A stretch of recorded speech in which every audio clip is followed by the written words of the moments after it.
Good morning, ladies and gentlemen. It's 10 o'clock.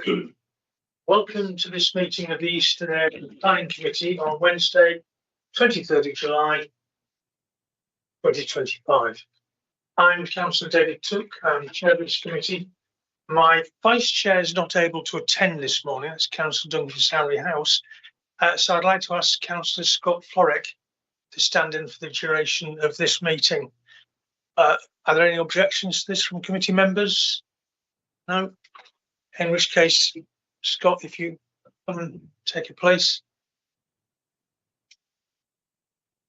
This meeting is being live streamed and is available to view on the council's website. By attending this meeting, you consent to being filmed. The Planning Committee is not a public meeting, but a meeting to which the public is invited, and all attendees must comply with the ruling of the chair. Members of the public must not interrupt the meeting or cause undue disturbance. To support this, please switch off your mobile phones or select silent mode for the duration of the meeting. Only those who have registered to speak in accordance with the speaking protocol will be invited to address the committee for a maximum of 3 minutes. This is limited to the first 3 people objecting, first 3 people supporting the application who have registered, along with the town or parish council and ward member. So no additional material is to be circulated to members of the committee today. We have 10 applications to determine today. The planning officer will be invited to present the report and recommendations. Next, I will invite members of the public who have registered to speak. The Democratic Services Officer, before the deadline, will address the committee in the following order: public against, public support, applicant or agent, town or parish council, and ward member. Each speaker has a maximum of 3 minutes. Following on from the registered speakers, the planning officers will have the opportunity to address any salient points they wish to clarify. The committee members will be given the opportunity to ask questions of the planning officers before moving on to their debate. At the end of the debate, we'll take a vote and I will declare the decision of the committee. Can I remind members that when we go into councillor questions and debate, please state your name and ward for the benefit of the public watching, and speak directly into the microphone so that we can all hear you. If anyone is using Teams, please ensure you're on mute and your device volume is set to 0. Before we begin, just a few final points regarding general housekeeping.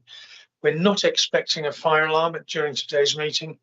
However, should the alarm sound, please leave the building calmly and without delay using the nearest fire exits, which are located at the side of the room, one just there, and there's one straight through the doors and straight across. The meeting will be formally adjourned at that point and will only resume once it is confirmed safe to do so.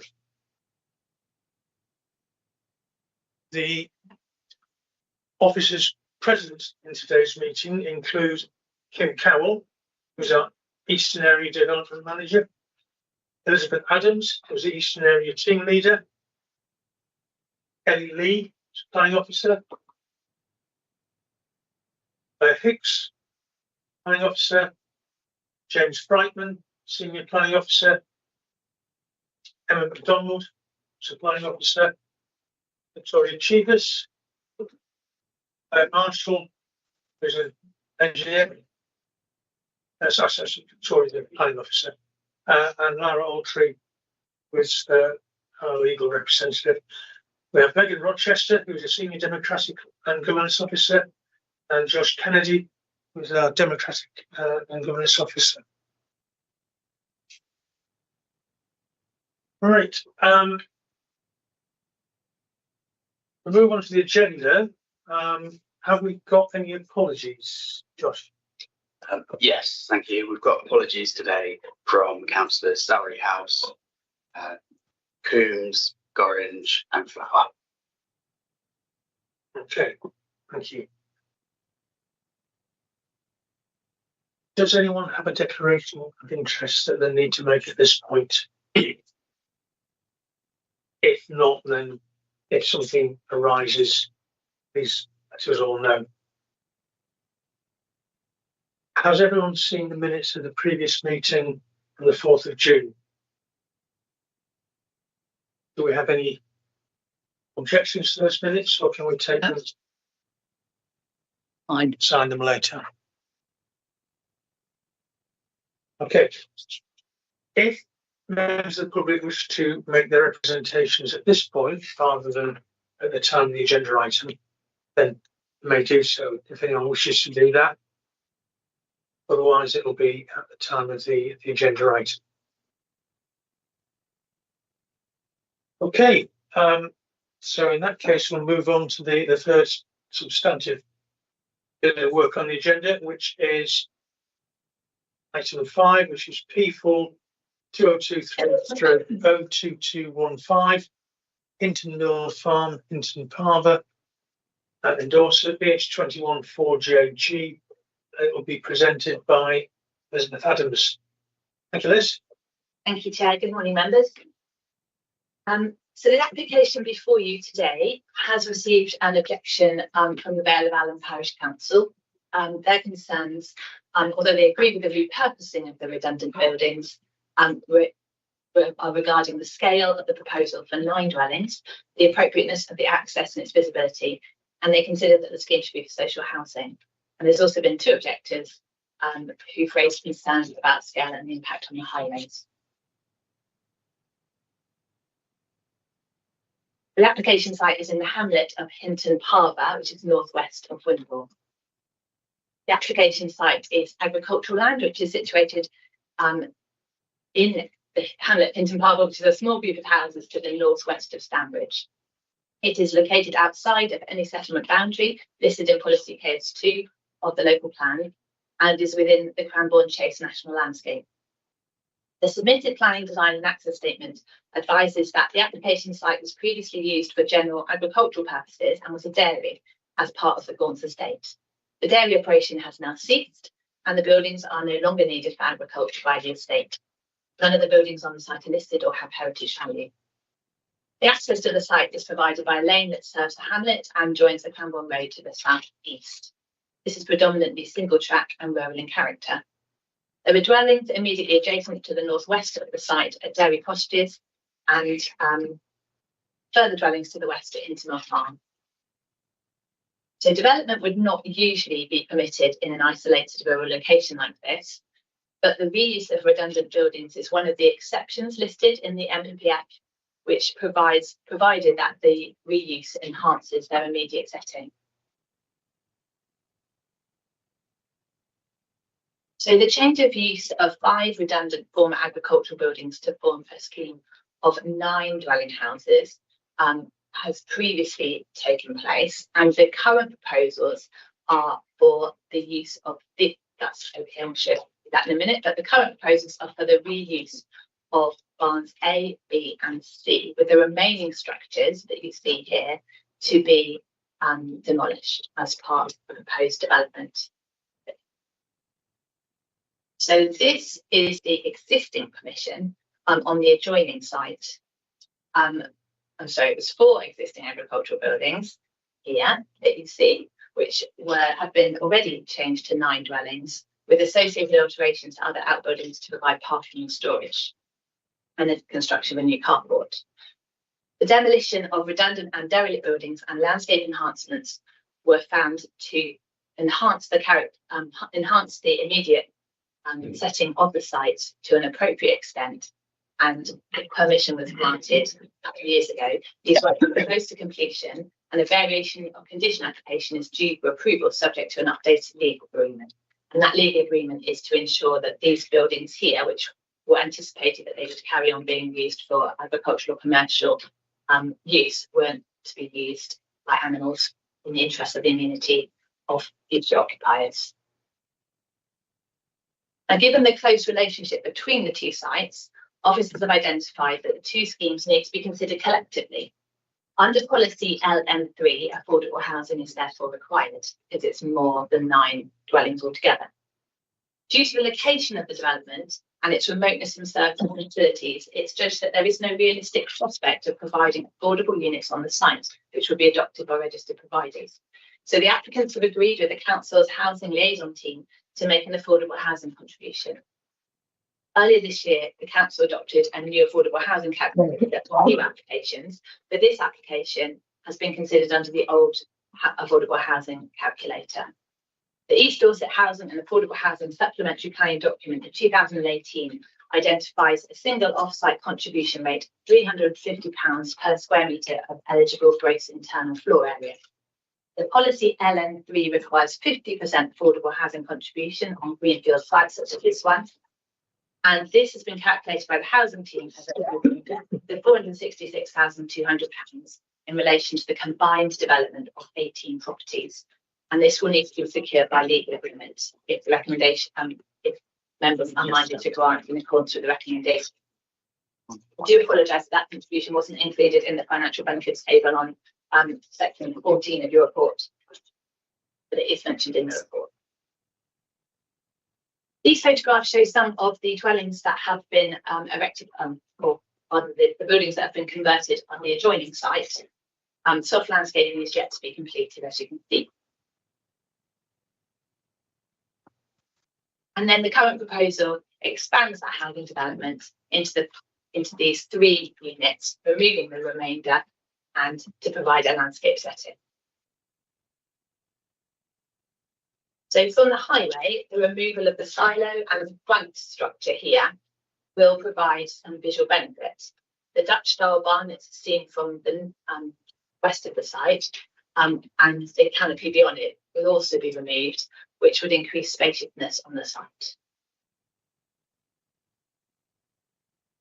Barn A, which is this northern one, is positioned parallel with the road, as you can see here.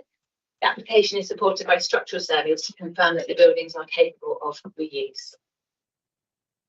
It's proposed to form 2 dwellings from this building, so a 4-bedroom bungalow and a 3-bedroom 2-storey property. The upper floor comprises a single bedroom and bathroom. The north elevation facing the highway will have limited glazing. As you can see here, the roof lights here are to serve bathrooms and a stairwell, and then there's one that serves a bedroom. So condition 13 would require the fitting of blackout blinds to encourage the prevention of light spill. This 3D view doesn't reflect the latest site layout, which has repositioned these parking spaces from the front of the buildings to the rear courtyard in the interest of protecting the natural beauty of the national landscape. But it does give an impression of what might be achieved by wood cladding and the use, which as has been used on the neighbouring development. Materials are proposed to be secured by condition 9. Barn B is the largest barn. It has blockwork walls and cladding. The canopy to its east and silo already mentioned are to be removed, and this open area to be infilled to form 5 dwellings. During the course of the application, officers have worked with the applicants to mitigate the domesticity of the scheme and reduce the potential for light reflection and spill. The windows at first floor level will be inset, and brise soleil, which is a series of vertical blades, sorry, there's an error in the report where we talked about horizontal, will reduce the visibility of the glazing, and the 32 existing roof lights will be removed. Due to the depth of the building, windows are proposed at second floor level, but the dwellings will only have 2 stories. And there's the 2 stories. As you can see here, it's anticipated that living accommodation will be provided at first floor level for the 2-storey properties. And then the 2 properties within the lower part of the building will just have the single bedroom and bathroom upper level. Again, this is only illustrative, but it does show how the impact of the glazing on the eastern side is intended to be mitigated with these setbacks behind the balconies and with the brise soleil.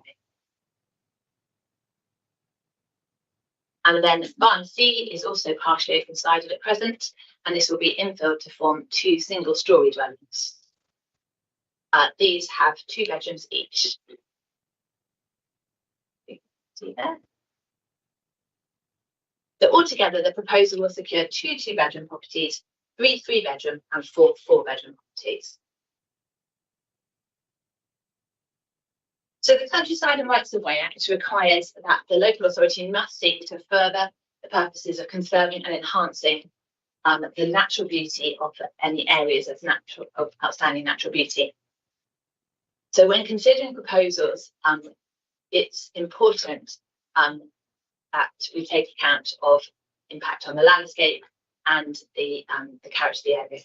So as set out in the officer report, the site lies within the national landscape, and it's in the Stour and Avon tributary valleys character area, which is identified as lush farming country that provides a peaceful and unified environment. The future management aims are to conserve the strong visual unity of the valleys, pattern of linear villages, and the semi-natural habitats, and restore declining features, including planted boundaries. The Cranbourne Chase National Landscape is an international dark skies reserve, where it's important to minimise and seek to reduce light spill over time. Paragraph 189 of the NPPF identifies that the scale and extent of development in the national landscape should be limited. As set out in the report, the scheme is not judged to represent major development in the national landscape, predominantly because it reuses existing buildings. From the site, there are open views to the southeast, down here, while views to the north are better screened by hedging. There's no public rights of way in the vicinity, so the development will be predominantly experienced from the highway, which is a dead end road serving dwellings and agricultural land. Officers have been mindful that these are large buildings and their conversion will introduce domestication into the rural environment. But the scheme secures their reuse in a manner which will contribute to housing supply in a sensitive way, subject to conditions to secure details and control future permitted development rights for extensions, for additional windows and boundary demarcation.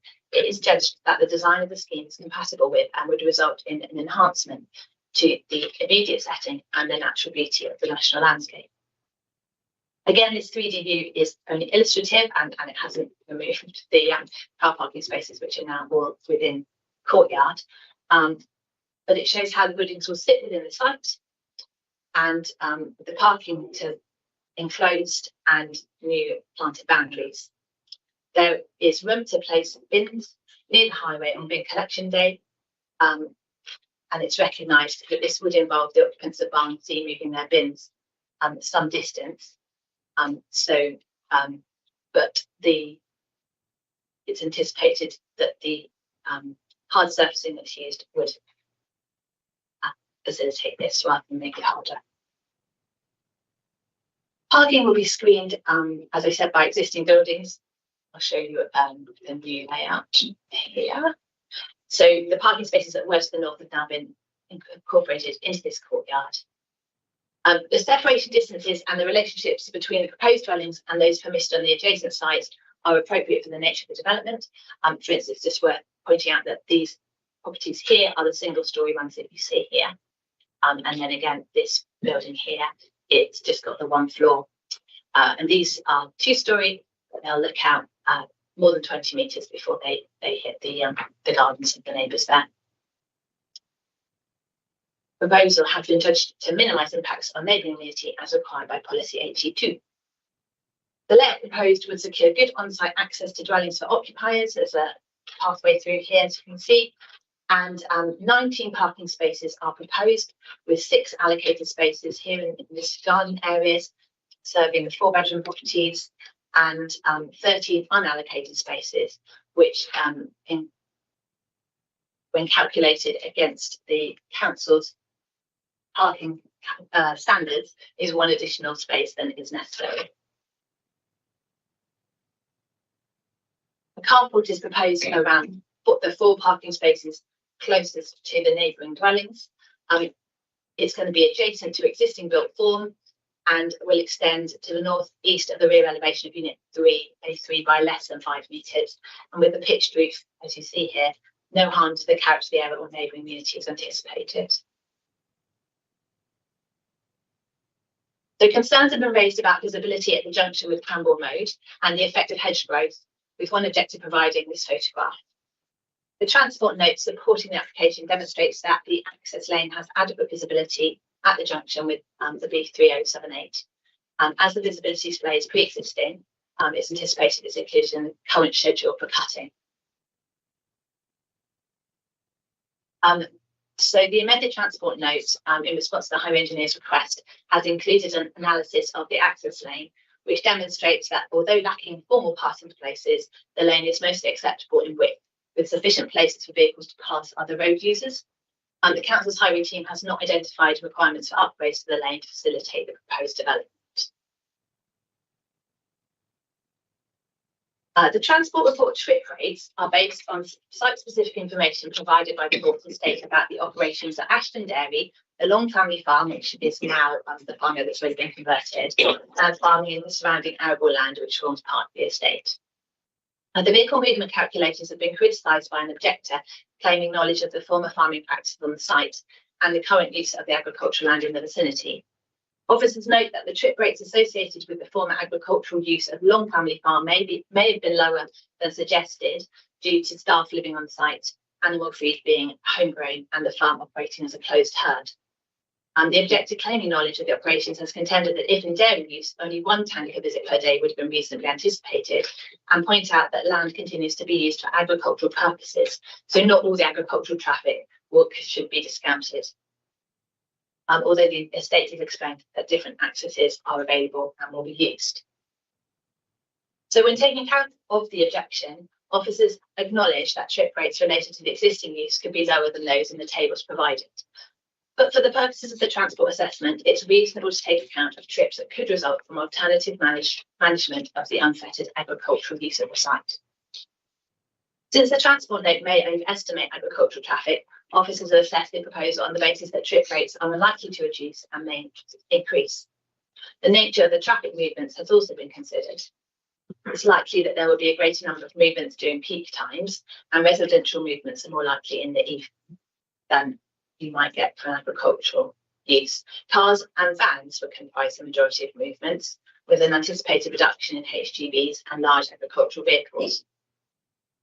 Notwithstanding the concerns raised by the objectors, officers have concluded that the residential cumulative impact of the development would not be severe when considered against paragraphs 114 and 115 of the National Planning Policy Framework, and there would be no demonstrable harm to the character of the national landscape from use of the highway to serve the new dwellings relative to the unfettered agricultural use that could take place. Another issue raised by objectors was concerns that the access road is a site subject to flooding. Whilst there may be occasions where water runs off the road from surrounding agricultural land, the latest flood risk maps from the Environment Agency did not support the contention that this is high risk that would impact on future occupants. And the application is supported by a flood risk assessment. This identifies that finished floor levels will be raised to meet building regulations, and there is the potential for betterment as hard surfacing will be reduced with the introduction of the gardens. New driveway and parking areas will be permeable and self-draining, and a conceptual drainage scheme has been identified with downpipes leading to the detention basin down here in the southern part of the site, which will have a controlled discharge to an existing ditch as previously agreed with the council's flood risk management team. A condition to secure final drainage details and ongoing maintenance is included in the list on your agenda. Getting near the end then. The application is supported by a biodiversity plan certified by Dorset Natural Environment Team. This ecological enhancement plan is based on the superseded site layout, but the buildings obviously are staying in the same place, so an update hasn't been necessary. The application was submitted prior to biodiversity net gain being adopted, so it's not liable for that, but it is anticipated that there will be net gain because of the additional landscaping and planting that would be associated with providing the setting of the new dwellings. In summary, the development will reuse redundant buildings and enhance their immediate setting. The contribution of 9 dwellings to housing land supply and the affordable housing contribution weighs in favour of approval. No harm to the national landscape or other harm has been identified that would outweigh the benefits identified by officers. So it's requested that members delegate authority to officers to grant planning permission subject to the completion of a legal agreement to secure the affordable housing contribution and in line with the conditions in the agenda. Alternatively, if the legal agreement cannot be satisfactorily concluded, then the application should be refused. Thank you.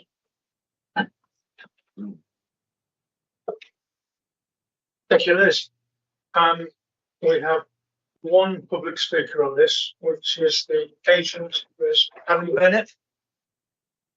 You'll take a seat at the desk.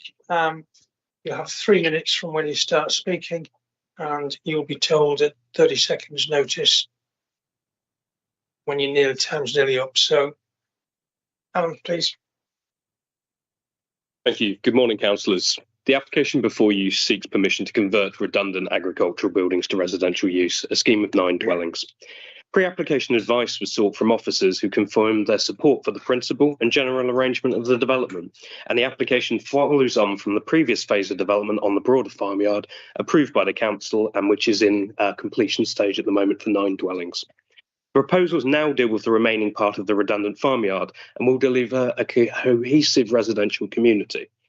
The application has been scrutinised by all of Dorset Council's technical and statutory consultees.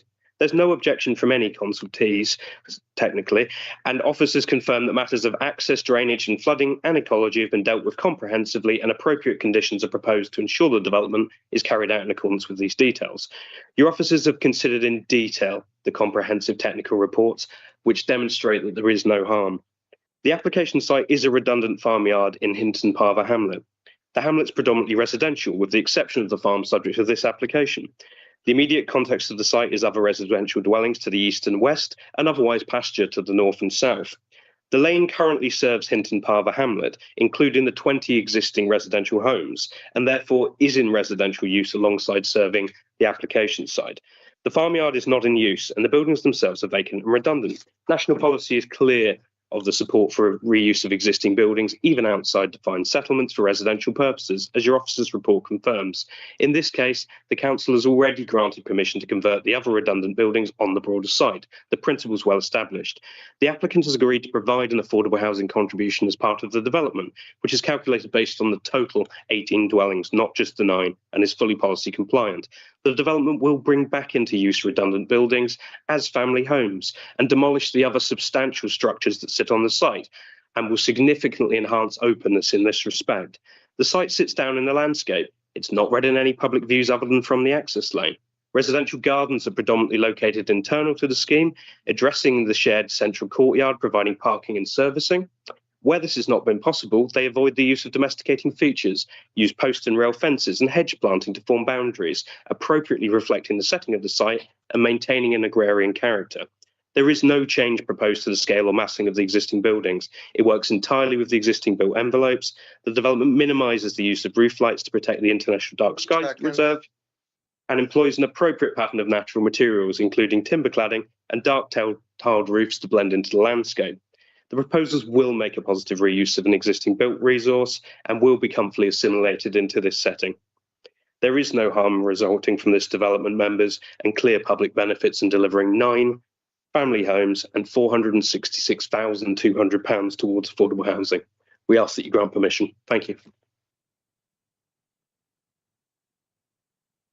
Thank you very much, Mr. Bennett. Liz, is there any response you want to make to any of that? No? Okay. Do any committee members have questions? We got to Councillor Skates. Councillor Andy Skates, West Morsland, Three-Legged Cross. I'm just interested on the old system and the new system because the gain to the council is different between the old scheme and the new, and in the way it's put forward. I guess this is because the application originated in the old, under the old rules, and that's the reasoning behind it. So in fairness, most of the work has been done prior to, therefore it applies. Is that the case? Yes. Through you, Chair. Yes, when as a department we decided to adopt the new calculator, a decision was made that we would honour those applications that had already been negotiated. As a supplementary to this, just looking at the scheme, obviously the reuse of farm buildings in that sort of scheme is something that's positive because it gives some housing. Probably some of us would like to see affordable housing there or some sort of link to that as well, rather than money. But that's a considerable amount of money for affordable housing going somewhere. So that's I would support that. The one thing that I felt about the scheme was that just looking at the whole scheme as a whole picture, I was questioning the leisure space, and maybe I missed something, but if you could explain to me the reasoning behind there not being, it doesn't seem to be much open green space there. This is obviously it's a bit curtailed because you're developing existing buildings, so it's not quite as easy as a new build. I accept that, but given that there are 9 properties and assuming that there would be families in some of those properties and no footpaths behind it and a very busy road in front of it, where do young people play? Where's the open space there? I agree. The location is less than ideal in terms of ability, sustainability and access to open space. So that obviously the houses themselves have been provided with amenity, they've got gardens. But yeah, people would be looking to travel to seek open space for recreation. And you consider that to be sustainable enough to set the recommendation as grants? Yes. Yeah, I guess. Really, Chair. So we're looking at the fact that we wouldn't usually allow isolated dwellings except where they meet those exceptional criteria set out in the National Planning Policy Framework. Yeah. Okay, thank you. Does that answer your questions, Andy? Yeah. Yes, it did. Thank you. Sorry. Councillor Azad. Good morning. Councillor Beryl Azad, Wareham Ward. I actually was thinking about the green space and space for families if they're 4-bedroom houses. And the fact is that they're closed in the front. Would it be better if they were open, sort of open plan in the front of the buildings, better than having a fence along? Well, that is what's shown in the plan. I mean, in the development, is this actually what's been put forward by the developer, I presume? So I was just wondering whether it could be made more open plan. So actually there could be a little bit more sharing of the front space. And the other thing is I like to see, which is great, in the 16.32 about the Cranbourne Chase being an international dark sky reserve, that provision for that has been made with the windows and the curtailing of windows, especially skylights and things. But can somebody explain what this thing Soleil means?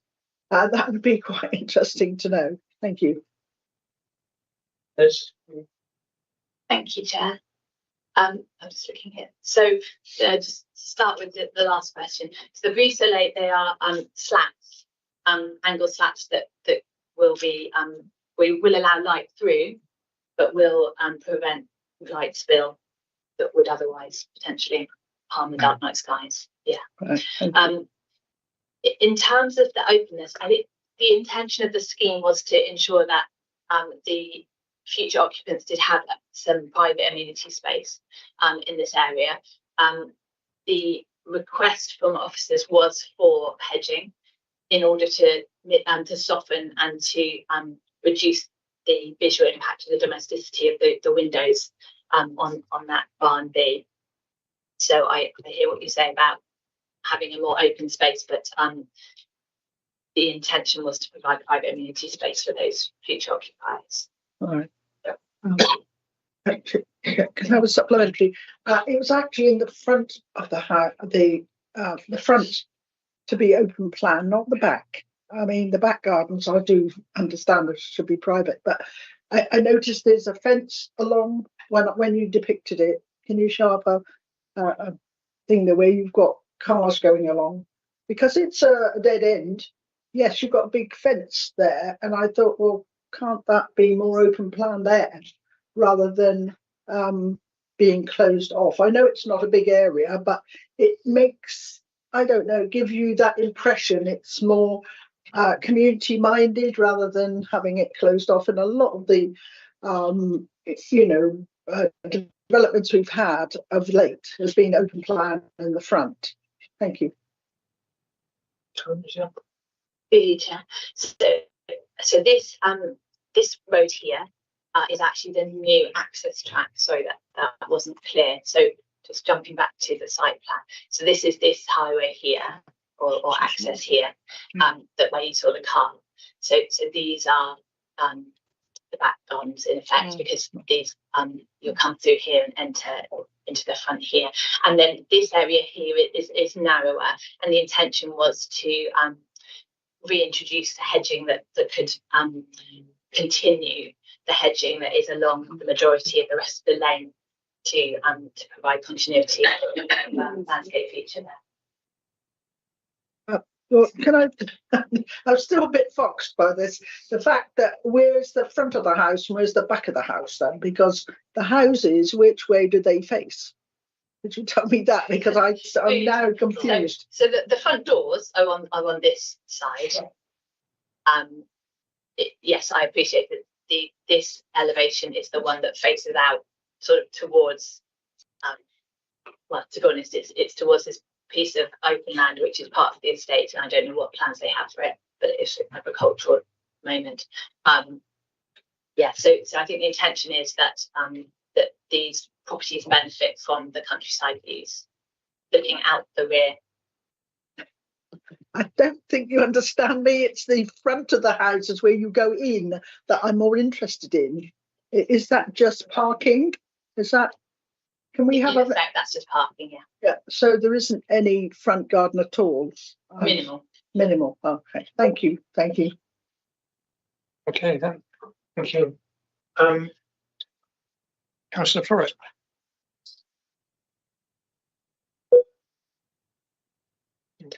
Thank you, Chair. Scott Lord, Corfmullen Ward. Question about the access. And my first question is, do highways come, and when I was reading through the comments, do highways actually come out and assess the site before they comment? Do you know? Yeah, I was answer that. Thank you.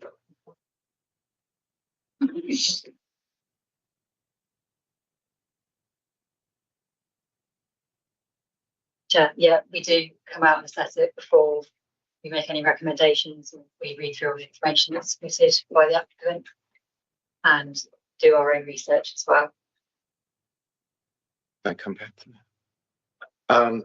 Then I have a question. On your comment on the 18th of January, it says it acknowledges that the access road is a single lane track with no passing places.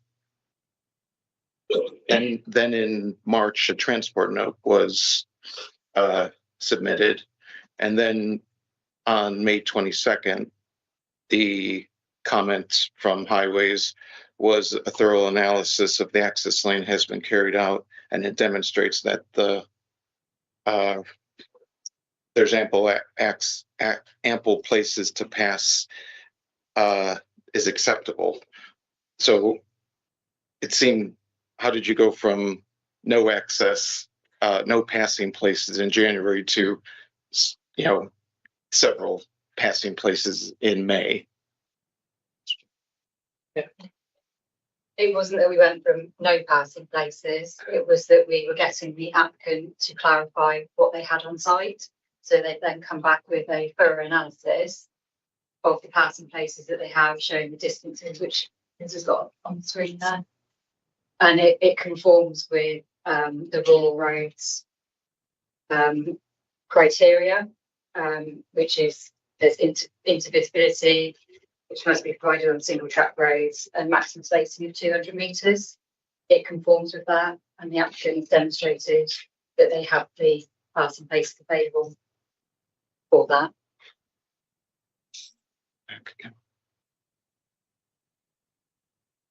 Okay, thank you for that. It just seemed chronologically you were getting your information from the transport note. That was my only concern there. On screen, oh, that screen actually 29. If I'm doing my calculations correct, the length of the track is 560 meters. Does that sound right? If I added up all those. My colleague has put approximately 640 metres from the site to the beach, so it could be slightly long. Yeah. And I noticed that there's at the beginning of the track, there's passing points, periodically, but the final bit is 155 meters without a passing bay. Is that acceptable if you've got cars coming out of the track and into the track at that point? Is there going to be some congestion that's going to take place? That's 155 meters is quite a long. Yeah. As I said previously, it's within the spacing of 200 meters, which is the maximum spacing for the passing places. So it fits that criteria. Thank you. Thank you. Councillor Brenton. It doesn't work. Hi, Councillor Brenton, Litchfield and Upton Ward. I've got a couple of questions and some comments when we get there. Okay. It says, could the planning officer elucidate what will be the roofing materials? That's my first point. I was going to talk about the single track access. According to the pictures, there is tarmac, and I'm assuming that informal passing places are basically the verge. Now, this is low-lying. We have winters. What's to stop those verges just turning into a mud bath, which is not particularly sustainable long-term?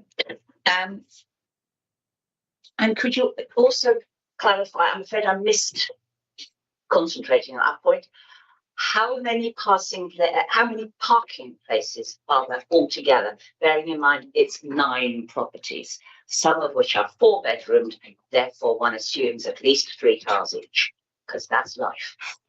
So it's a question of number of parking places, access, are informal parking places verge and mud, or actually hard access? And I know it's a difficult one, but did the planning officer actually ask whether or not better passing places, as in hard standing ones, could be put in by the applicant, bearing in mind they own all the land all around?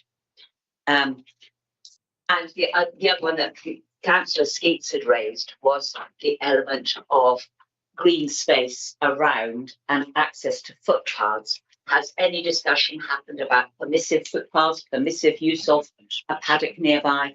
I'm just thinking of all those teenage boys playing football where?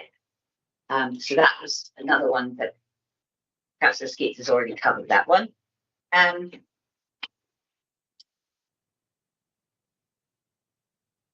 Yes, it's mostly the roofing materials and the walling. Well, yes, the actual structural materials.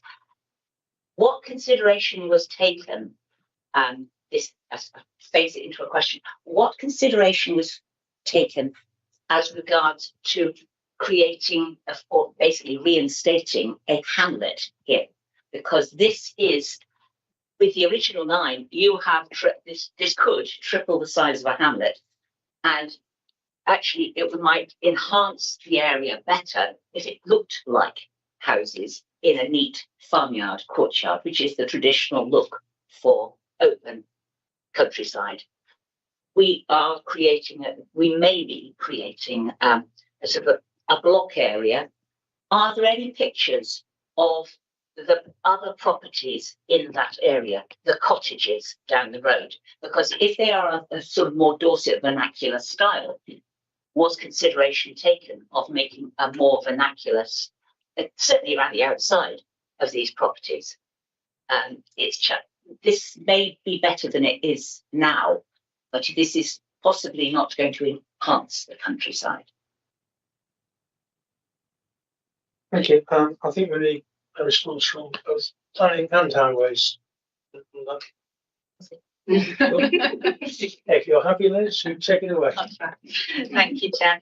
In terms of the roofing, the submitted plans, I can't say it. I'm just going to say they show thin leading edge interlocking tiles in dark grey, but it's in the condition that is proposed is that we require some details to be submitted so we can check that that's acceptable. What we want is a matte finish. So what we don't want is shiny roofs in the national landscape. In terms of the access, I think the photos are too small, for which I apologise. Basically, this one in the picture is, like you say, it's sort of hardened over time because it's a pre-existing road that is already used by 10 properties plus the 9 have been approved. That one looks like it again. It's sort of stone or something that's expanded the road there. So no, no, it's not tarmac. My concern with asking for tarmac is that you start. I didn't say tarmac. Okay, sorry. My concern for asking for something that's more permanent, say, is that you start to change the character of the rural lane. And within the national landscape, obviously, we're tentative to do that. I take on board your concerns about making sure that there's good accessibility in the winter time, but it's not been raised as an issue by those who live there that they're concerned that is going to be a problem. Yes, there has been 2 objections that were concerned about the increased number of cars.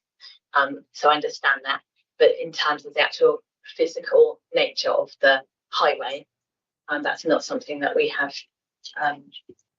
identified, because it already takes HGVs and agricultural farm vehicles. So I didn't really want to come back to on that, but in terms of parking, there's 19 spaces. 19 spaces proposed. So what they've got is 6 allocated spaces in these front gardens here, and then the remainder are unallocated.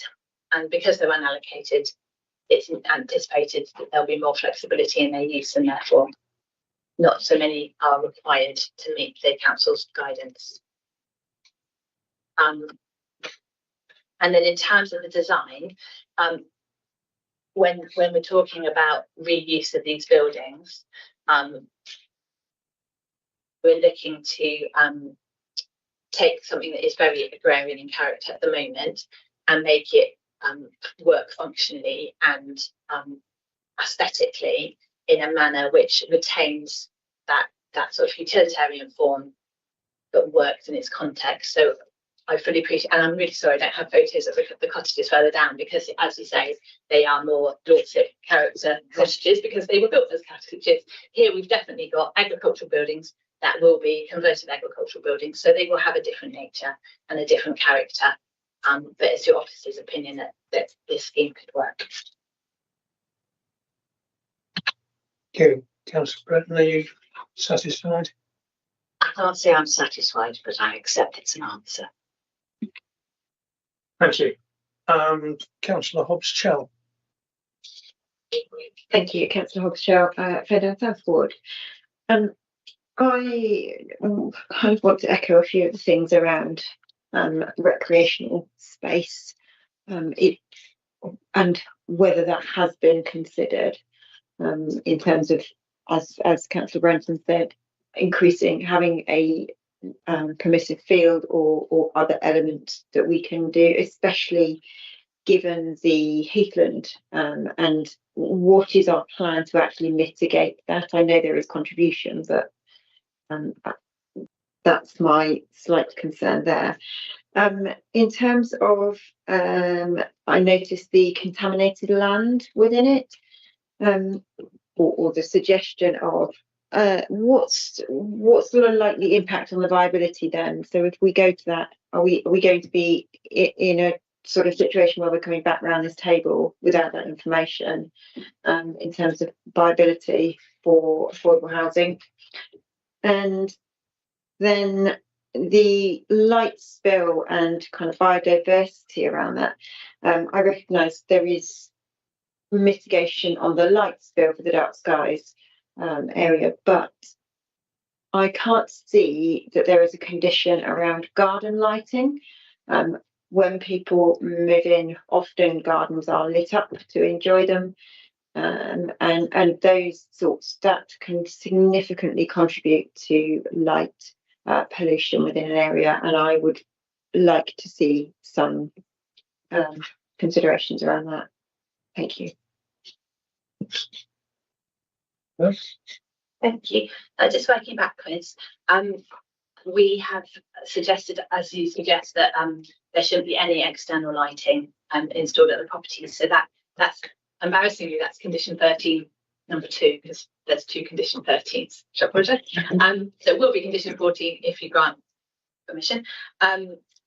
In terms of contamination, the reuse of any agricultural land has the potential for contamination, because we're never 100% certain what's gone on in the past, and we want to protect any future residents. So the standard contamination condition has been used, but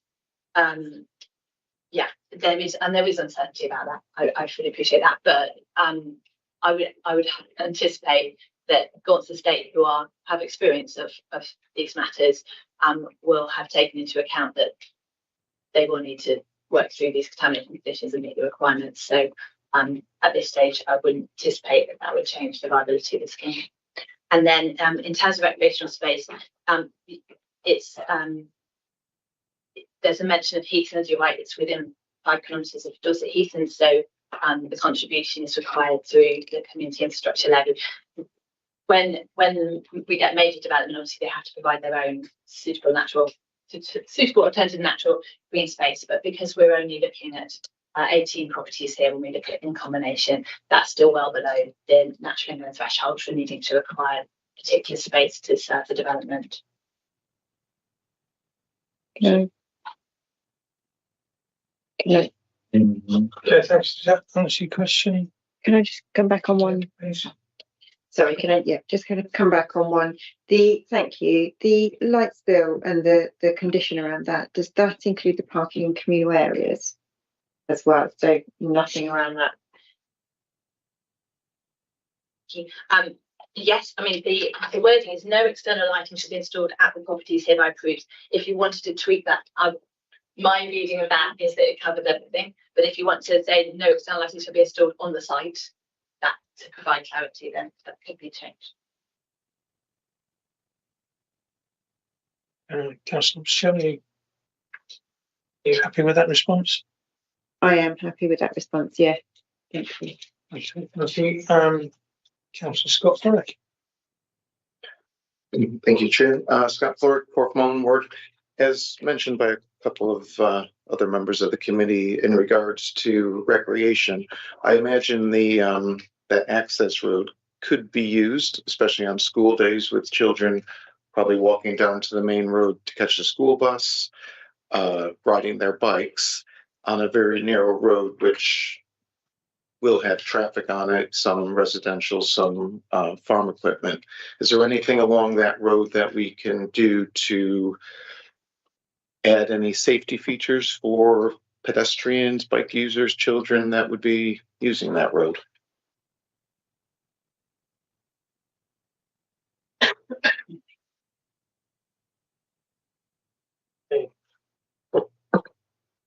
Back to highways. As far as I'm aware, the width does meet with the regulations. We don't have any confirmation of whether there's a school bus on the main road or not, but they could be using it. But it does meet the regulations, and there are, with the paths and places along the road, there is space for people to be able to move out of the way and into refuge. Yes, yeah. Now we're moving on to discussion. Any further questions? Okay, does anyone have anything as a comment or to start debate? Councillor Brent.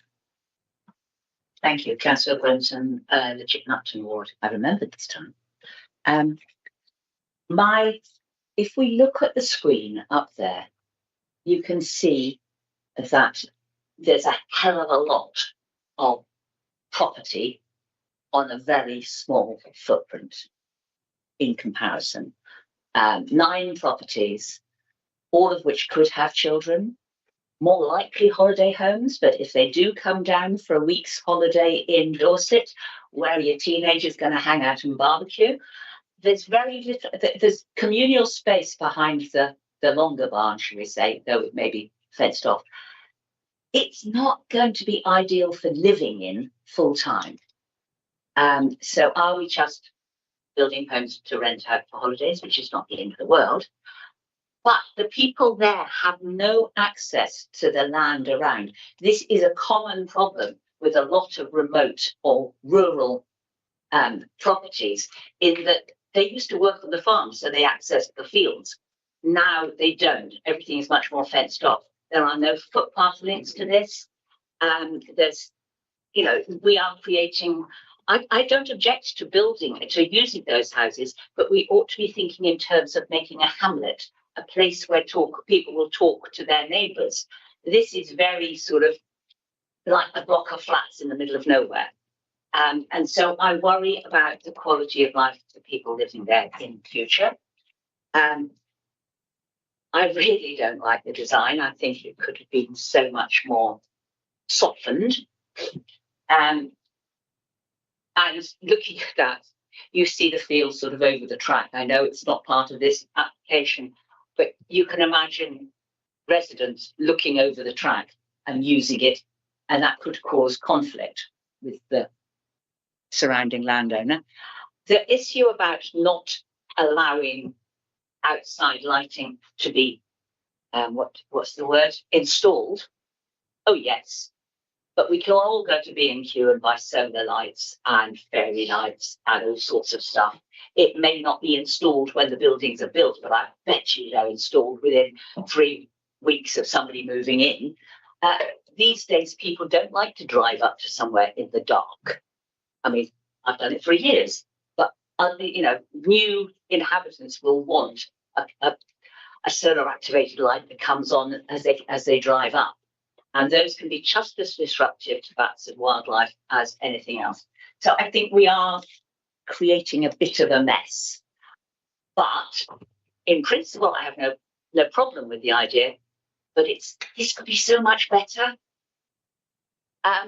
It says we should be, planning policy says we should be creating beautiful and sustainable places. Well, touchy on the sustainable because of so much more driving is going to happen. Very touchy about the beautiful because I think this is ugly. Thank you, Alex. Councillor Skeets. Mr. Chairman, it's Councillor Skeets. I beg your pardon. It's okay. Can it be Andy? That'll do fine. Where this actually sits is near a local hamlet. This increases the population by 300%, I think it was, or the number of houses. So I think that we've raised quite a few questions on its sustainability and whether it's sort of overdeveloped. So I'm not convinced that it meets KS1 in those terms. In terms of KS2, I think there's an admission that it doesn't meet KS2, and as a whole, we have to accept that sometimes when we look at properties in the rural areas and they're being changed from a farmyard or commercial property, we're not going to tick every box because it wouldn't be viable if perhaps we did. So we need a little bit of balance of thought in that. and the balance, I thought that although we're not getting any affordable housing from this scheme, we are getting, I think it was 466,000 as the whole of the scheme, which would then be used in other areas for much needed affordable housing. So there's a real balance there. But I'm not sure that we also need KS11 on 16.14 and KS12 on 16.13.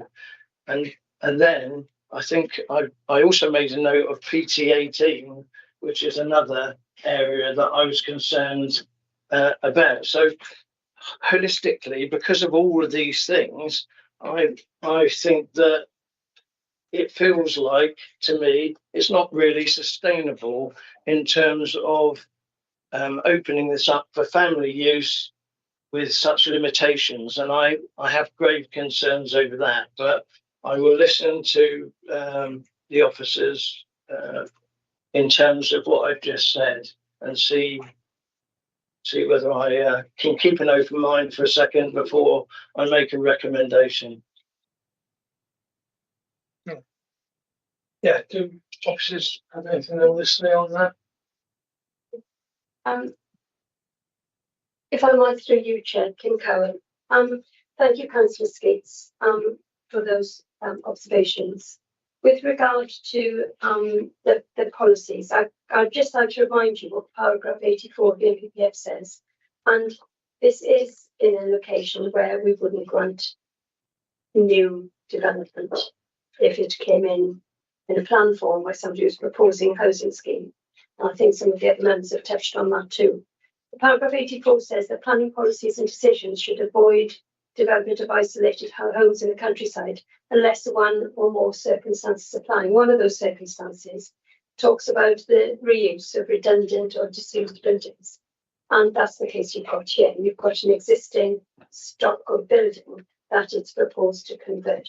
And so that does marry with the guidance in the NPPF. Whether or not we would put new housing there, if it came in as a scheme, is different. That's not what you've got before you. And I just want you to remind you that that's what you're considering today. With regard to KS11 and 12 and the parking provision, you've heard from officers today that it meets our standards. So there's no objection there to that we could levy as officers to the parking provision on site because it's deemed to work. And you've answered your own question with the affordable housing, that there's a commuted sum for off-site provision, and in this location, that's what we would normally expect to see.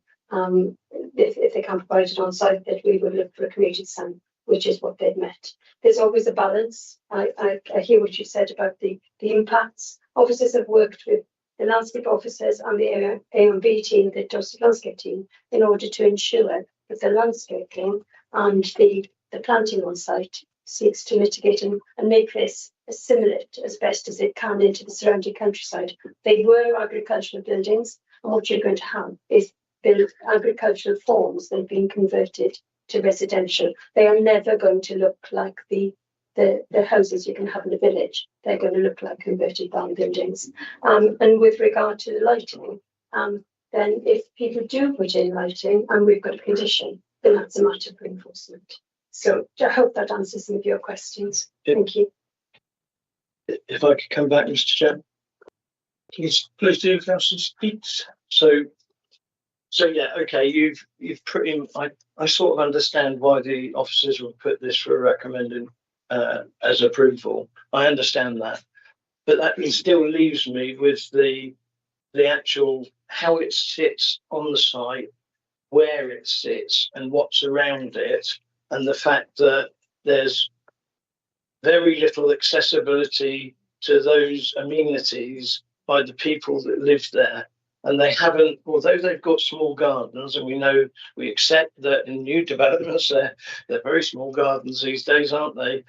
But I'm concerned about the piece of open space. Is there nothing that we can do to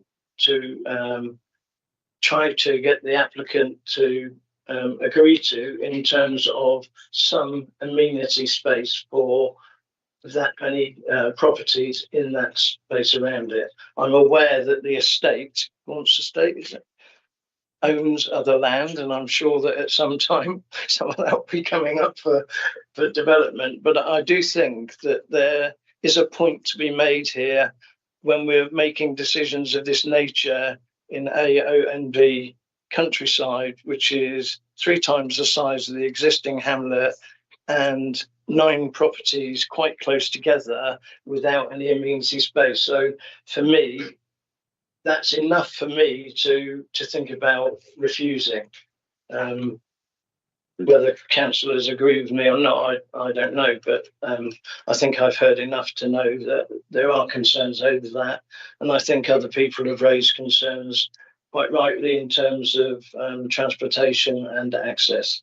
So for those 2 reasons, I'm very reluctant to support this, but I'll listen to my colleagues. Thank you, Andy. I've got Councillor Julie Robinson next, and then Councillor Barrels. Thank you, Chairman. Councillor Julie Robinson, Ferndown South. Can I just ask, that long building, the green area in front, how is that accessed?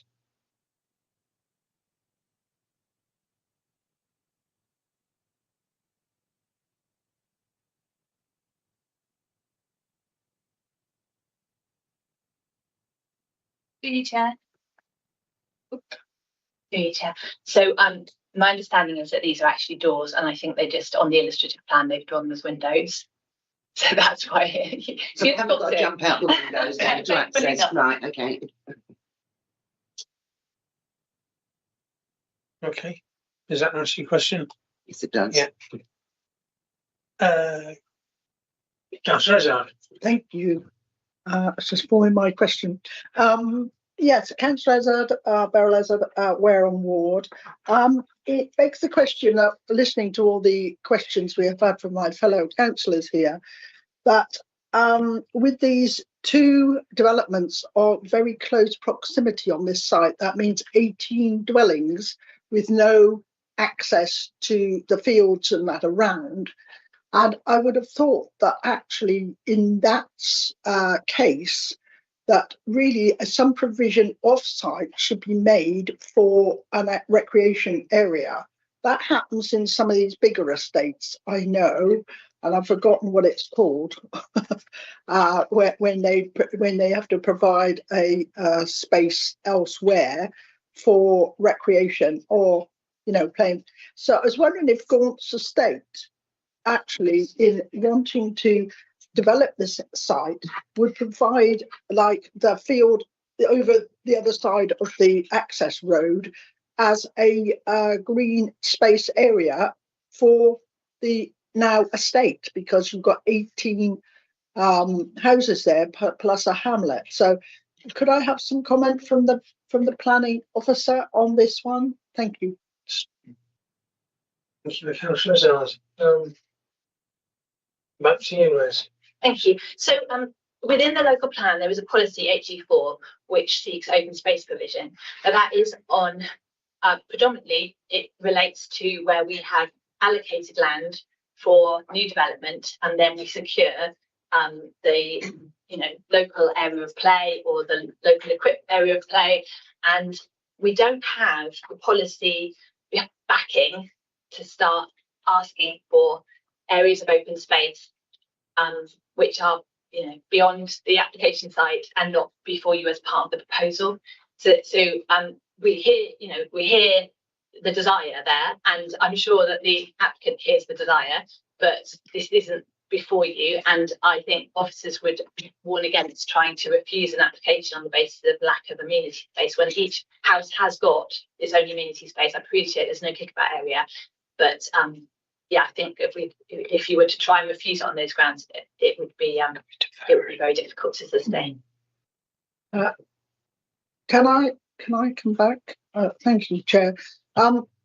Well, in that case, if it wasn't included, and it looks like an omission to me, because you've got 18 houses on this space, and the farm around it is obviously, still owned by the Gaunts Estate, that it would have been better for everyone, and there's no rights of way, and it looks like there's no footpaths for miles. So I don't know where the nearest sort of place for walking your dog or whatever you need to do is, because it doesn't say. And I would have thought that perhaps referring this back and saying, would you really consider having a green space on something else to include that in the future? Is that possible? Thank you. Thanks, Beryl. Robert, can Kel write a quick word on that subject? Members,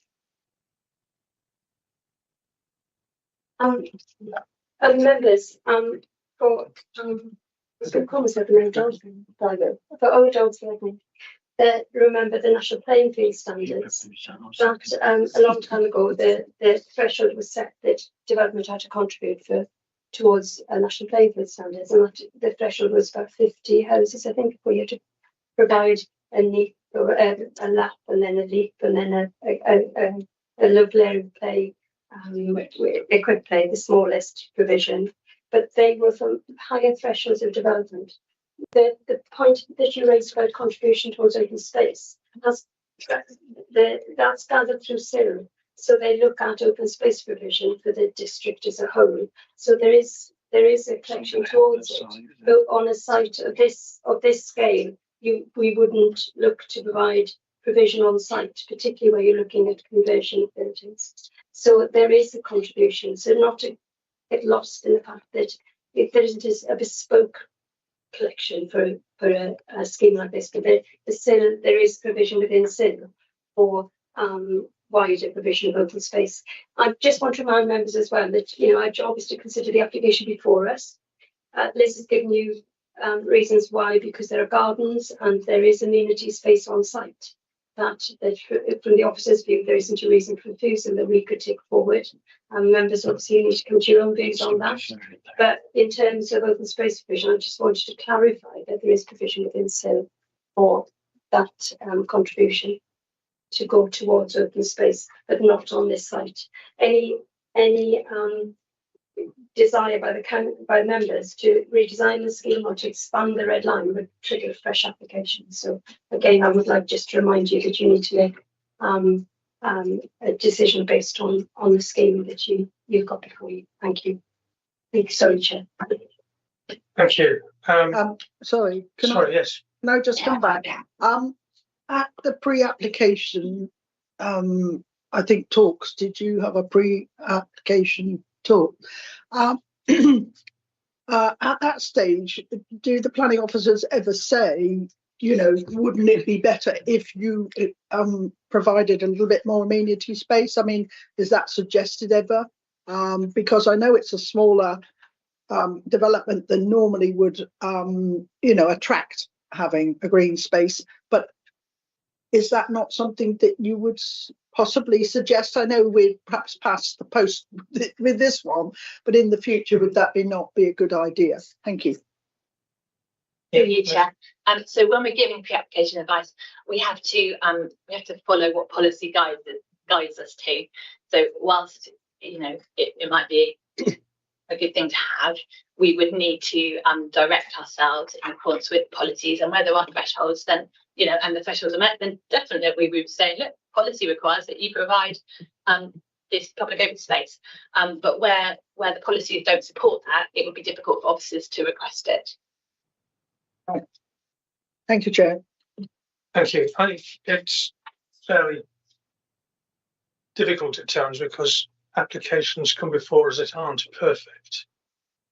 But what we have to, I think, remember is that we've got to take the application as it stands, and is it defensible to approve it or to reject it? And which one are you going to be happiest going in front of an inspector and saying, I believe? That's an entire decision for the members here. I've got Councillor Scott Florett first, and then Councillor Skeets second. Thank you, Chair. Scott Florett, Corfball Ward. I think we would all agree that there are aspects of this application that we're not happy with. Amenity, access, things like that. But I think the very nature of the exception in paragraph 84, we're going to come across this in the future, where these kind of sites that are able to be redeveloped are going to be in very odd locations, down tracks that won't be ideal, yet they are still going to meet the qualifications for redevelopment. So though I find that this is not perfect, I can't find a way to say no. So I would propose that we accept the recommendations and grant the application. And that would be a proposal. Okay. Thank you very much, Councillor Florex. So that's a proposal to accept the recommendation as stands. Next speaker I've got is Councillor Skeets again. Are you going to second it or are you going to counter it? I'm not going to second it. I think you've given us two options to approve or dismiss, and I think there's a third option, and that is to defer and ask our officers to have a meeting and discussion with them on this application with view to amenity space for the number of properties and access, and see what can be developed between the two parties to satisfy some of the points that have been raised. And I think on the balance, I think that I'm proposing to defer if I'm permitted to do so, because you've only given me two options, so you can tell me whether I'm wrong. But if I am right, then my counter proposal would be to defer and ask the officers to evaluate the possibilities. It could be that it comes back and there's not a lot of gain we can make, but I don't see why we shouldn't have that discussion. I think we should have done. Okay, thank you.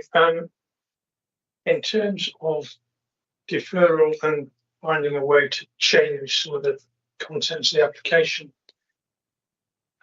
I'd probably see that as equivalent to a refusal, because if it then comes back and no one's changed anything, well, I'll take advice from legal and officers on how that affects it.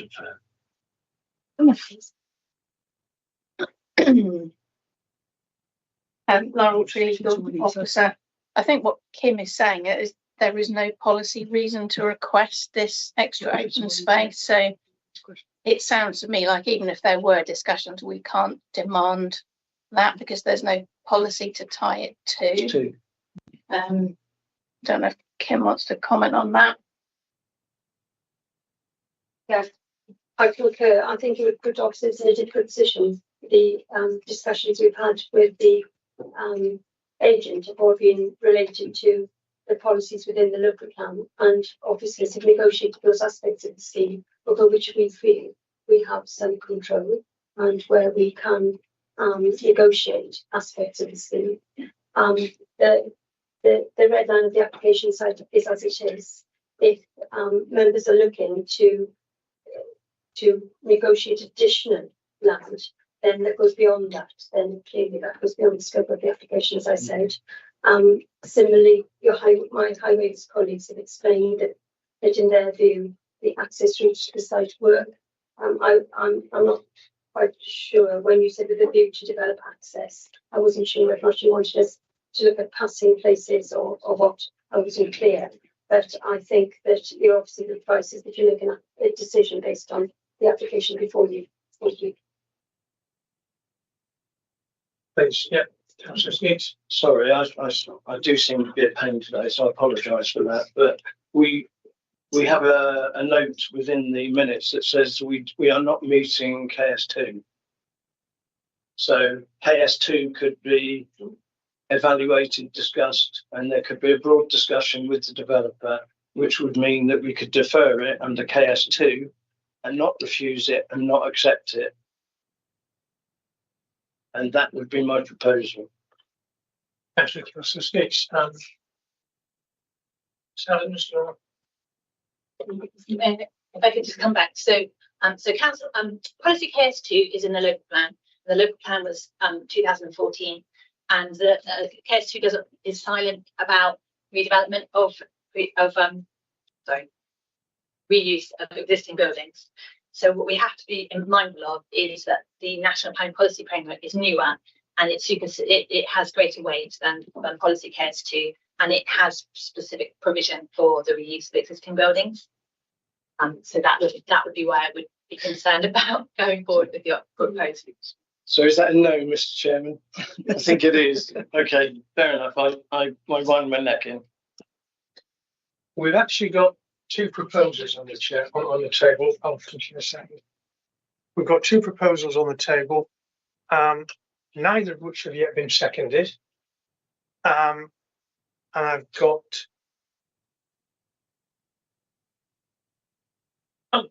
David Morgan. You. Yeah, thank you, Mr. Chairman.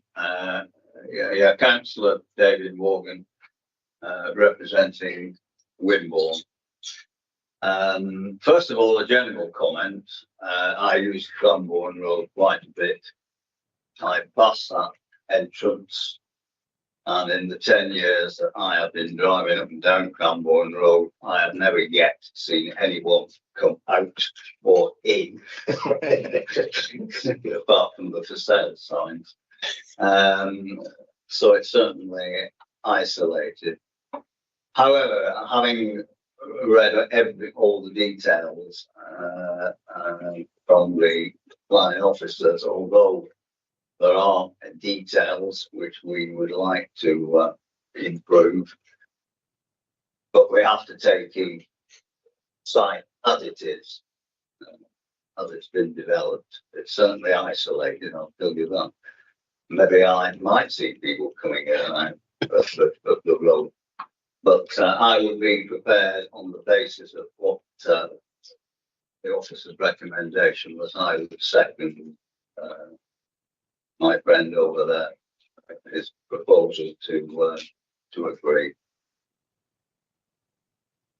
Okay, thank you. I've actually got Councillor Izzard next, and then I'll come back to you. Sorry, I would rather have Councillor Skeets speak, because I think he's going to say something that's relevant. Okay. It's clearly been pointed out to me that the avenue that I took is not a sustainable one in terms of our officers and doesn't gain the support from that. So I have to withdraw that if it's not right and it's not going to be successful and doesn't stand any chance of being successful. I'll be wasting people's time. So I have to withdraw my recommendation, I think. Okay, thank you. So that leaves us one proposal which has been seconded. I've got Councillor Brenton wishes to speak. Thank you, Chair. Councillor Brenton, Bishop Napton. I can see both sides of this. My objection to this development is the isolation. But if you look at the Dorset Explorer maps, there may not be footpaths in the area, but there are many farm tracks within the area, some of which go down and ford the streams at the bottom, streams, rivers, depending on the time of year. And there is a network of these that continue from Hinton Parva out and across the countryside. So I would ask whether it's possible to put an informative at the end of the application to say one hopes that access to the farm tracks may be available from the landowner. I don't know if that's possible, so as we could link up this hamlet to the outside world by foot.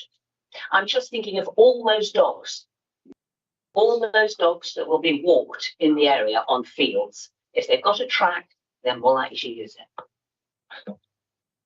Thank you, Councillor Anthony.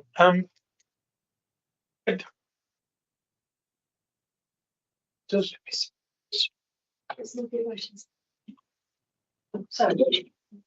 Yes, through you, Chair, I was just going to suggest that we say something like, it is requested that consideration is given to making contracts in the locality available for local residents. Or residents.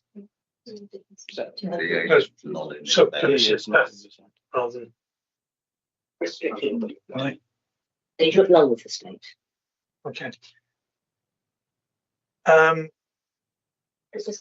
right, we've had modification. Councillor Hazard. Thank you, Chair. Yes, Councillor Beryl Hazard Wareham, you did sort of jump over me just now. Saying I was giving I gave my colleague here first stairs. Now, what I was going to say is similar to Councillor Brenton, is that access to the farmland or whatever, if we could put that in as a condition, that although they're not rights of way, usually footpaths or permissive footpaths across farmland, and so long as there hasn't been a letter written to Dorset Council saying no access on Gaunt's land, I'm not sure whether the developer would have put that in or not, but I know, having done a right of way, that there is letters of that ilk that is sent in the 1990s to say no access on my land. And so could that be checked out when this condition is put in, please? Thank you very much. I think it would be in the guise of an informative note rather than a condition.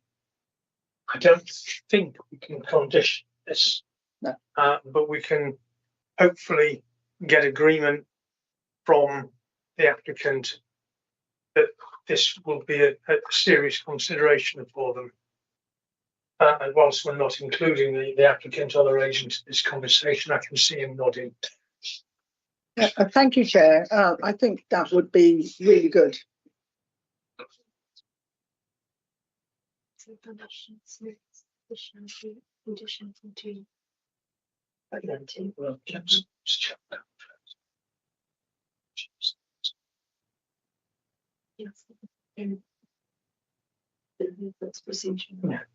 So before we move to a vote, which I think is probably the next thing to do rather than drag this on, a couple of points. First of all, Councillor Hobbs-Chell made a change to one of the conditions. Councillor Forrick and Councillor Morgan has proposed and seconded. Are you happy with that change? Yes. Any problems with that? No. The second thing is that sadly Councillor Hobbs-Chell missed the first 10 minutes of the meeting and is therefore ineligible to vote.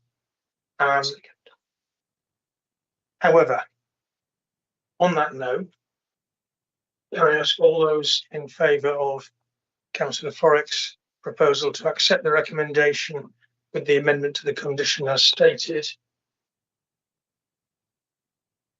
Second. And the informative note. All those in favour of that, please signify.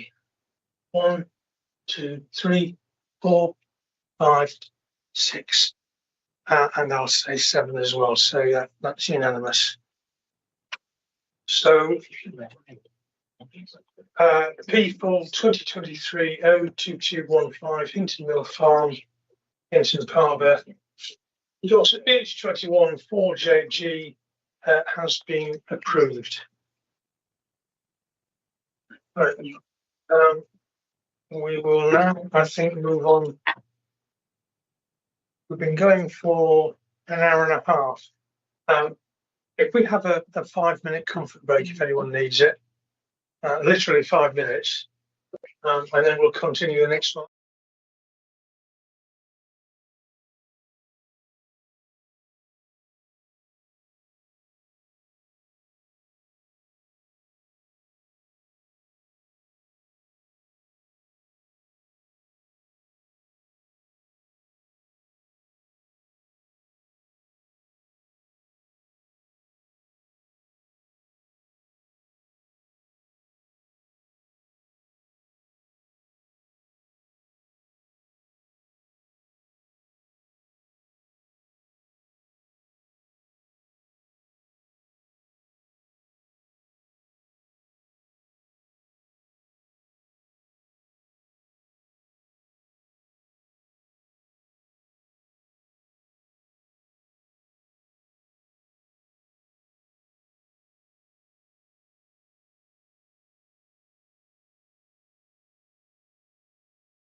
Good morning again. I think we're ready to start. I think everybody is back. So we can move on to the next item, which is agenda item 6. It's P/full/2024/01993 Highly Farm, Witchhampton Lane, Witchhampton, Dorset, PH21 5AA. And we're going to have this presentation from Ellie Lee. Take it away, Ellie, when you're ready. Thank you, Chair, and good morning, members. This proposal before you today is for a planning application to change the use of 2 of the existing barns and the conversion of these to a total of 5 new dwellings. The proposal also includes the demolition of existing structures to accommodate the proposed development and accesses. There will be associated parking, and the proposal also includes the erection of 2 carports. The parish council has objected to the application, and 2 comments from neighbours have been received. The National Landscape team have also raised concerns over the proposal as it falls within the National Landscape. The officer recommendation for the application is for approval. So the site lies to the east of Witchhampton and to the west of Hinton Martell.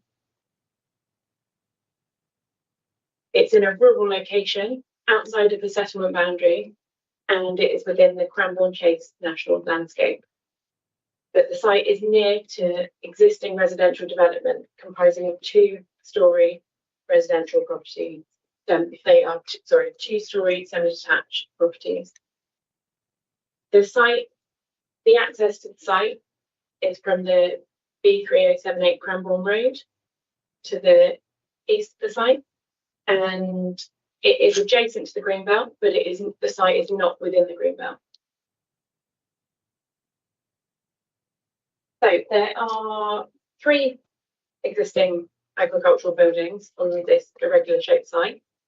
So although objections have been received and concerns have been raised, the principle of the conversion of the existing structures on this site to 5 dwellings with associated parking and the new carports, and also the demolition of the existing structure, is acceptable, as although the proposal is contrary to local policy KS2, the proposal accords with National Planning Policy Framework paragraph 84C for isolated homes. The proposed site plan on the right hand side of the slide shows that the buildings which are proposed to be converted are set back from the road and view behind existing residential development and other development. The access to the site will be shared by existing property.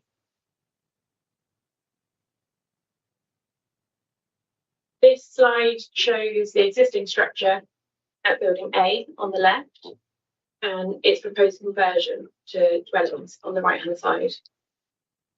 As you can see, the form of building A remains largely the same, with additional windows, doors and dormers to facilitate the conversion. This slide shows the existing structure, building B on the left, and then the proposed conversion to dwellings on the right hand side.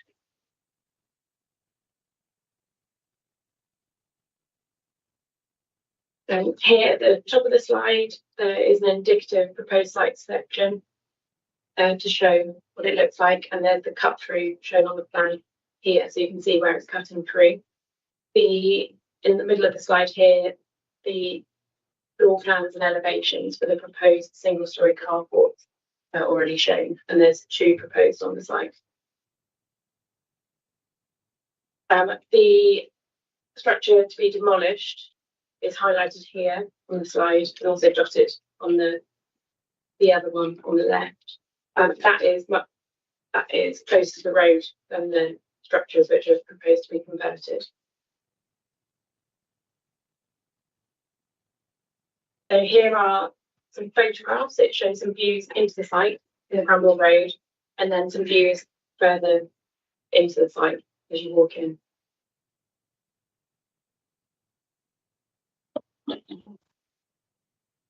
these photographs show existing building B, annotated with the arrows here. The structure proposed to be demolished in photograph 4, and then in the background you can just about see building A, which is the other building to be converted, and then some other photographs on the slide here. Photograph 6 shows the existing residential properties near to the site. Here, got some more photographs here to give you a bit of a flavour of what's on the site. Building A, annotated in photograph 7 and 8, and then 9 and 10 show the exterior of building A, and then the interior of the rear of building A, and then the photograph at the bottom shows the site where you can see the existing houses at 1 King's Close and 1 Queen's Close. There's some more site photographs, and you can see there is existing hedging and vegetation on the site. And here, where I'm pointing to, this is part of the building to be demolished.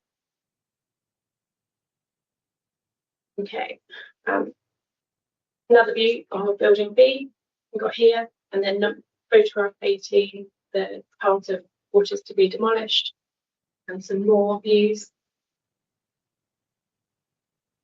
And then some longer range views of the buildings, including from the adjacent field, which is to the north of the site. So you can see from these photographs that the site is well screened from the adjacent field, and then also there's setbacks from the road. So the proposal has been assessed in terms of its impact on the national landscape, design, character and heritage from paragraphs 13.15 to 13.33 of the officer report, and the concerns raised in objections and comments are acknowledged. The proposed scheme follows pre-application advice, which officers consider have been responded to in order to make the application acceptable. Since the agenda was published, the Cranbourne Chase National Landscape Team have brought to my attention the need to remind members of their duty to seek to further the purposes of conserving and enhancing the natural beauty of the national landscape. I can confirm that this is the basis on which the officer assessment has been undertaken. So the size of the proposed development, which converts existing building A and B to dwelling houses, is judged to be limited. It is not major development in the national landscape, and unlike the Hinton Mill application, this scheme is only for 5 dwellings, so there is no policy requirement for affordable housing.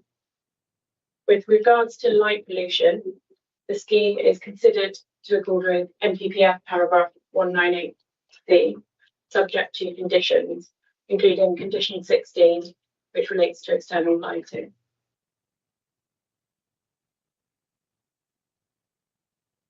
This slide shows some of the separation distances. Some of these are covered in the separation distances table in the officer report at paragraph 13.29. The photographs that I've shown you on the previous slide and the separation distances between the proposed development and the existing 2-storey residential development are considered sufficient to avoid harm. As I've also said on the previous slide, the site is well screened by boundary hedges on the northeast and north site boundaries. The proposed scheme is considered to result in an improvement to the appearance of the site and its setting, and would therefore be acceptable in terms of neighbouring community, subject to conditions. The application is supported by an arboricultural impact assessment and a tree protection report, which includes the installation of tree protection barriers and covers how material should be stored on site. The council's tree officer has no objection to the proposed development in terms of trees and landscape, subject to conditions, which includes the pre-commencement site meeting. In addition to this, conditions 8 and 9 will secure soft landscaping and hard landscaping. So with these conditions, the proposed development is acceptable in terms of trees and landscaping. So highways and parking are covered in paragraphs 13.36 to 13.40 of the officer report. And the parish council's objection and comments from neighbours include concerns over highway safety, traffic and parking. The proposed scheme has been amended during the application and now includes 15 parking spaces, which include the parking spaces within the 2 carports. The parking provision includes visitor parking and provides more parking spaces than the minimum recommended number of parking spaces in the Dorset residential parking standards. On the basis of the amended scheme and the submitted transport note, the council's highways officer considers that the proposal does not represent a material harm to the transport network or to highway safety, and therefore has no objection, subject to conditions which ensure the access and the parking areas. Informative notes have also been added. Emergency access into the site has also been considered in paragraph 13.71 of the officer report. And as you can see on the slide here, the access is over 6 metres. I've got a measurement of 7 metres here wide. So it's sufficient. So for those reasons, the proposed development is, in this respect, accords with local policies KS 11 and KS 12.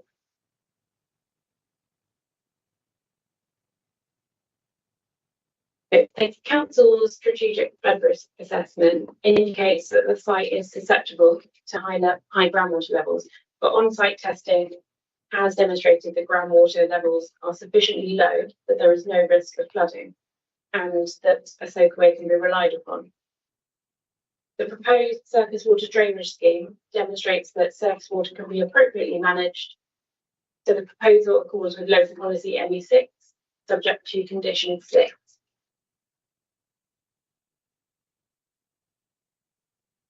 Just for clarity, this slide shows the markup of the repositioned fibre optic cable box.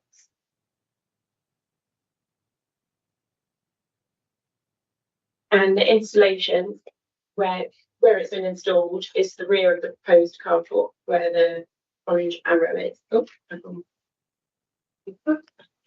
So it doesn't have an impact on the scheme. So the officer assessment on ground drainage, scheduled monuments, biodiversity net gain, impacts upon Dorset Heath, and environmental implications are covered within paragraphs 13.47 to 13.67 of the officer report. Foul drainage, biodiversity, and biodiversity net gain are covered by conditions. The access road is private, so bin collection in this case is understood to be dealt with privately. And when it comes to Dorset Heathlands, mitigation to prevent harm to Dorset Heathlands can be secured by the community infrastructure levy.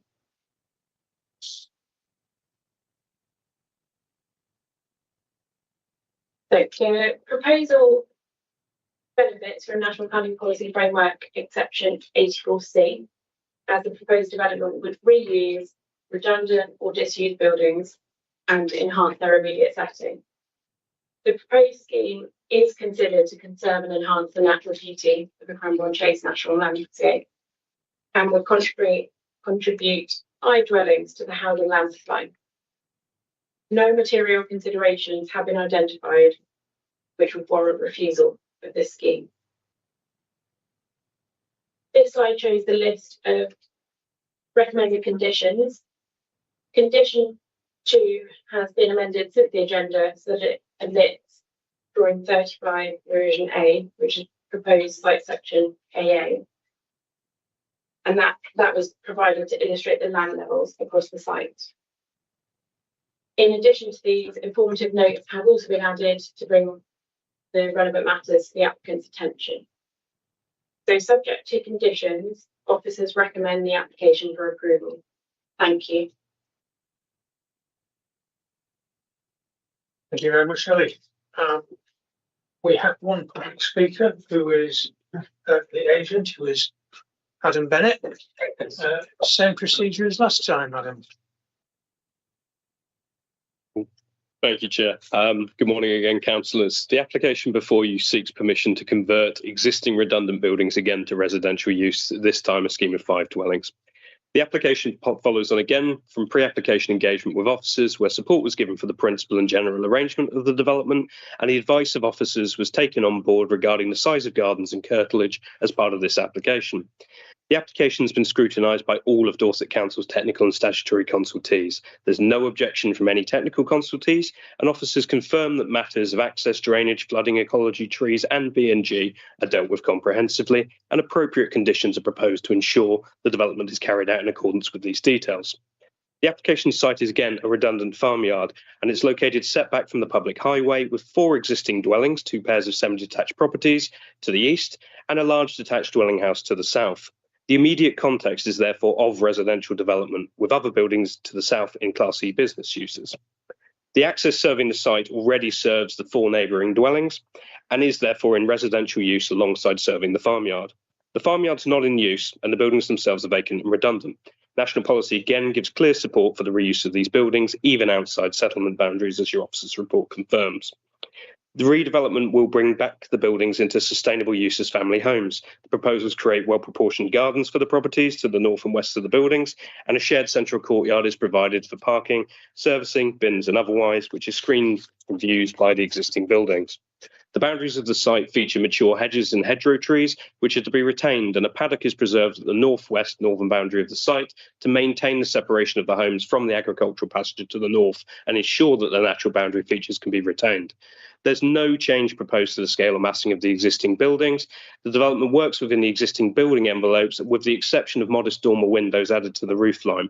The development avoids the use of roof lights to protect the International Dark Skies Reserve, in this case of the national landscape, and employs an appropriate pattern of natural materials, timber cladding, dark material roofs again to blend these into the backdrop. The development avoids the use of domesticating features with post and rail fencing and hedge planting to form the boundaries to the curtilages, appropriately reflecting the setting of the site. It will not be read in isolation from the landscape. The existing buildings are read in the context of the neighbouring homes and buildings behind, and otherwise a mature backdrop of large trees which front Witchhampton Lane. There's no change in the impact upon the landscape or harm to character as a result. The proposals will make positive reuse of an existing built resource and again be comfortably assimilated into this setting. Alongside this, ecological and biodiversity enhancements are delivered through the new landscaping scheme and through the removal of large areas of hard standing that exist on the site. There's no harm arising from the development members and clear public benefits in delivering 5 new homes. We ask that you grant permission. Thank you. Thank you, Mr. Bennett. Officers, do we have any questions or responses to that? No. In which case, questions from committee members. Councillor Skeets. Councillor Andy Skeets, Westmoreland and 3-legged cross.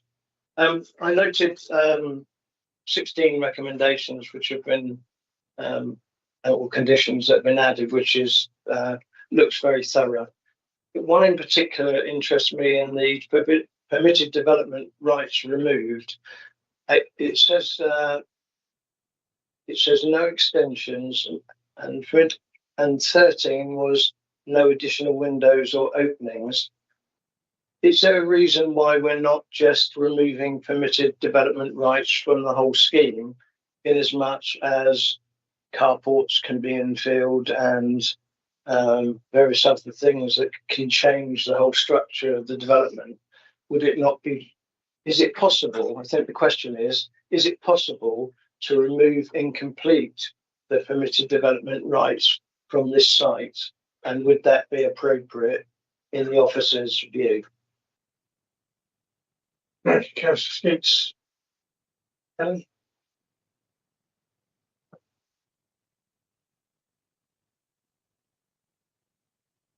I'm going to jump in there, Chair, if that's okay. So permitted development rights allow a variety of development, including the extensions, which is what Andy has suggested is removed. If members considered that it was necessary to remove permitted development rights for all outbuildings, then yes, you could. There's a mixed response from inspectors about whether it's reasonable to remove permitted development rights, and there needs to be a demonstrable reason why we do so. So the reason why we've picked up on the extensions and the roof lights is to protect the national landscape, because we want to maintain that agricultural and we want to avoid light pollution. But yes, if there's a reason why members want to do so, they can.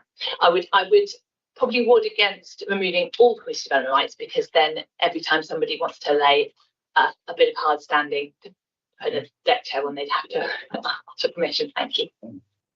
Can I ask a supplementary, Mr. Chairman? Yeah, please go. As a supplementary, I noticed that there were carports, and I noticed that there was some objection to carports and the way they looked. I know the reason for the carports, because it's a visual thing from the sky, I suppose. Is that the reasoning? But under the conditions of removal of permitted development rights that you've noted, would that stop somebody filling in a carport and making it a structure or not? Maybe we'll get an answer shortly. Through Chair. So yes, the carports are single story and they've been designed in a way that the pre-app that means that they don't have an impact on the national landscape with their single story nature and appearance. And carports, by their nature, don't have permitted development right.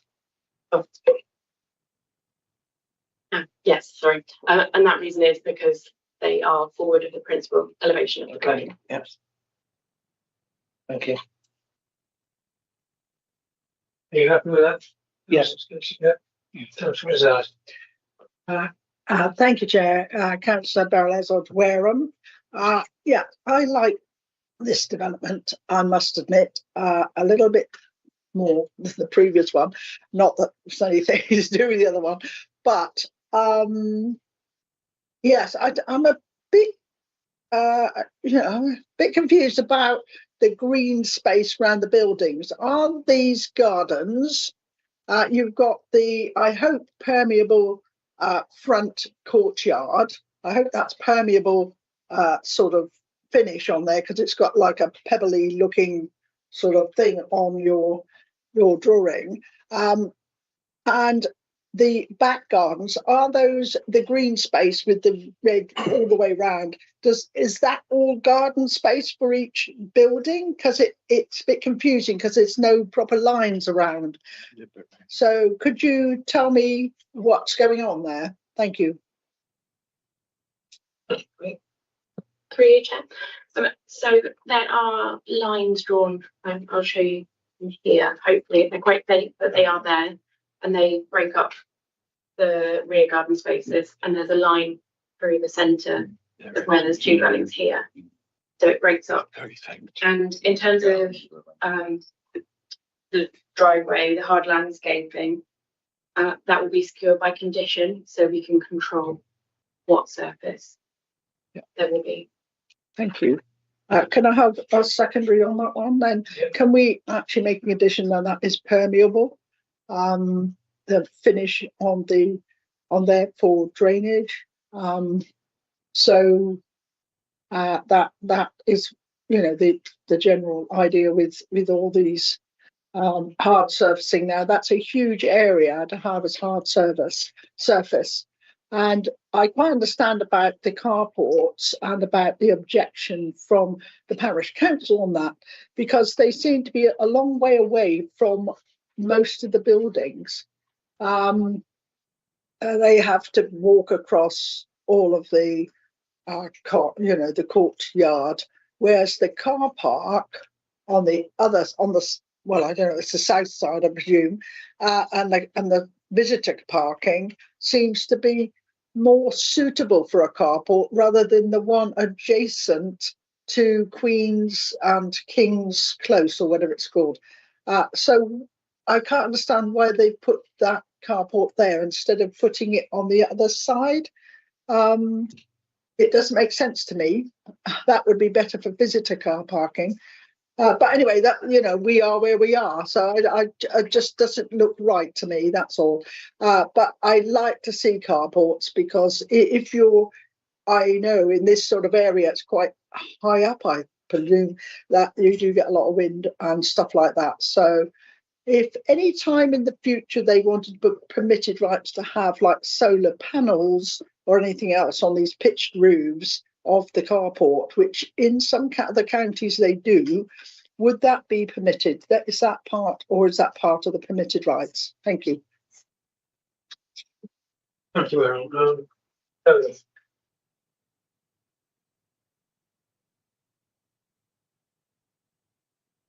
So coming back to the surface, the flood, the surface water drainage scheme plan shows, you can't see it on here, but there is a note. It says that the driveway is to consist of loose gravel over an open graded aggregate subbase with an underlying permeable membrane. And the other question about the solar panels?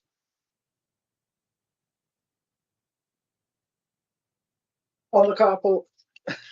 Sorry, but there's various permitted development rights that you can use under as householders, and we just need to assess it under that to check that they meet the PD criteria. Otherwise, it would be a matter of applying permission, but I can't imagine that would be. Yeah. Or on the buildings themselves, obviously, you know. Yeah. Thank you very much. Thank you, Councillor. Councillor Chell. Thank you. Yes.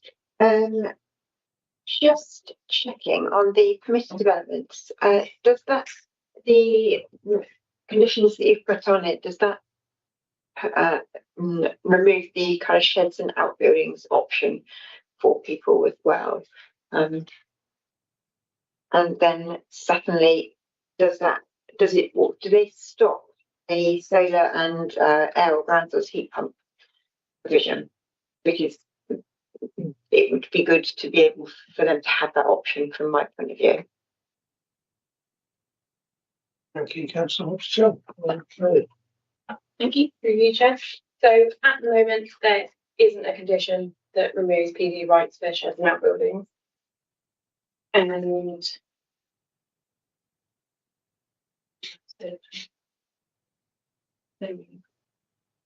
there's no removal of whether of PD rights when it comes to air source heat pumps and ground source heat pumps or solar panels. Thank you. Can I ask for a condition is put in terms of permitted development not to allow sheds outbuildings? Outbuildings. Have greenhouses to be made. Greenhouses. If you say must, then Or can we? Quite a lot of space there. Can you, excuse me, Councillor Chell, can you elaborate on that with reasoning, please? Yeah, certainly. Sorry. My concern would be that if you put something that would then be converted into some sort of annex, that kind of way would be my concern. Yes. Okay, thank you. So the concern would be that a shed or an outbuilding could then become an extension. Is that what you're saying? Yes, I suppose so. Yeah, it just becomes more of a permanent rather than a kind of storage vessel. It becomes a sort of a room that is secondary to the house. Okay. So thank you.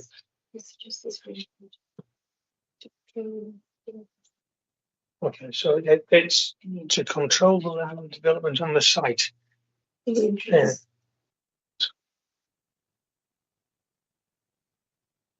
Yeah, I think I got on one. Georgia, yes, and West Wiltshire Downs. Okay,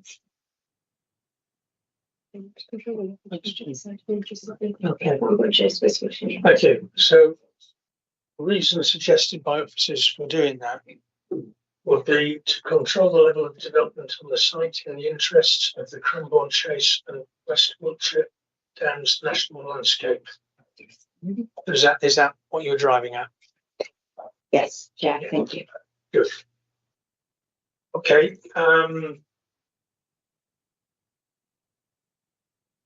I've got Councillor Brenton. Thank you, Chair. Councillor Brenton, Legit Melton. Generally speaking, I much prefer this application. There are reasonably generous gardens. There is plenty of parking.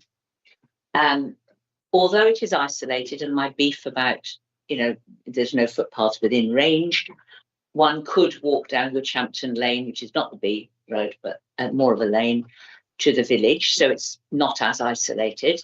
I quite like the carports being away from the houses, because that means they actually have a front space in front of the house, where this could cause a community in the end. You could stand outside your front door and talk to a neighbour, which is pretty to be encouraged. What I would question is, I'm assuming the status of the track to King's Close is a private track. There's no issue with rights of way across it or way leave or anything like that. I hope the officer can clarify that one. We've talked about dark skies, and I'm sure that you'll tell me that the materials will be subject to condition, but is there any encouragement for solar panels? And my point with the carport roofs would be green roofs, which would be quite acceptable in that area. But the biggest one is, what are the details about rainwater collection and reuse with all these angled roofs, not flat roofs? Okay, because when I looked at the drainage, the surface drainage thing, although there is a fall, it's not a vast fall, but on the courtyard towards the soakaway. In garden terms, you'd say, "Ooh, that could easily lead to pooling in a downpour," and I would like to be reassured that rainwater goods actually collect the water, and there's a scheme for reuse, which could be done because it's effectively a new development. They will need new roofs, so therefore new rainwater goods would be ideal. And I had one question, which is sort of slightly irrelevant, but in photograph 10, which is going back a couple of slides, what was going on in building A? Because it looks as though it was being used for something rather. So was that agricultural? Building it, I think it was photograph 10 is what I've got written down. No, the 10 on that slide. Go back one or forward one there. So it was used as a meeting room or something. And we're not intending, therefore, to remove the windows that are there. No. Thank you for your time. It is storage within the agricultural building on photograph 10. Thank you. Okay, thank you. But unless anybody else comes up with some more interesting suggestions or questions, I would propose acceptance. Okay, so proposal to accept. I've got, I think they were pretty simultaneous, but if I go Councillor Hazard and then Councillor Skeets. Yeah. I would, oh, thank you. Thank you, councillor Beryl-Izzard Wareham Ward. I would second the proposal to grant this application. Thank you.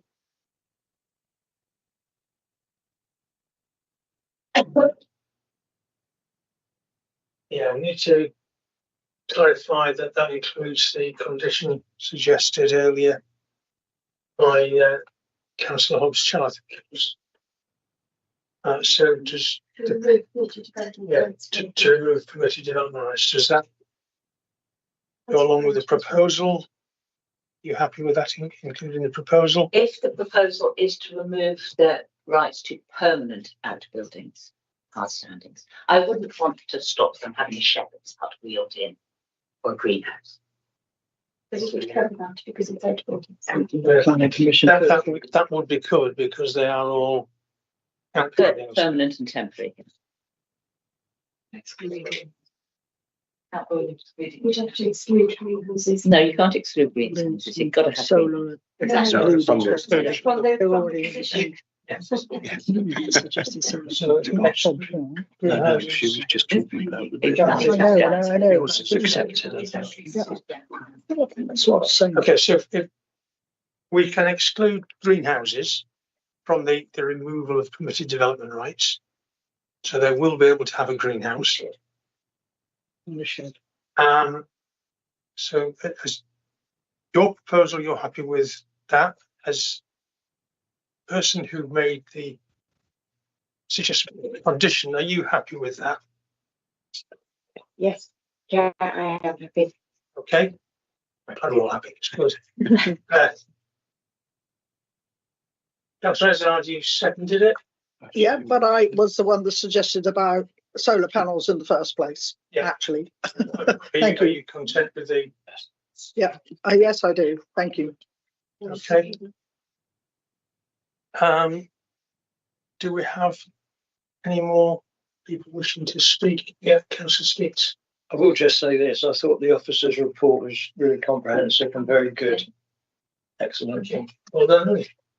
Okay, so nobody else wants to speak or comment, so we've got a proposal which is to accept the officer's recommendation with the addition of no outbuildings other than greenhouses, and the permeable courtyard condition was asked for is covered anyway, I believe. Yeah. So if we take a vote, all those in favour of that proposal, please show a hand. 1, 2, 3, 4, 5, 6, 7. We'll call that unanimous, shall we? So, E4 2024 01993 Highly Farm, Hampton Lane is approved. Thank you. Thank you all for that. And hopefully we've got time to fit in another one before lunch, which is going to be People 2022 06238 Arnold Cottage, Dorchester Road, Wall, Wareham. It will be presented by Liz Adams.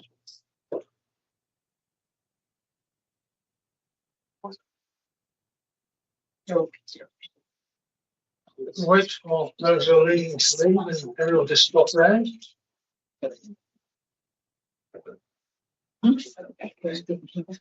Yes, you can't eat quietly in here. Okay, this is going to be presented by Liz Adams. So Liz, when you're ready, let's take it away. Thank you, Chair. So this application, we're now moving over to Wool, and the application is before you following concerns raised by the Parish Council, which includes concerns about drainage, access onto Dorchester Road, density of development, and access and turning points.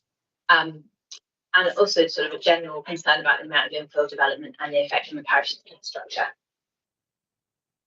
So the application, like I've said, is in Wool, and it's within the Wool neighbourhood area boundary. So we're considering the neighbourhood plan as well as the local plan. It's within an area identified as having a mixed residential character. It's set back from Dorchester Road behind a mature boundary hedge that you can see in this photograph. And nearby dwellings to the south and east are predominantly bungalows. Liz, sorry, it's not. It's not working, is it? No. I'm looking at the wrong thing. Thank you. I'm going to go back a little bit. So here we are. This is the, thank you. This is the wall neighbourhood plan area, and we're in this area here, sort of peach area, which is the area with mixed residential character. So here's the the hedge and our cottage. You can see that there is a small row of single-storey shops, if you've got really good eyesight, to the southwest of the site. And then to the northeast is this two-storey terrace with shops at the ground floor level and first floor flats above. And they're served by some rear balconies and accesses.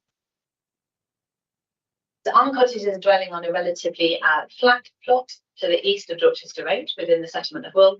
And the detached property reads as a bungalow but has rooms in the roof served by dormers. Terrace fencing has been erected on the land to the rear of Arm Cottage to separate the application site. And this is currently undeveloped. There is a single tree in the southeast corner. It's proposed to erect 2 chalet-style properties within the garden. The 2 dwellings are of similar design. So you can see that the bathroom and ensuite are within the dormer. And there's 4 bedrooms to upstairs. And then this is the second one, which has slight differentiation with the render.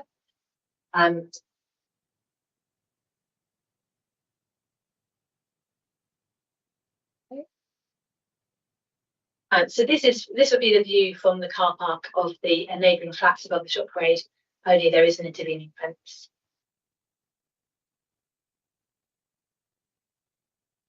And the upper floor windows on the side elevations, as I've said, serve bathrooms, so they would be obscure glazed, and there's another dormer facing the other way on this end of unit 2. The dormer on Arm Cottage that you see here, we understand serves a bathroom. This was part of a certificate of proposed lawfulness that was submitted previously, showing the bathroom here. And there's also a proposal to rework the ground floor, which would change the windows so that they would now serve a kitchen and dining area. So with the dwellings tucked behind Arm Cottage, they'll have limited impact on the street scene and are considered to integrate positively with the mixed residential nature of the area. This is the rear of the dwellings, which back onto neighbouring properties, and you can see this is the car park that serves the shops to the west of the site, and you would see the proposed chalet dwellings in the context of the neighbouring garaging and the existing building.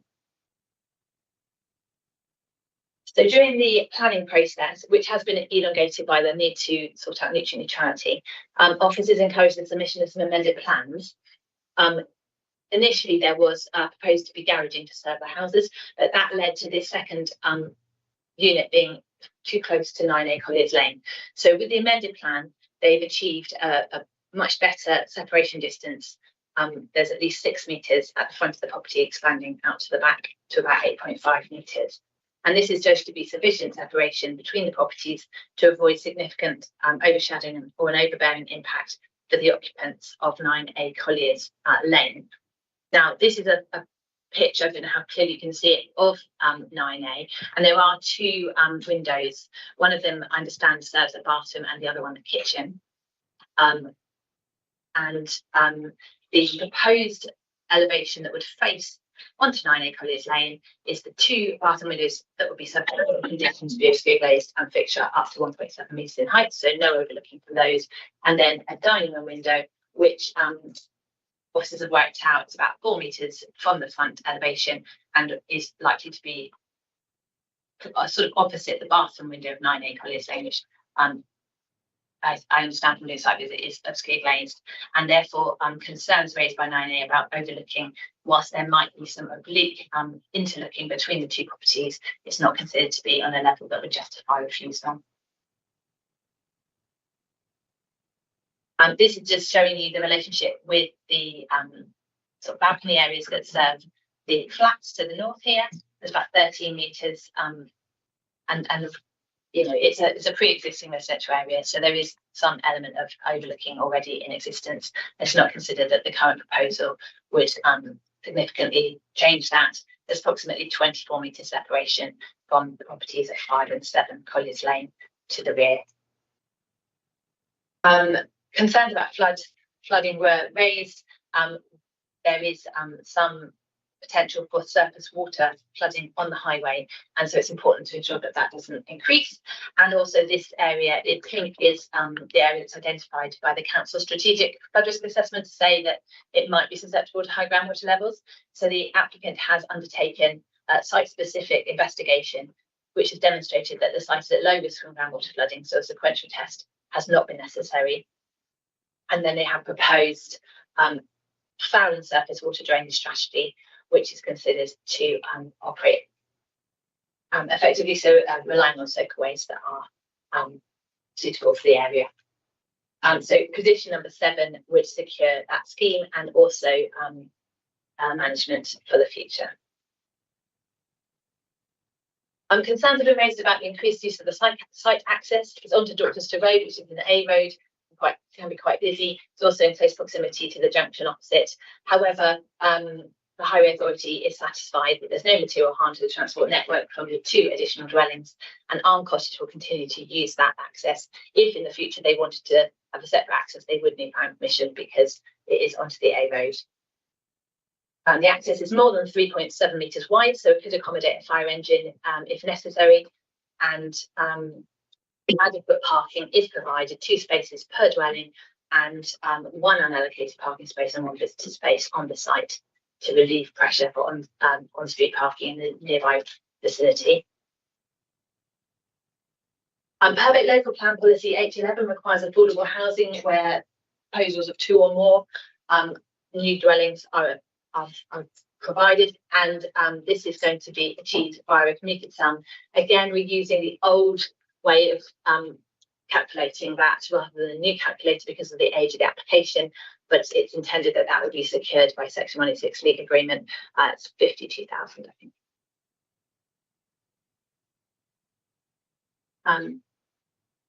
So overall, the application is considered to be acceptable in accordance with both the local plan and the neighbourhood plan, and it's recommended or requested that members delegate authority to officers so that we can secure the legal agreement and the affordable housing contribution prior to issuing an approval. Thank you. Thank you.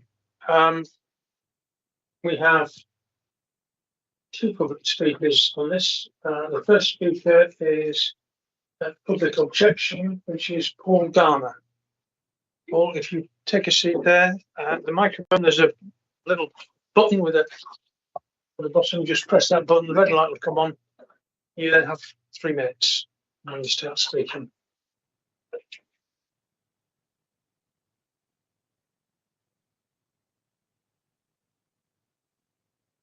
Thanks, everybody. My name is Paul Garner. I live at... Oh, sorry.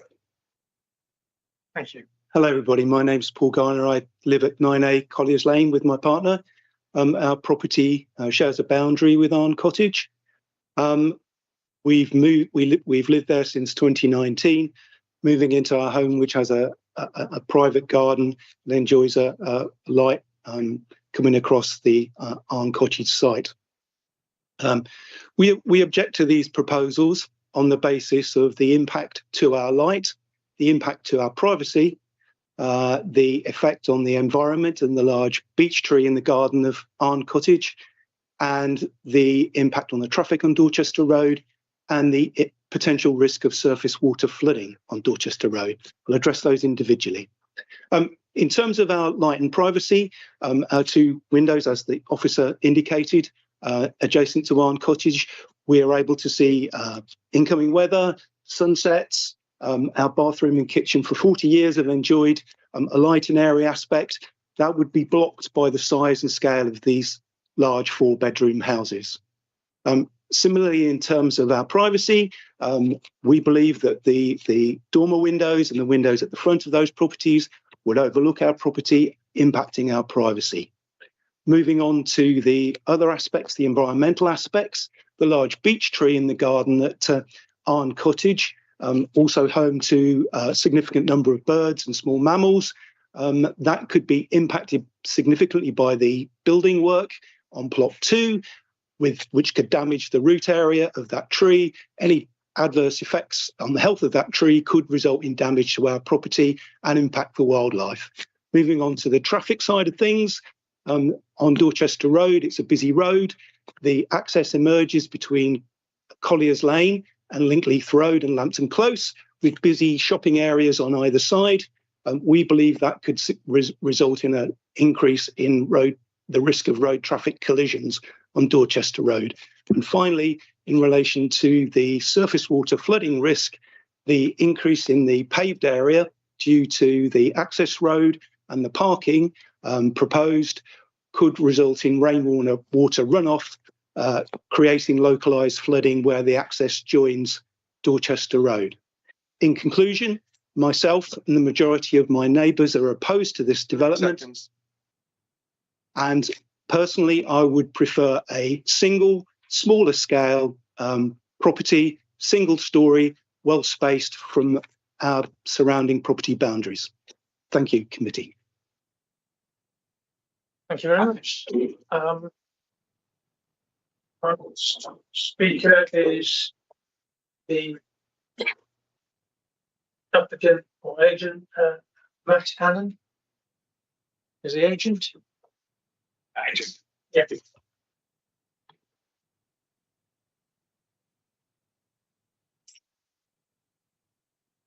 Thank you, Chairman. Hello, members. My name is Matt Hannon. I'm a Chartered Town Planner and Director of Pure Town Planning. The Planning Officer has comprehensively explained the full details of the proposed scheme in their opening presentation to you.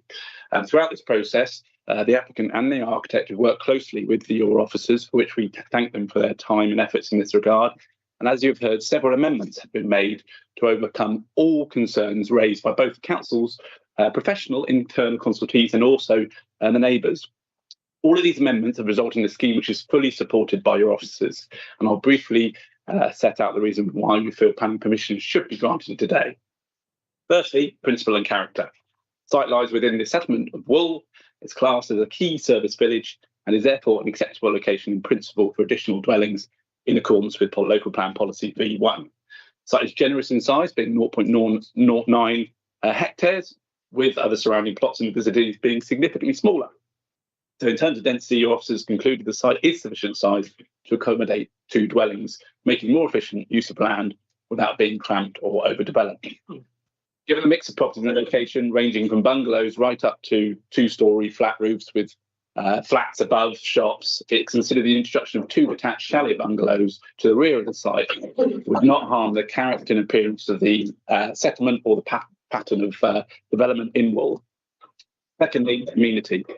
As confirmed in your officer's report, following a set of amended plans which overcame initial concerns by increasing the distance of plot 2 side elevation from the neighbouring property at 9A Colliers Lane to the east, it is your officer's view that this, together with orientation, the form, the depth, the height, as well as the window positioning and obscure glazing to the bathrooms and en-suites on the upper floors side windows, it concludes that the proposed dwellings would not result in any material harm to the amenities of surrounding properties. Thirdly, trees. The initial concerns raised by Council's tree officer with regards to the proximity of plot 2 to T1 Beach have been fully overcome with the resiting of that property and the amended plans and supporting tree report. The Council's tree officer is in full support and confirm they have no objection, subject to conditions 3, 4 and 6 as set out in your report. Fourthly, highways. The Highways Authority have been in support of this scheme since December 2022 and confirm that the proposal does not represent a material harm to the transport network or to highway safety. 30 seconds. Subject to conditions 8, 9 and 10 of your report. As you have heard, the application is supported by a flood risk assessment, which confirms low risk from groundwater, and by a surface water management plan, which is the conditions are set out in the conditions secured by condition. Lastly, the applicant is willing to accept the affordable housing contribution, and this has been confirmed, and the council's legal team are drawing up the agreement as we speak to be signed. Council, as the applicant is a local developer, is building high quality family homes in the Dorset area for many years. Please support the officer's recommendations. Thank you. Thank you. officers, do we have any responses to? Thank you. I think most of the concerns that Mr. Garner raised are probably already covered in the presentation, but I should have mentioned the tree, which has then been picked up by the agent. The tree officer was satisfied that with the repositioning of the unit 2, that's now far enough that we can achieve sufficient tree protection, and it's not incompatible with enjoyment of the area of the amenity area in the future. So there are 2 conditions proposed in the list of conditions should permission be granted. Thank you. Thank you. And in terms of what's sort of runoff permeability? Thank you. Yeah, and I was also going to mention that although I provided previously the height, which is 6.8, the eaves are only 2.5, which is standard bungalow height. So that's does impact on the on the neighbours. And then in terms of the surface water and flood water drainage strategy, it's proposed to use permeable parking. So at the moment, I think when I visited, there was this area has already been paved and is in use by On Cottage, and then it suggests permeable paving to serve a total of, so there is impermeable area has been taken into account in terms of the surface water drainage, and then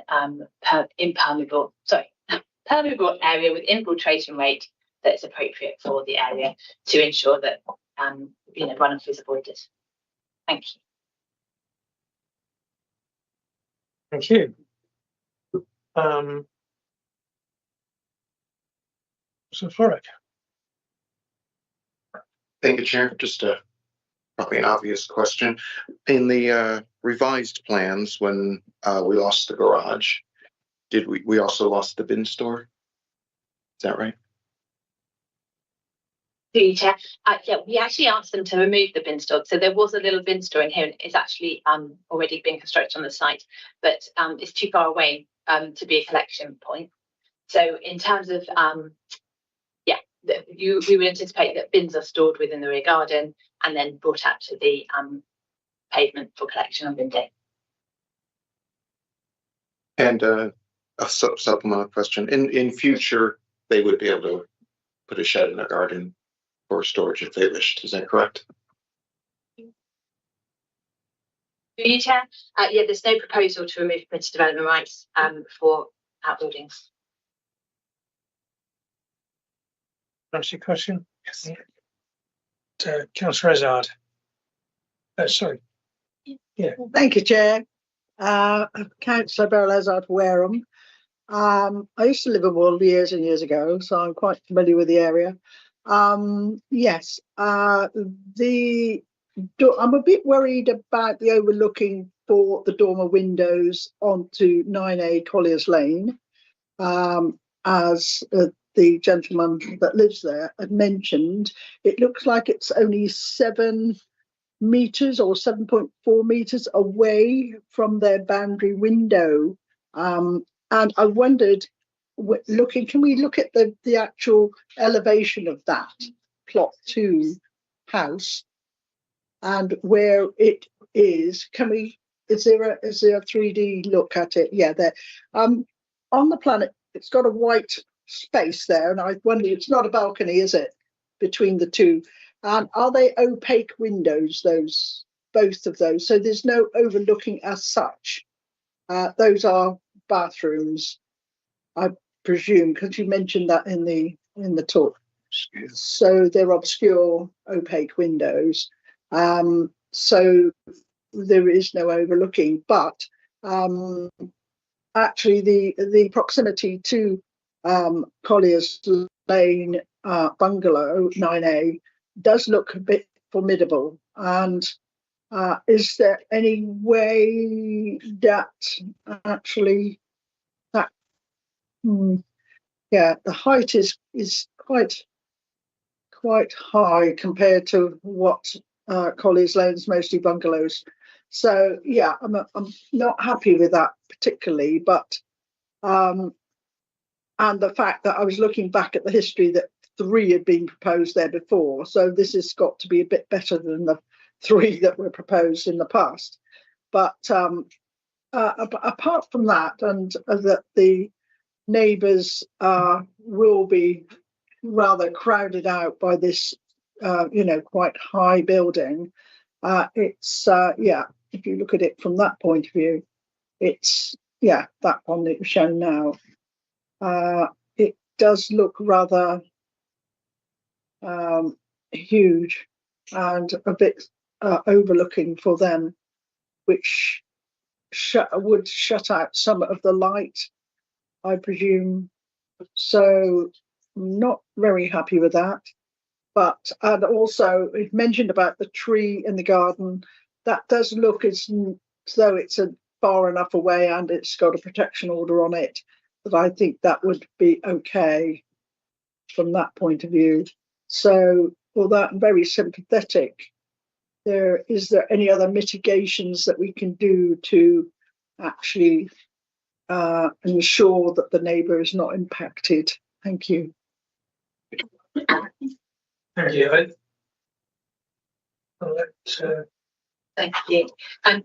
Chair, I have realised, belatedly, I apologise, that condition 12 is written to require obscure glazing, but we've missed out the bit that says it should be fixed shut below a 1.7. So we can add that in, because that would ensure that, because we'd expect the top elements to open because they need the ventilation, but we wouldn't expect the lower parts of the window to open.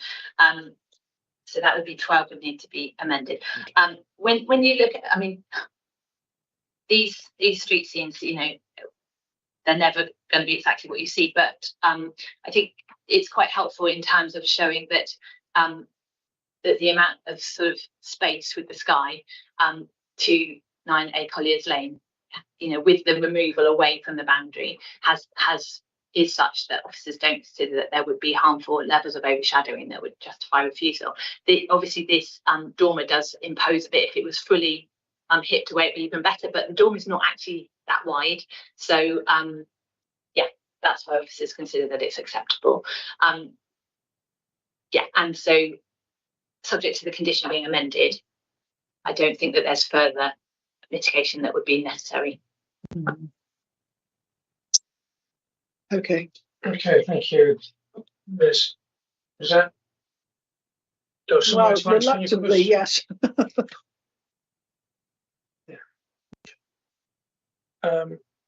Councillor Brent, and then Councillor Oxchell. Thank you, Chair. Councillor Brent and Lidget and Upton, but some time ago, Wool was part of my ward, so I know the area well. I'm actually quite pleased to see this come forward, because this property has been a bit of an eyesore over the years. It's obviously looked a bit, so to see it, the back garden being reused, even though I would much personally prefer they actually gardened it properly, I can see that Wool does need houses. They're on the list to have more. And so this application is, I would say, as good as it gets, but it's not bad.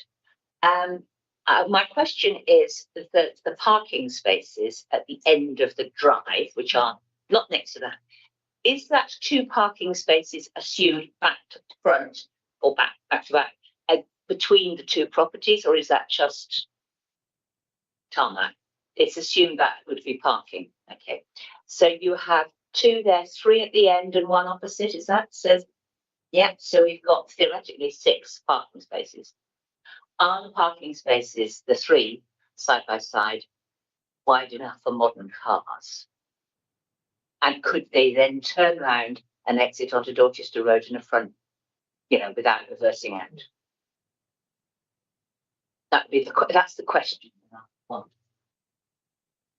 you, Councillor Brent. Liz. Give me 1 second. Double check.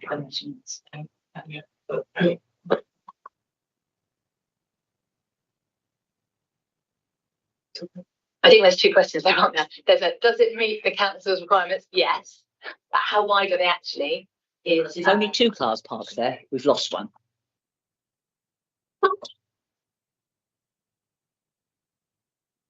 Or a train. Or were disabled. Wide doors.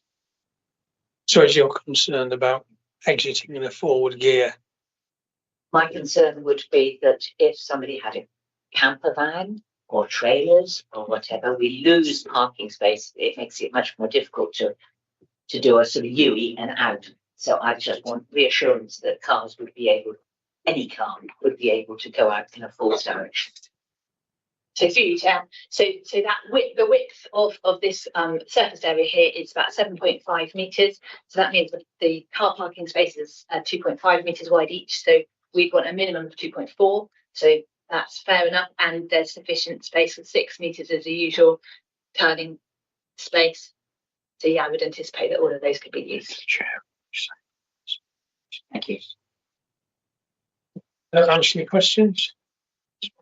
Thank you, Chair. I have no more questions at the moment. Thank you. Councillor Hobbs-Chell. Thank you. Yeah, Councillor Hobbs-Chell, Glenelg South Ward. The two immediate things are the large beech tree and the overlooking potential. Is there an option to remove the permitted development rights for additional windows and doors on Unit 2 so that we can hopefully mitigate some of the fears or alleviate some of the fears there? And the tree, the large beech tree, yes, beautiful tree. I note in the 13.28 in the minutes report that extensive reduction works and removal would not be supported for reasons such as shade or dominance within the garden space. Is there a way that we can add a condition to put this into the planning, basically? Yeah. So two questions there. In terms of overlooking, so any new first floor windows would have to be obscure glazed under the permitted development rights because they're on site. If you were concerned about additional windows at ground floor level, then yes, you could add a condition removing Class A rights for additional windows at ground floor level. We don't do that just because at ground floor level we'd expect the screening to be provided by the screening.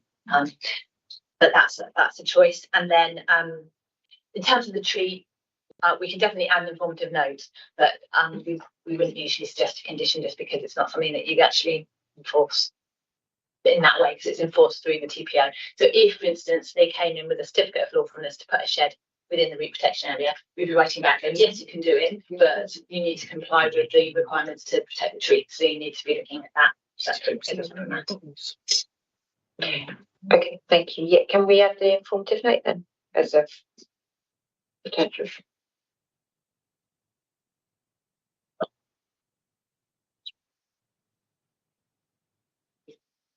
You need to use the paragraph in the report. Okay, Councillor Hazard. Oh, I thought no, I thought you waved at me. No, I wasn't. No, sorry. I was fiddling with my hearing aid, actually. I find some people's voices difficult. But anyway, never mind. No, fine. Okay. Councillor Brent. Councillor Brenton, yes, I know you're always confusing us, but I wave not go. And bearing in mind that I hate to say it, we need new houses. Wool is an area that's being looked at. I'm relatively happy with Dorchester Road because there is a zebra crossing there. It is, it is already under 30 miles an hour. It's not like a rural road. And the traffic is often, to be honest, stationary because of the train coming past. So it's not a racing road apart from at night. So I'm not particularly bothered about the access in and out. I was particularly bothered about the turning circles. I don't like the size of the gardens, and I do feel that the separation between the two houses is not brilliant. But all in all, I would propose we accept this.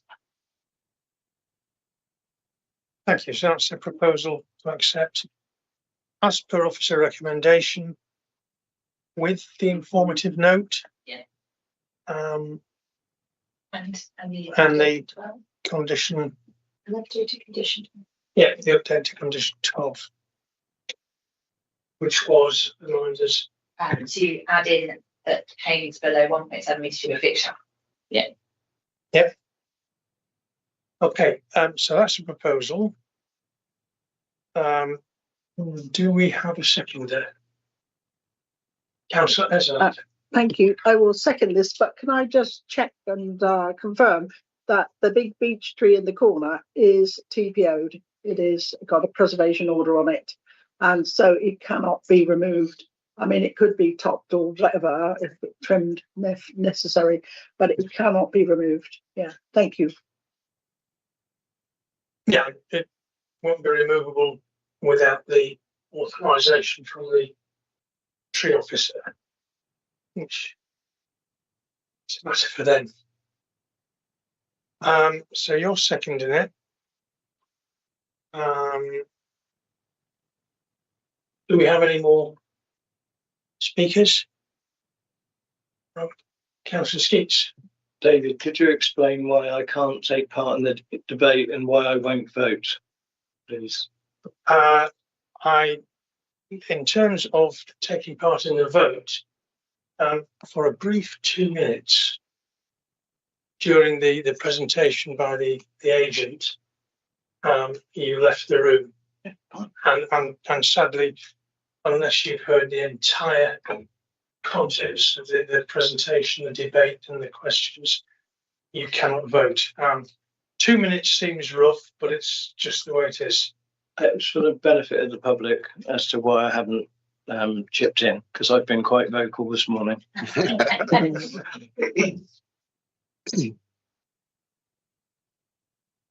Right, do we have anyone else speak? No.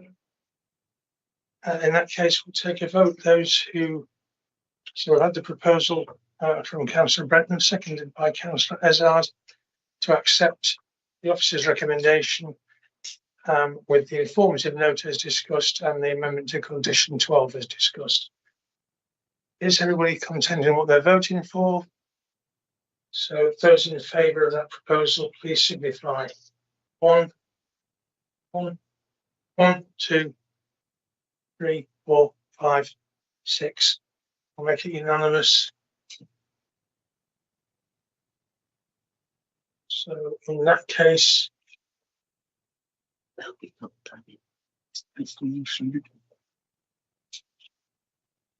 people 2022 06238 Allen Cottage, Dorchester Road, Wool, Wareham, BH26EJ is approved. And at that point,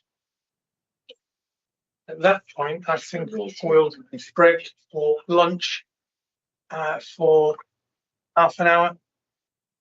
If everyone can be back by, I call it 25 past. That's right.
Excellent. Thanks, Mr. Hanlon. Well, one of the three.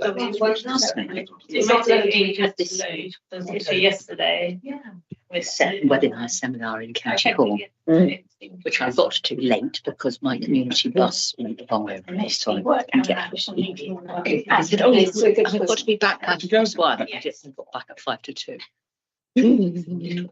Good afternoon, ladies and gentlemen. Thank you for returning. Suckers for punishment, I see. We've got a few left, but the next one we've got is P4 2024 01770 15 Churchill Close, Sturminster Marshall. It is going to be presented by Claire Hicks. We have two public speakers, or we did have two public speakers registered, one of whom has had to leave, so we've only got one remaining. We'll come to that later. And everybody's here.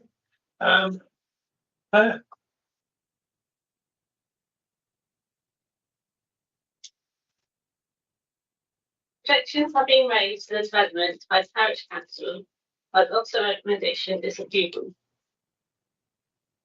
Number 15, Churchill Place forms part of a terrace of two-storey dwellings dating from the 1950s that runs along the eastern side of Churchill Place playing field in Sturminster Marshall.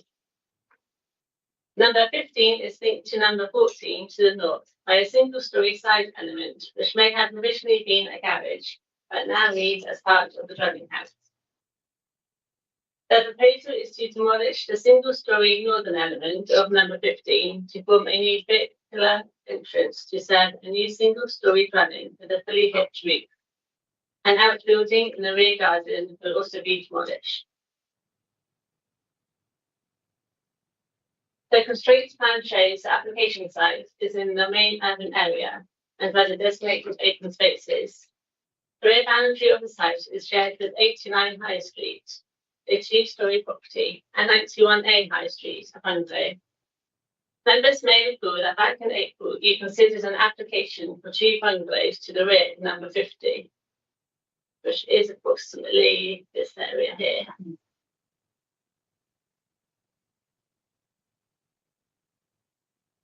The reason for refusal for this application at number 50 was on the grounds of harm to neighbouring amenities due to overlooking and lack of outlook and intensification of residential use, which is contrary to the established character of this part of Sturminster Marshall. The proposal was judged to be contrary to policy HE2 of the local plan and policy XMNP9 of the neighbourhood plan. Officers consider that the current application, which has got a single dwelling to the south of Churchill Place, is materially different from the application for 2 properties and is not judged to harm the character of the area. It is predominantly derived from the arrangement of the terrace properties around the green. The proposal is for a background plot, and the parish council and objectors have raised concerns about overdevelopment. The dwelling will be evident to residents in the immediate vicinity and will be glimpsed from the highway, but officers consider that the proposal can be accommodated without harm to the character and distinctiveness of the area. And of course, with policy LN2 of the local plan, which encourages efficient use of land. Policy SMNP9 of the adopted neighbourhood plan, which requires that development should follow the key design principles of the character of the area. New development should not compromise the unique planned character of the estate, which includes the characteristic building line, height, rhythm, and materials, and the use of communal green spaces. Properties are mainly 2-storey in height, although there are some bungalows in an annex of the main coast to the north, so the proposal does not conflict with policy XMNP11. The proposed bungalow will be behind number 15 Churchill Place, so not disrupt the characteristic street scene. Although the increased density will impact on spaciousness at the rear of the properties, the site is considered large enough to accommodate the bungalow and associated amenity space that resulting in overdevelopment. Background development has already been constructed from plots to the rear of 21 and 22 Churchill Close, approximately 50 metres to the south of the site. In granting planning permission at appeal, the inspector determined that the development could be accommodated without harm to the character of the area. This decision was prior to the adoption of the neighbourhood plan, but it is judged that the modest proposal could similarly be accommodated without harm. The proposed dwelling would not be readily seen in the street scene, which would continue to be dominated by the characteristic terrace properties. The application site has already had its front boundary wall removed to achieve off-road parking. The proposal will retain the existing arrangement, therefore complies with policy SMNP 12 of the neighbourhood plan. These photos show the front of 15 Churchill Close and where the access will be. The existing dwelling will retain sufficient space for 2 vehicles at the front of the property from hard surfacing, and the new dwelling would have 2 car parking spaces.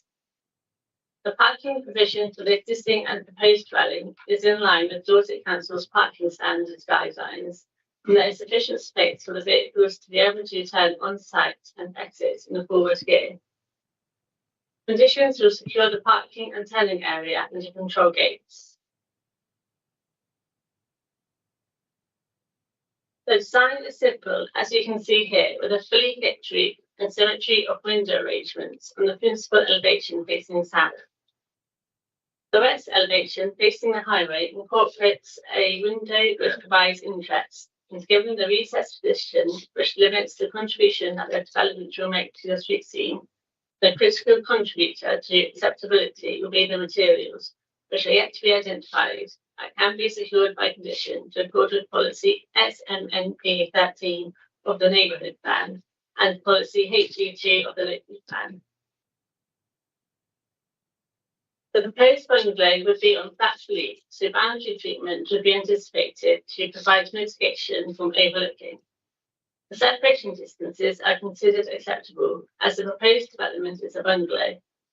A condition will be necessary to remove permitted development rights for extensions, roof alterations and windows above ground floor level in the interest of neighbouring amenity, and to ensure that the future relationship and impacts of any future development proposals on the adjoining dwellings are fully considered during the proximity of neighbours. Details of soft and hard landscaping can also reasonably be secured by condition in the interest of neighbouring amenity. While it is recognised that the proposed bungalow's garden will experience overlooking from neighbouring bedroom windows, this is not judged to be at a level that is unusual within the settlement so as to justify refusal.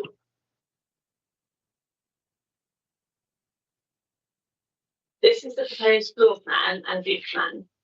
The proposed dwelling has a floor area of approximately 17 metres squared, which is in accordance with the local plan policy LN1 and the Housing and Affordable Housing SPD and the National Minimum Fixed Standards.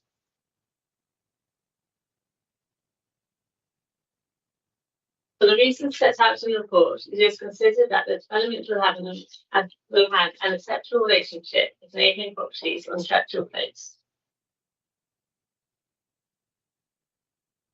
Neighbours objected that the design of the proposed development will cause overshadowing, resulting in harm to the amenities of the occupants of 91A and 91B High Street and neighbouring properties.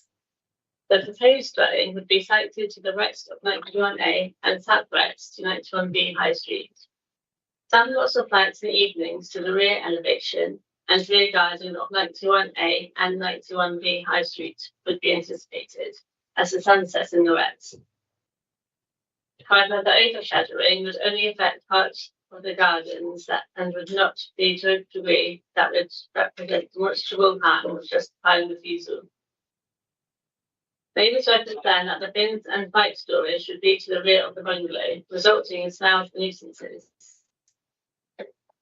The noise impact from one additional property is unlikely to be significantly greater than the noise which is produced from the existing current use residential dwelling. The site is in a residential area, therefore bin storage is expected on properties, and for ease of access, it is anticipated that these would be kept to the front or side of the property, where it is unlikely that any nuisance would arise. The rear garden is mainly grass, and there is an outbuilding which will be demolished. Objections have been raised that the proposal will harm trees. There are some trees in the garden of number 16 to the south. There are no trees on site, but to the south there is a cypress tree which has recently been a subject of a tree preservation order. The previous application for a dwelling on the site, reference PFUL 2023-06212, was refused due to a lack of information to demonstrate compatibility of neighbouring trees. Dorset Council's trees officer have raised no objection to this amended scheme, noting that the dwelling and associated parking bays have been pulled away from the southern boundary and the neighbouring trees compared to the refused scheme.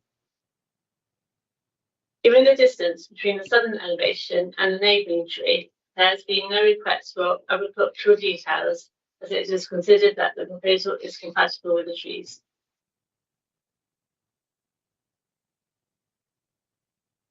The site is within an area identified by the Council's strategic flood risk assessment as being susceptible to high groundwater levels, but the application is supported by site-specific groundwater testing, which demonstrates that there is a low risk of flooding. A condition will be necessary to ensure that the submitted surface water drainage strategy is complied with. The proposal will secure an additional dwelling in a sustainable location in accordance with policy KS2. No conflict with the neighbourhood plan or local plan policies, nor other material consideration has been identified that would justify refusal. Thank you. Thank you. Thank you, Claire. Before we move on to public speakers, given the time, we would need an extension vote to say that we're happy to go beyond the 3 hours. Anybody want to support that, or everybody happy with it? Okay, thank you. The only public speaker we have left on this is Councillor Helen Fuchs.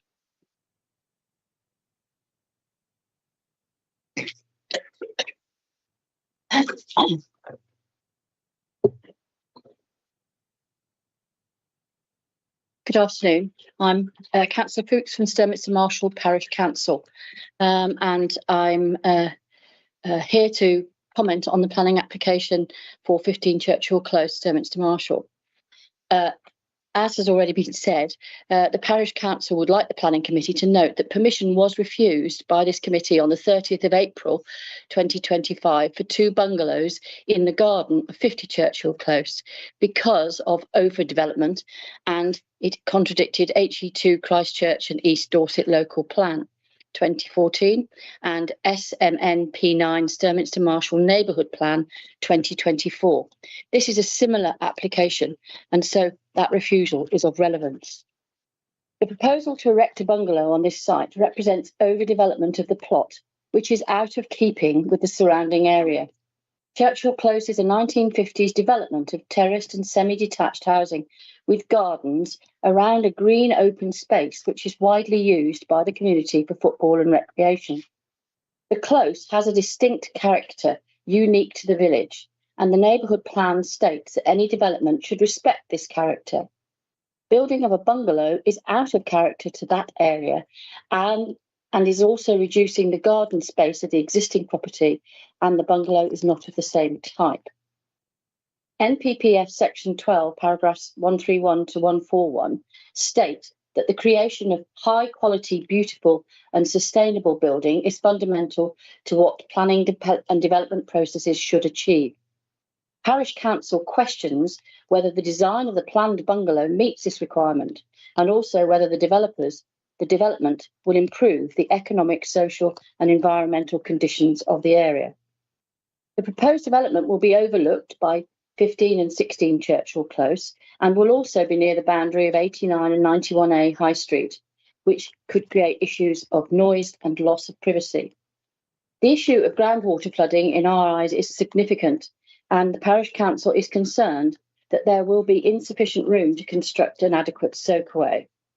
The development will increase the movement of traffic in the close and so increase the safety risk for children who play on the green and also for the pedestrians. Parking is already an issue around the close. 30 seconds. The council is concerned that allowing this overdevelopment would set a precedent for future similar actions, and the character of this part of the village would be lost. It would create unsafe access conditions, increase the flood risk, and adversely affect the neighbourhood properties due to its close proximity. Thank you. Any response from officers?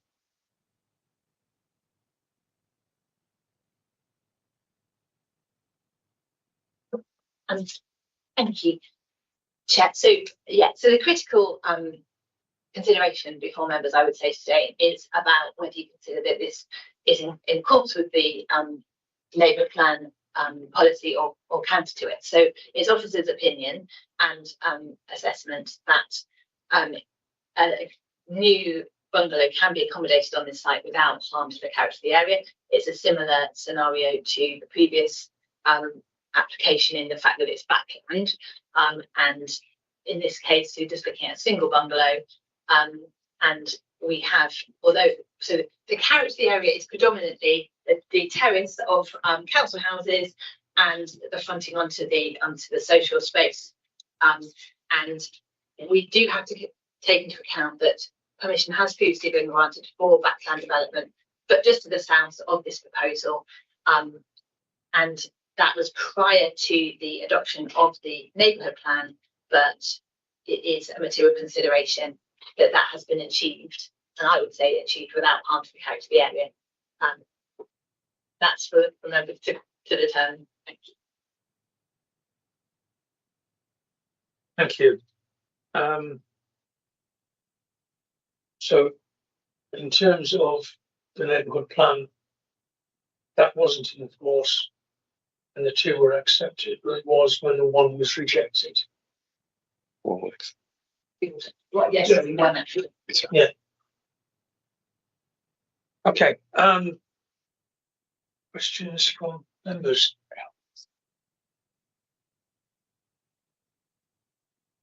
Councillor Brenton. Thank you, Chair. Councillor Brenton, Litchett Napton.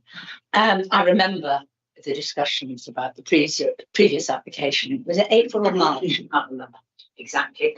But that was for two, and one of the critical bits was the separation distance between it and the houses at the back, and also whether or not the garden in the previous application actually contained things like glowworms and slowworms. I don't think we've got any comments on that in this application, but I can see that we have some backland. Are they bungalows, the ones that were accepted before? That's one question. I mean, the ones that already. So I'm not getting very good direction as which is north and south on these maps. I really would love a north-south pointer on them because it gives me an idea. North is always at the top, is it? Okay, right. Sometimes you wonder. Okay, so the south of this application, there are a few shown up on the plan as being backland. They only appear to be one at a time. What I would say, and what I'd like an answer to, is this is a bungalow, or shall I say pretty nondescript utilitarian design. Nothing particularly exciting about it. What would be good is if the officer could tell us whether it is adapted for disabled access. Are there wide doorways and such like? Because there is a need for those properties in all villages. So that's what I would like to know. Disabled access, and the materials, I assume by condition, will be very similar to what is on the front. I mean, you know, in the original bit. And what on the plan is if north is at the top, then I assume the back of the bungalow is right up against the boundary fence. Is there access all the way around it in terms of maintenance? So the access to the front door, I assume, I'm looking at screen 6, which is what we've got up there. So I assume the access is sort of round the corner of the property to the front door. Can I be assured that that is level, no steps, and wide enough for a wheelchair? That's what I would be interested in. Thank you.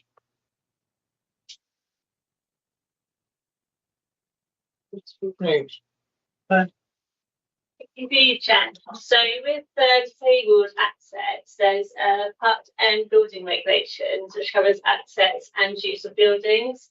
So it includes disabled facilities inside and outside of the building. Just to confirm, earlier, I think Councillor Brenton asked if they were single storey further down. Those are 2-storey.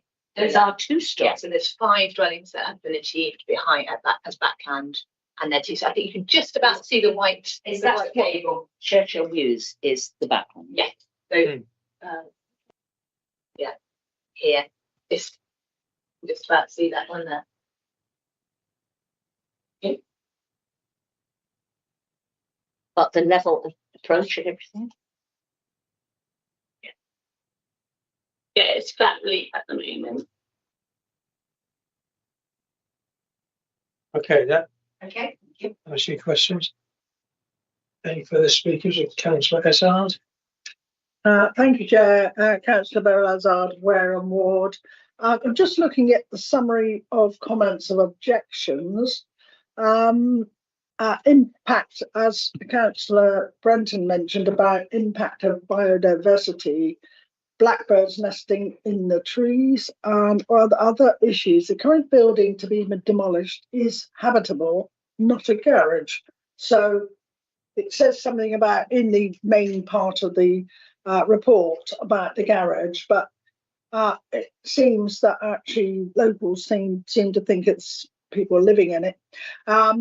And lack of desirability evidence by similar backland builds understood to be still for sale, so reduced property values. So of the Churchill Mews, or is it Churchill Mews there?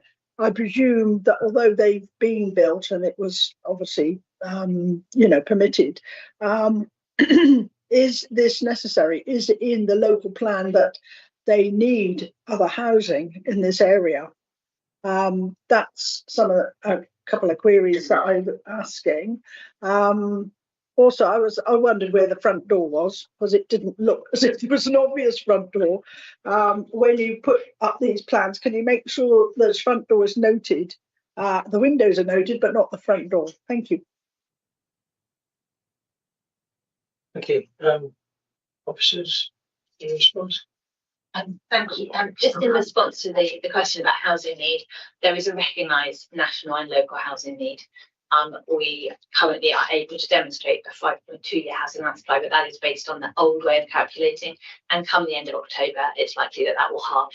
And so we know that we need to provide houses. And this is a sustainable location, being within the settlement compared to other locations that you've looked at today.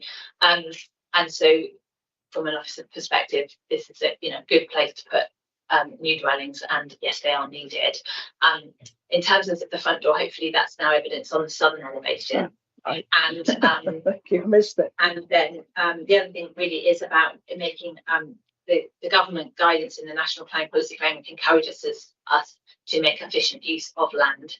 So the intention here is to achieve a development that achieves efficient use of land whilst not causing harm to the character and of the area and neighbouring community.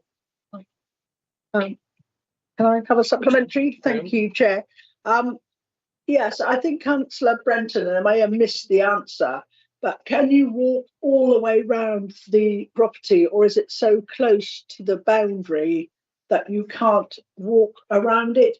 And actually, is it level to the front door? Oh, sorry, I missed that if it was answered. But also, I noticed solar panels on the top. and I really welcome that. And it doesn't look as if there's a lot. I don't know if it's on both sides of the pitched roof, but really to make it effective, you need about 6 or 8 panels. That looks only about 4 to me, but whatever, some can make a difference.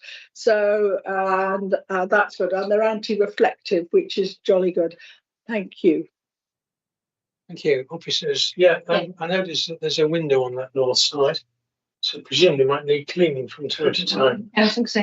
Yeah, just to confirm, the plan measures 50 centimetres to the roof, and we'd anticipate a bit of overhang, so that should be enough space for people to gain access. Just to walk around it and through the window. So yes, it's fair to confirm that it's flat relief, so we'd anticipate that it would be level access. Yeah. Right. Thank you. Councillor Forrest. Thank you, Chair. Scott Flork, Cork Mullen Ward. When they take down the habitable portion, that's going to be the access. What is the width of that access? I didn't see that noted.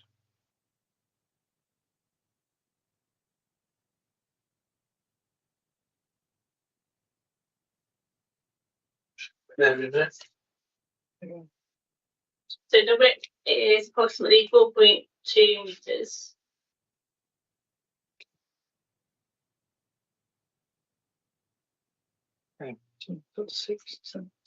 Any further questions? Councillor Brent.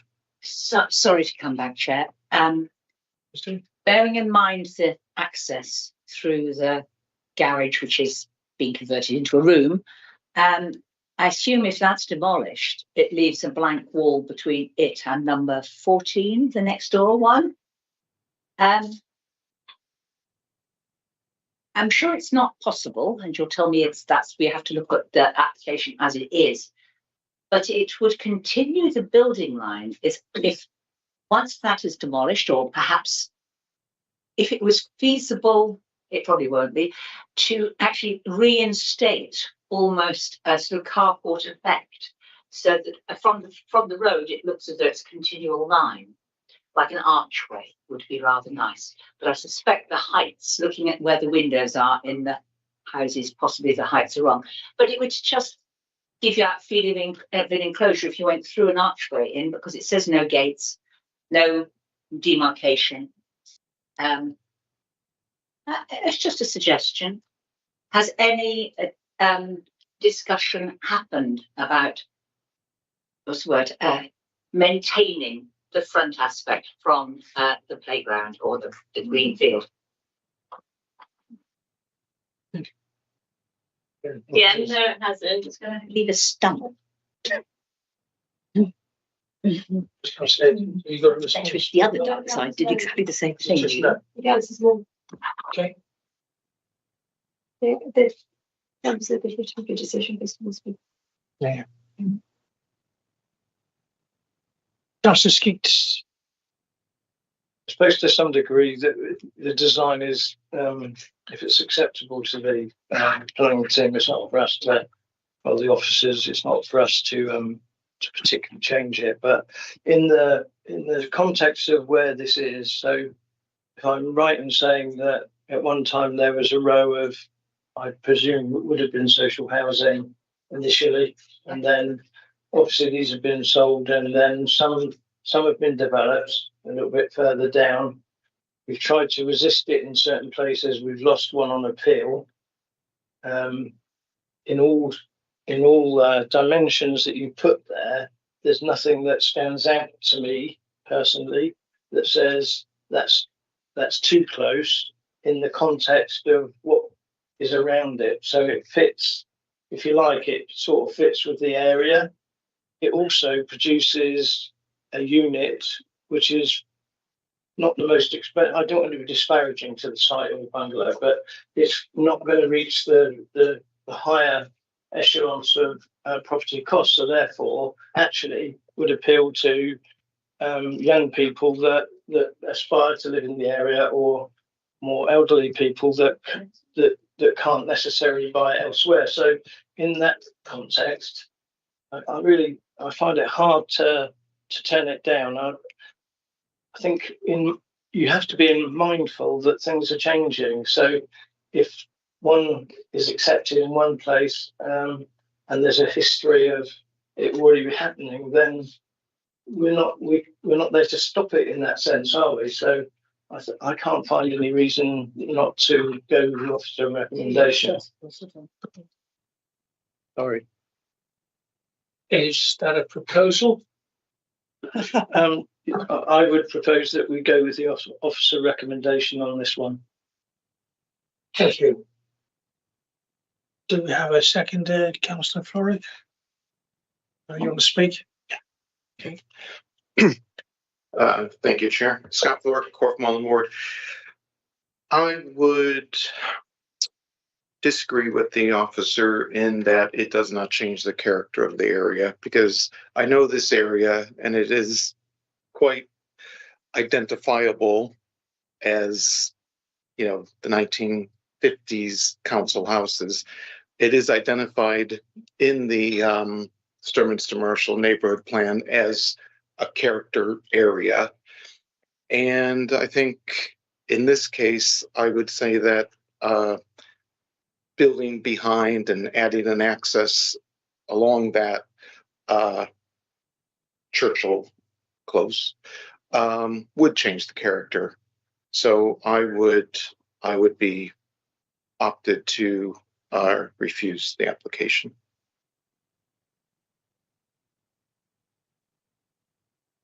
So is that a proposal to refuse?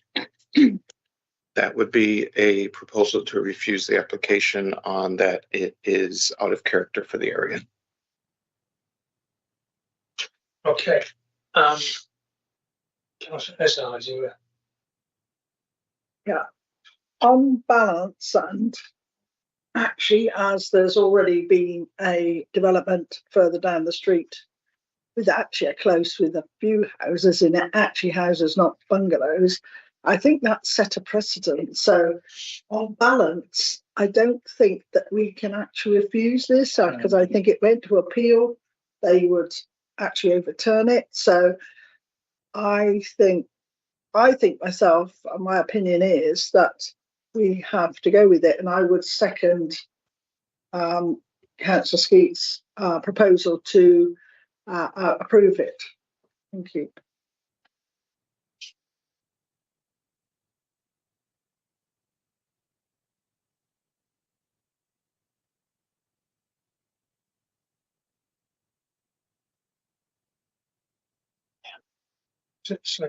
Councillor Hobbs-Chell. Thank you. Yes, Councillor Hobbs-Chell, Ford. This is tricky. This feels a little bit like overdevelopment and out of character, but there is a precedent, so it's tricky. We go back to permitted development rights again. Can we control it through? Can we control the ongoing effects through permitted development rights or restriction of permitted development rights? And I think I'd feel happier if those were in. Happy with me. Okay. So, officers, have we got it? We haven't at the moment restricted development rights, have we? Yes. Yes. Oh, yeah. Oh, yes, there are. Yeah, so there is a condition, condition number 14, which stops bridge development rights by classes A and B, nor windows above ground floor level fitted by class C. So that includes extensions and roof extensions as well. Okay. My apologies, missed that. All right, that's fine. Leaving. Is David wording? I think David's saying you'd like his word. Yeah, well, I like to stir things up. Yeah, I mean, I know Sturminster Marshall quite well, as I have relatives that lived in the area for many years. And I think I agree with my friend from Court Mullen there that despite what's been said, knowing the area and knowing that close quite well, yes, sadly, it would be out of character. So I would be, if that was a proposal, which I think it was, then I would be seconding it. But I also realise, of course, that because the president has already been set, that may just fall by the wayside. But I think it ought to be noted that there were objections to this bungalow being built. It would be out of place. We have similar things in Wimborne, where we have Lye Road development, the Lye estate. We have houses built in back gardens there. We've had resultant problems. People can't get out the drive because it's blocked up. But we won't go down that way. That's nothing to do with it. But these things get passed, and then we see the problems later on. But I do agree with Scott that it is out of place. I would be against it. Okay, so as part of that, you seconded Councillor Thorrick's proposal. Yeah? I'll second it. Yeah. So we've got two proposals. Yes, that's exciting. One to accept, one to refuse. The proposal to approve was made before the proposal to reject. So, as and when we come to a vote, if that's what we do, we'll take the vote to approve first. And if that falls, we'll then take the vote on refusal. Before we take any vote, does anybody else have any further comments? Or Councillor Hobbs-Chell? Can I just double clarify before we go to vote that the local plan policy came in after that initial close development? Thank you. Yeah, the neighbourhood plan was adopted after the appeal decision.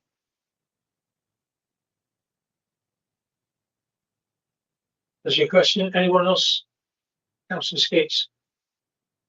Just to clarify, the refusal, was that after or before the neighbourhood plan or whatever it is that controls? Just out of interest. After. So the refusal in April was after the plan was adopted. Yes. Okay. Councillor Azard. Point of order. Usually if there's like an amendment to the original proposal, then that is actually taken first, as I understand, and then the main one is answered after that. I know it's not an amendment, but it was a second one, so I'm a bit mystified where we are with that. There's two proposals, both of which have been seconded. So there's not an amendment. Right. That says proposal A, proposal B. Proposal A, which was to accept, was made first by Councillor Skeets, and immediately following that was a proposal by Councillor Thorrick to refuse. Councillor Azard seconded Councillor Skeets' proposal, and Councillor Morgan later seconded Councillor Thorrick's proposal.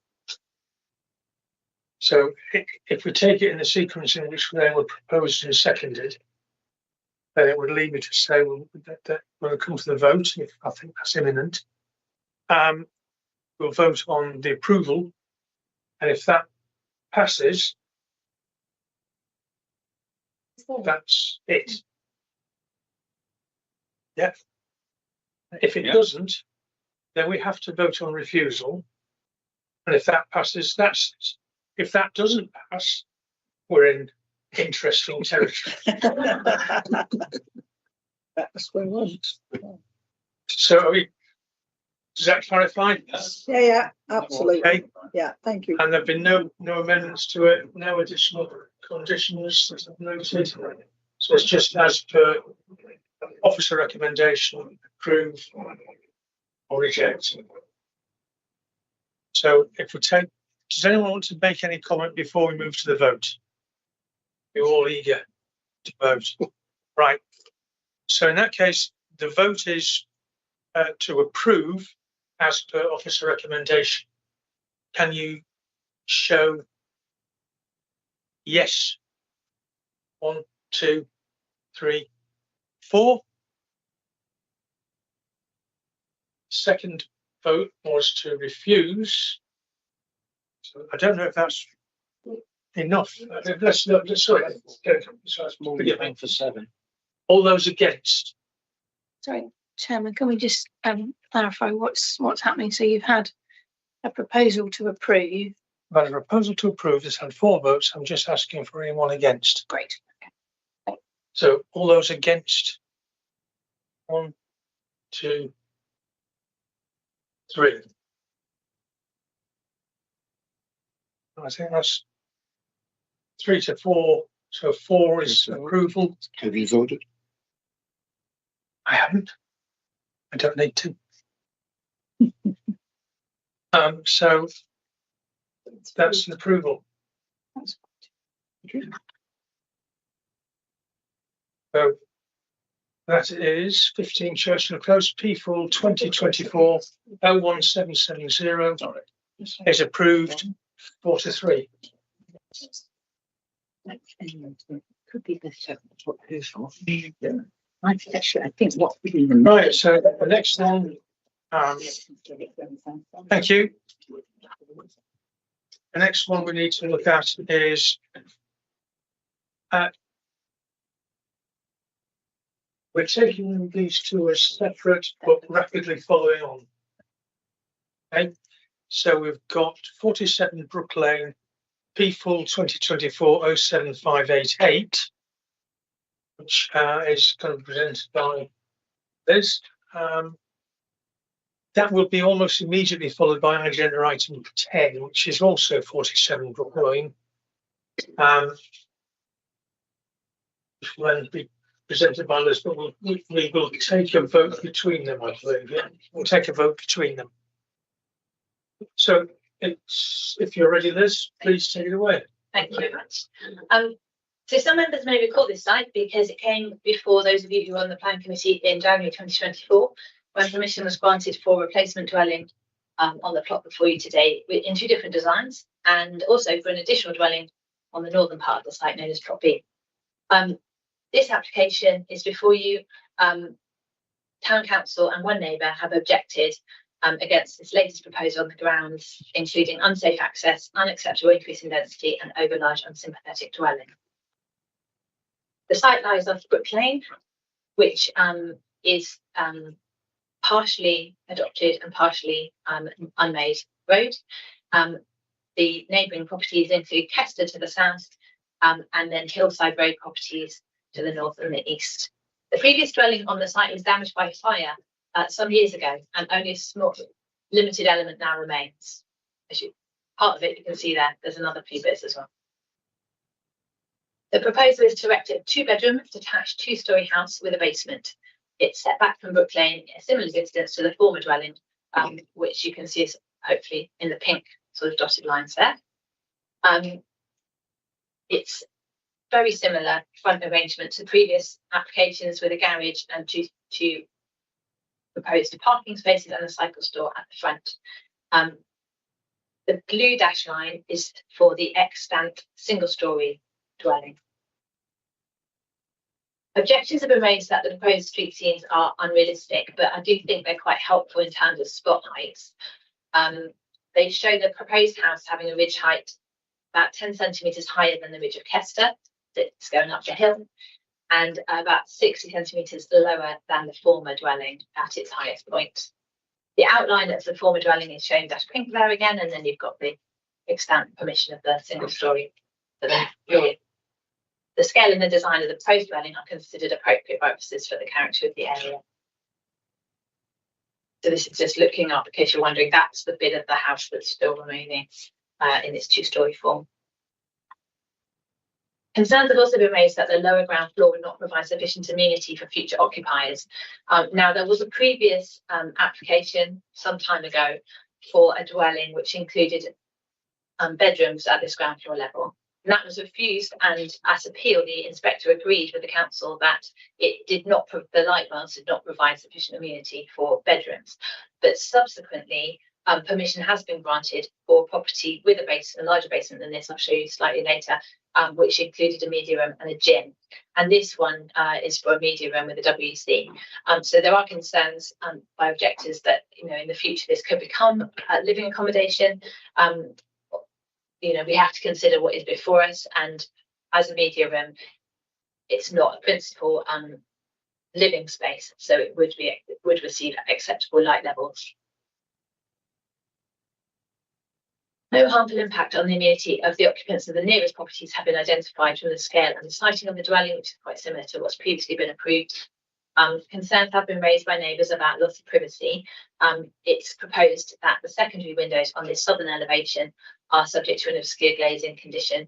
Both the rooms that would be served by those windows would also have windows to the east.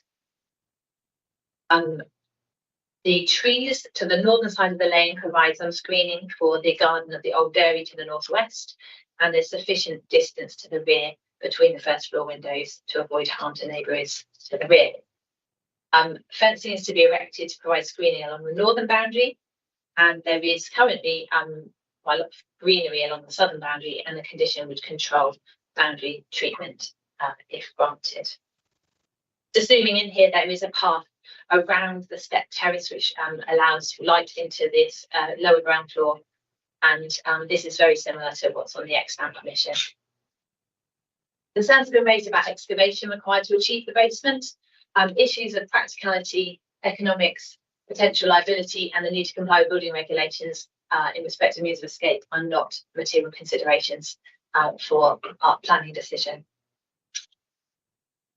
These are photos of the site's context. So you can see Kester here hiding behind that bush, which is to the south, and then this is the 157 Hillside Road, which is this property up here, and this is just in the street scene again, having stepped back a bit further.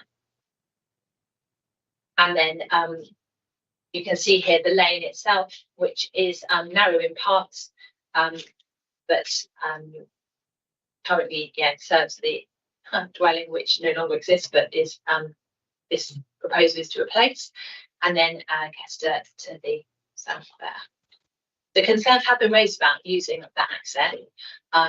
The proposed site plan shows 4 parking spaces, as I previously said, so it accords with the council's parking standards. And as it's a replacement dwelling, it's not anticipated to result in substantial traffic, which would cause highway danger.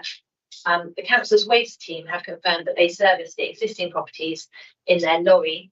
I understand that that's about 26 tonnes and 2.5 metres wide. So there's been concerns that of the ability for fire engine, for instance, to get to the site. The Dorset Fire Safety Advisor hasn't been able to provide full comment at this stage. They normally comment at building control stage and after permission's been granted, but they did direct us to their vehicle dimensions online, and the majority of those are similar to the bin lorry, up to 2.55 metres wide and up to 10.5 metres length and a similar weight. There is an operational support unit which is a bit wider, which might struggle to get to the site, carrying additional equipment like breathing apparatus or decontamination facilities.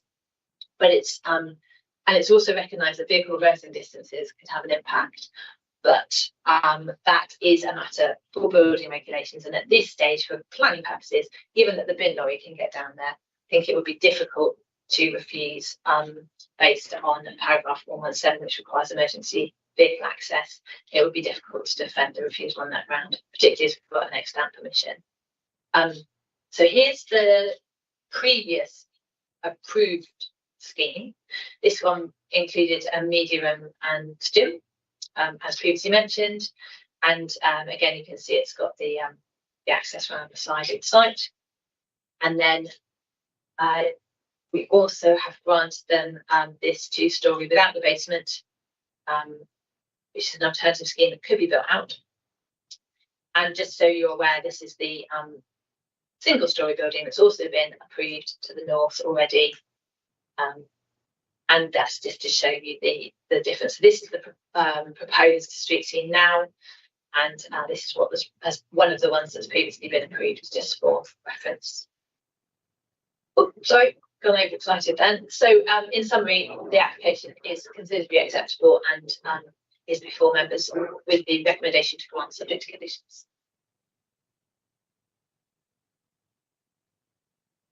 Good. We have no public speakers on this one, so straight to questions from members. Does anybody have a question? Councillor Florrick. Councillor Florrick, Scott Florrick, Corfmullen. This is a very complicated history that we are looking at here. I did have to get some clarification on exactly what we were deciding on because it is complicated. So just to clarify for the rest of the committee, the clarification that I received was that there is currently planning application, approved planning applications for a single-story dwelling on Plot A and a two-story structure on Plot B. So that is already going to happen. My question that I think I got, but I'm going to clarify it for everyone else. If this application went through, you've then got two active planning applications, and the applicant can then choose either. That is correct, right? Yes, just to confirm, there are multiple extant permissions, so the applicant has a choice of which one they implement. Yeah. Thank you. Any other questions? Mr. Skeets. Councillor Skeets, Westmoors and Three-Legged Cross. In the approvals for the previous property, are there any restrictions that would impact on this application? I presume not, otherwise we've heard them. But more importantly, moving forward on both approvals, is there any restriction on what can be done in the future? Only really what you can physically achieve on the site. So if the applicant chooses to build out Plot A and that doesn't, I mean, the way that it's drawn, I think, means that you probably achieve Plot B with either of the, achieve the extant Plot B with either of the proposals before you today, or potentially come in with something else in Plot B. There's nothing to stop somebody from making multiple applications for different schemes. And if Chair allows me to come back, so the fact that somebody's got two planning permissions for a plot of land doesn't mean to say they can simply come back and say, oh, we move them over there, move one over there, we'll have one in the garden, one at the front. We've now got permissions for two, and all I'm asking you is to move it. Can they do that? Yeah, so variation of conditions are always a possibility, so they could come in with an alternative design to a variation of condition, or as in this case, he's chosen to make new applications. So we can't stop them from coming through, but we're not, yes, it would be a material change and therefore would need a new application. Right, that's what I want. Yeah.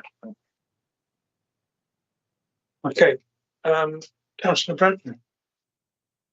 Thank you, Chair. I'm just trying to work out the difference between them. But is there any building guidelines or planning guidelines about basement rooms? I mean, is there a minimum height or minimum depth of them, or a maximum depth? Are there any rules we should know? You say there's light that might get to it. This is from the sort of stepped outside area. Could you sort of point that out on the plan? Otherwise, I mean, is it literally a cellar? I mean, lots of people have lived in cellars in the past, so that confuses me. Also, between the two plans, there seems to be different shape for the basement. Is that significant in any way? Yes. So this is the proposed floor plan that's before you. I'm sorry, I couldn't angle it. So this side elevation here is this bit here. So you've got the stepped terrace area that's talked about with the light well, so that you've got the window looking south, underground as it were. And then there's a front light well as well, which is this one here, which would achieve, so they get light from two directions.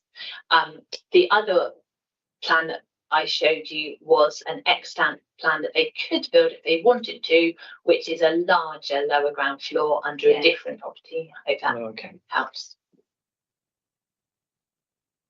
Thank you. Thank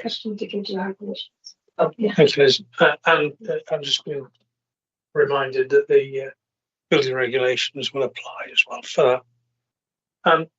Question from me in terms of the use of the lower ground floor.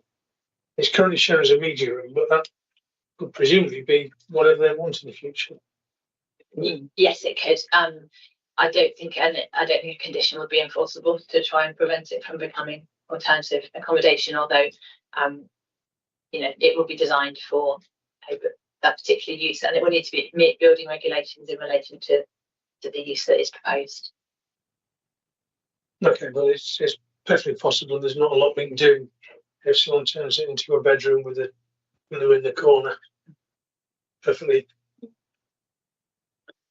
Okay. Any other questions? Nobody? Anybody want to make particular comments or not forbid proposals or no? Silence. So nobody wants to propose acceptance. Nobody wants to propose refusal. Councillor Ezard. Thank you.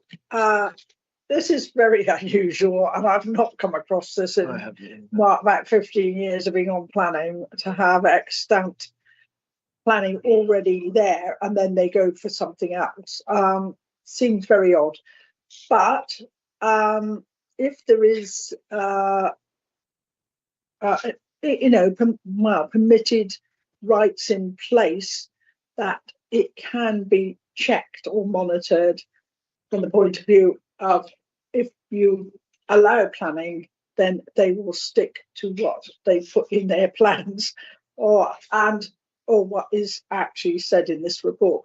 I think it's important here that the nuance of the difference between these is quite slight, and being on a very steep sort of plot, it does lend itself to put in, sort of basement areas for what appears to be parking, which could be adapted.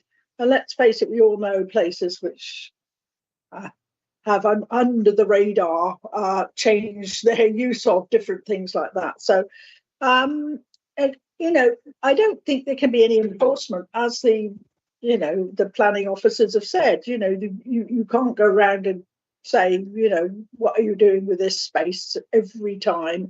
And there is definitely not the resource to do that. But you have to take people on their face value and respect what they've done.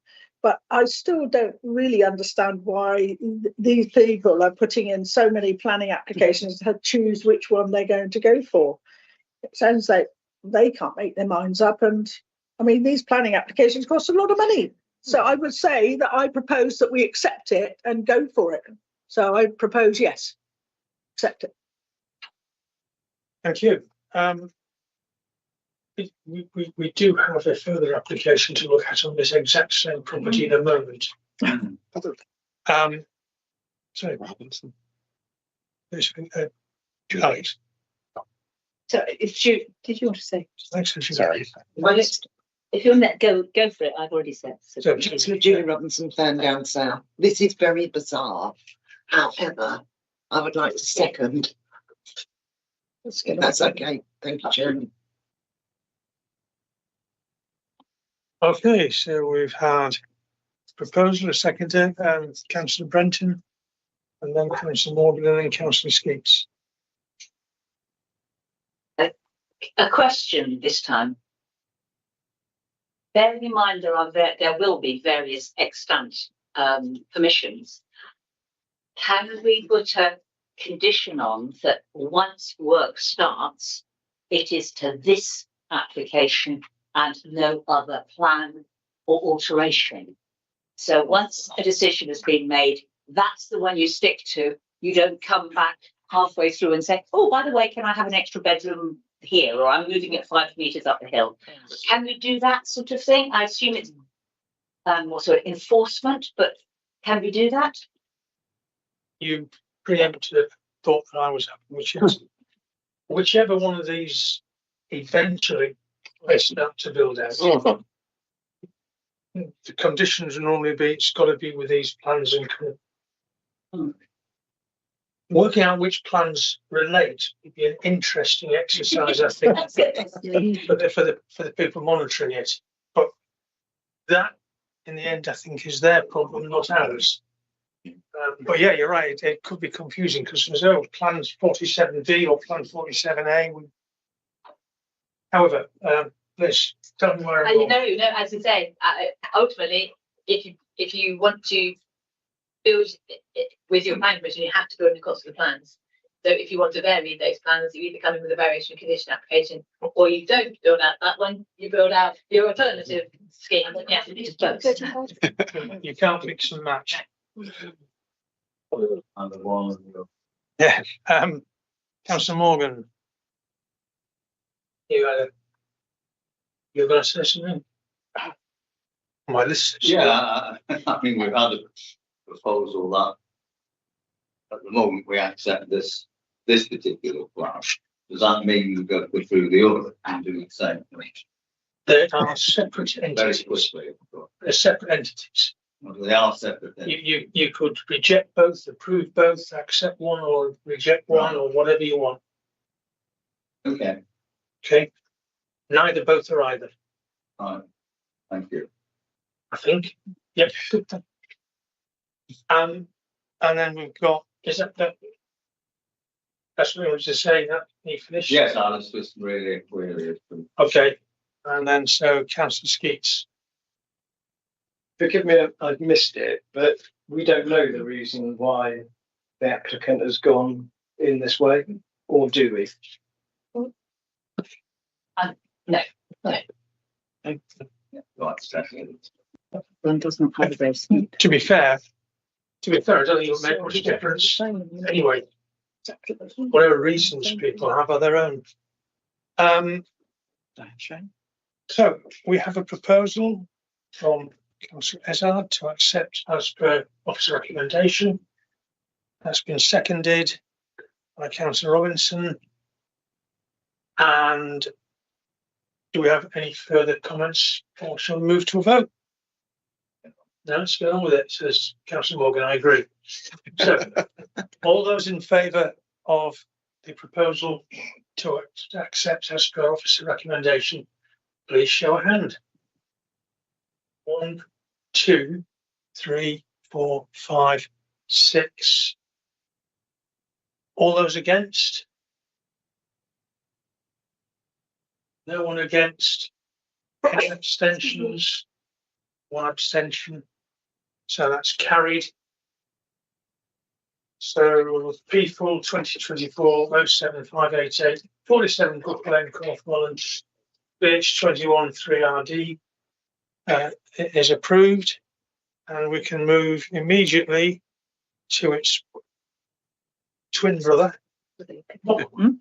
Okay, thank you. So this is for the same proposal pretty much, but without the basement. So you can see here the differences are that there's no longer the light wells that are the terrace, and there's no longer the path around the back. But in all other respects, it's very similar. And again, 2-storey. And the recommendation is approval. Okay. Do we have any questions? Councillor Esmeralda. Thank you. I've just been looking through this one, and consultations number 8, Dorset Council Building Control East team comments. It appears that the proposal does not satisfy the requirements of Building Regulation 2010. Approved document B, volume 1, B5, access and facilities for the fire service. So can we have a comment on that, please? Yes. Yeah. Okay, thank you. Yeah, so I covered that in the previous presentation when I explained that it's already serviced by a very large vehicle to collect the rubbish. So it's anticipated that that demonstrates that the fire brigade could get the majority of their vehicles down to the site. It's not considered that we could refuse permission on that grounds. Right. Thank you. Can I just clarify? Building control is a separate issue. So just because we approve planning permission doesn't mean they're ever going to get to build it if it doesn't comply with building regs. Is that correct? Yeah. Thanks. Any further questions? Councillor Florrick? Thank you, Chair. Scott Florrick, Port Fulham Ward. So just to be clear, this is another application on the same plot. So this would be 3, if this is approved, this would be 3 active, Too many. or more than, at least 3. Yes. And just to be clear as well, the applicant does pay for an application fee for every one of these? Yes, they do now. Yes. Bit of money spent on. I'll just comment on that. Do we have any further questions, thoughts, views, proposals? Do your hands still up, Councillor Brenton? Thank you, Chair. As far as I can see, the only difference with the second one is it doesn't have a basement at all on it. It doesn't have a lower ground floor. If it was me, I would suspect it was a question of taking different plans to builders and saying which one can I afford to build. But if you've applied for that many planning applications, it's probably not an issue. But that's how I would see it, is that if I do it with, if I do it without. I know it seems totally ridiculous, but if we allow this one as well, then he has the option of building a house without a basement, which may please the neighbours. So it's absolutely bonkers, but I propose that we accept this one as well. Okay, Councillor Hobbs-Chell. I have nothing more to say than that. No, yes, I can second that. Are you seconding it? Yeah. Yeah. More money sense. Okay. Do we have any further questions, comments, thoughts, proposals? No. So if we take a vote, the proposal is to accept as per officer recommendation. It's been seconded. There's no queries on conditions or anything like that. So all those in favour, please signify. 1, 2, is that 1, 2, 3, 4, 5, 6. So that's carried. Unless that's the neighbour. Well, if it's 6-4, it can't be this. Well, right. Any against? Yeah, can I just ask? It is legal for us to pass 2 on exactly the same site, isn't it? We pass as many as we want. Just need to make sure you've got anybody against, and then you're abstaining. You wait till the next floor comes in. Anybody against? It's a burn this one, isn't it? Anybody against? Any abstentions? Are you against or abstaining? He's staring clearly. Can we just stop the chat, please? Can we just stop the idle chat? Have we've got 6 in favour. We've got any against? No. Any abstentions? So we've just done that, but yes. Yeah, one. We're trying to get it in order. So it's carried. So P full 2024. Sorry, 2025 MO 387, 47 Brook Lane, Corfmullen, is approved.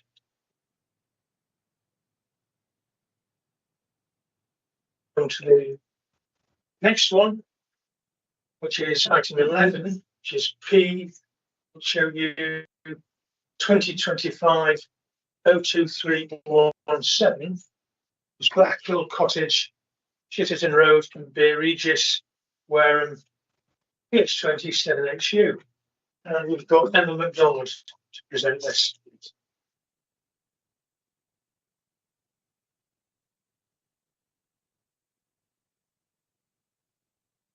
When you're ready.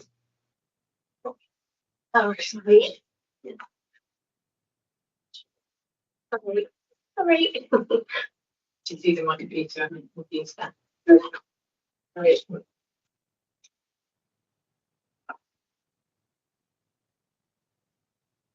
Okay, sorry. There we are. Sorry, good afternoon. Sorry, been a long day. So the application before members today is a retrospective application for the retention of an existing unlawful outbuilding with proposed changes to the facing materials and ridge height. The application site is located on the western edge of Bear Regis in the hamlet of Shitterton. The application site outlined in red on the plan comprises approximately 0.2 hectares of land, which forms the garden for Blackhill Cottage, which is outlined in blue. The main access to the cottage is located to the north, as shown on the red line. However, there's also a gate on the eastern edge of the site, accessed by a narrow lane leading to the main road that runs through Shitterton. The purple shows the extent of the conservation area, and the black line is the outline of the settlement boundary. Blackhill Cottage lies within, but the application site is outside of both of these designations. The outbuildings subject to this application and the gravel parking area are located in the southeastern corner of the site, close to the public footpath. And properties to the north, numbers 10 and 12 Shitterton Road, are listed as shown in orange. These photographs show the existing unauthorised pitched roof metal clad outbuilding and the gravel area in front. And this photograph shows the wider site looking east towards the outbuilding and the access gate in the corner. And taken from the other direction, this photograph from close to where the outbuilding stands, looking back across the site, northwest towards the replacement Blackhill Cottage, which is still under construction. In terms of the planning history, in 2022, permission was granted for the change of use of the land, subject to this application from agriculture to ancillary garden use. And this is subject to a condition which removed from PD permitted development rights for garages, sheds, other outbuildings, and for any hard surfacing. This condition was intended to ensure that uncharacteristic urban development did not extend into the open countryside, which could negatively impact on the visual amenity, rural character of the area, and the setting of the conservation area. The condition was never intended to prevent acceptable development of the land. However, the removal of PD rights ensured that an application for development would be required, and this would enable officers to consider development proposals and any impacts on a case-by-case basis. Despite this condition, the outbuilding subject to this application was erected on the site without permission. In 2024, officers refused an application to retain the outbuilding. Officers considered that the building did not positively integrate with its surroundings. The applicant appealed this decision, and in 2025, the appeal was dismissed, with the inspector agreeing that the development did not accord with the development plan and it harmed the intrinsic character and beauty of the countryside and the setting of the Bear Regis conservation area.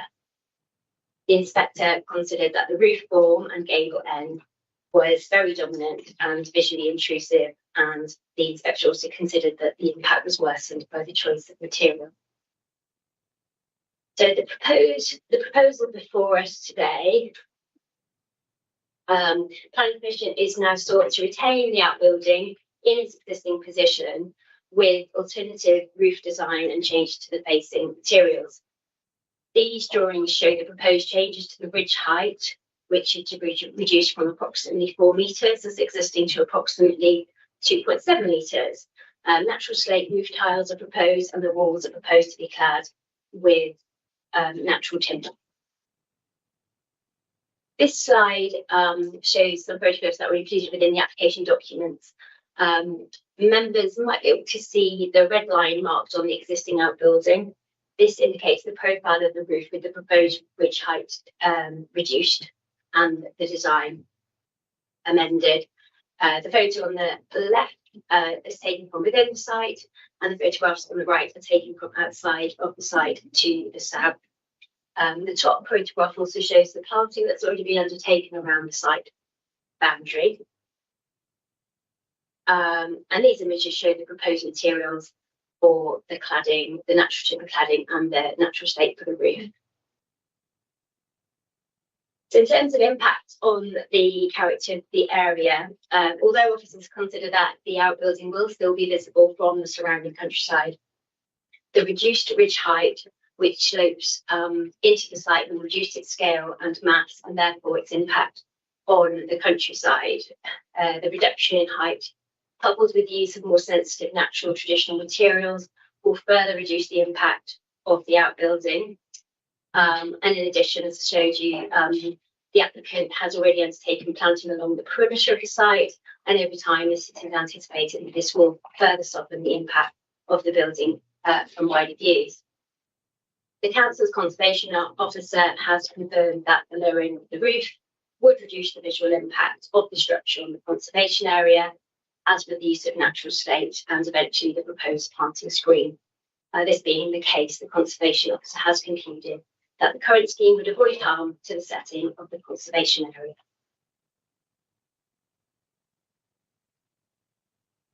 In itself, officers don't consider that the gravel parking area will have an impact on the character of the area or the countryside, as it will be hidden from views by the existing fence and planting.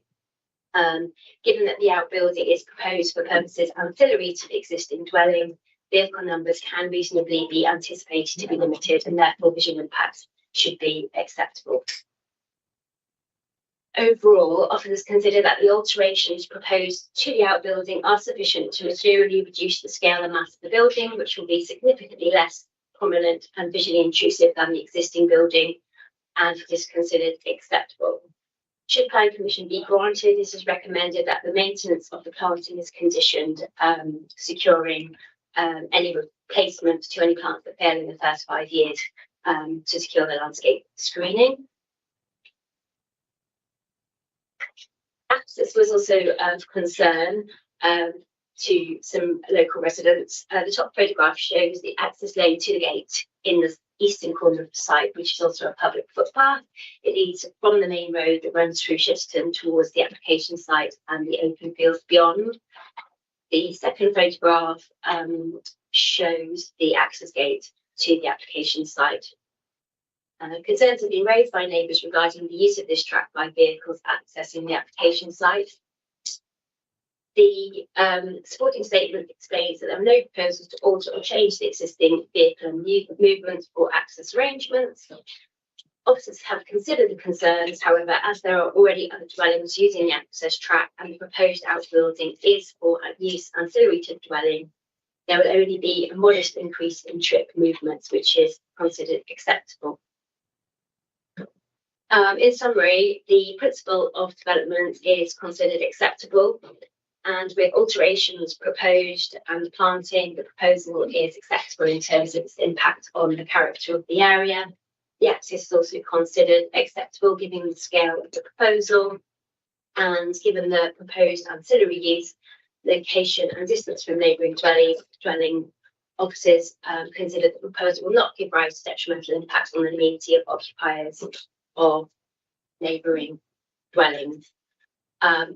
Other matters raised in the representations received are covered in section 14 of the official report and subject to conditions set out in section 17. The proposal is recommended for approval.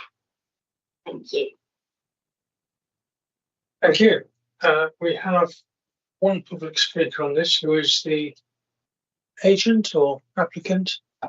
The applicant. She's John Whiteside.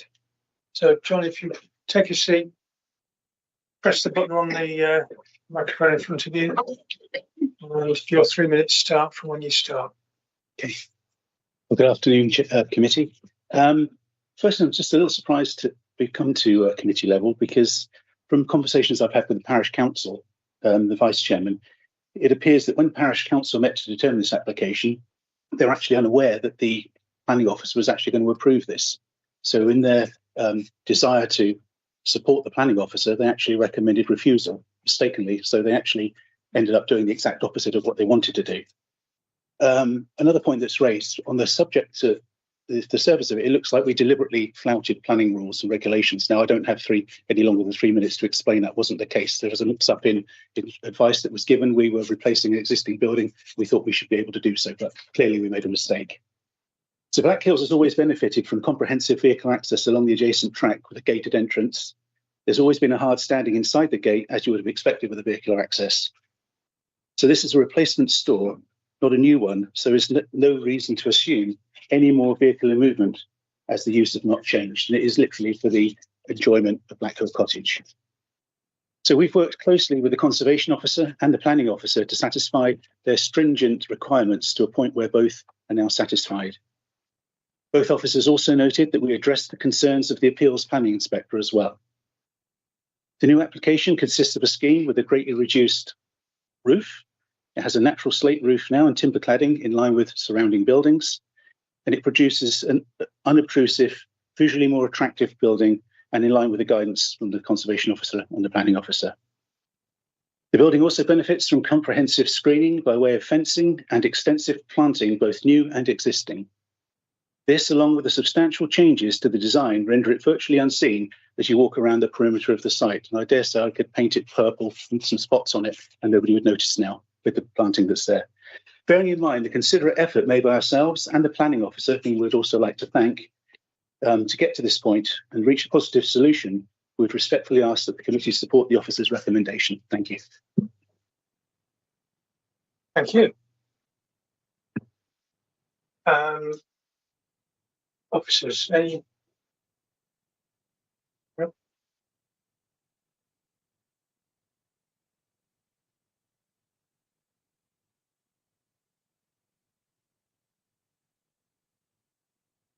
Councillor Skeets. Andy Skeets, West Moors and Three-Legged Cross. Can we confirm what's just been said in terms of the timeline for the parish council objection and the subsequent acceptance by outside officer body? Is that correct? Officers? We received an objection to the application, but I've not heard anything else from the parish council since. Thanks. Yeah, and obviously the objection from the parish council triggered the need for the delegation. But yeah, we've not received anything from the parish council in the intervening period. Okay. The supplementaries, anyone ask them? Yeah. No, we haven't. We haven't specifically asked them. No. Okay.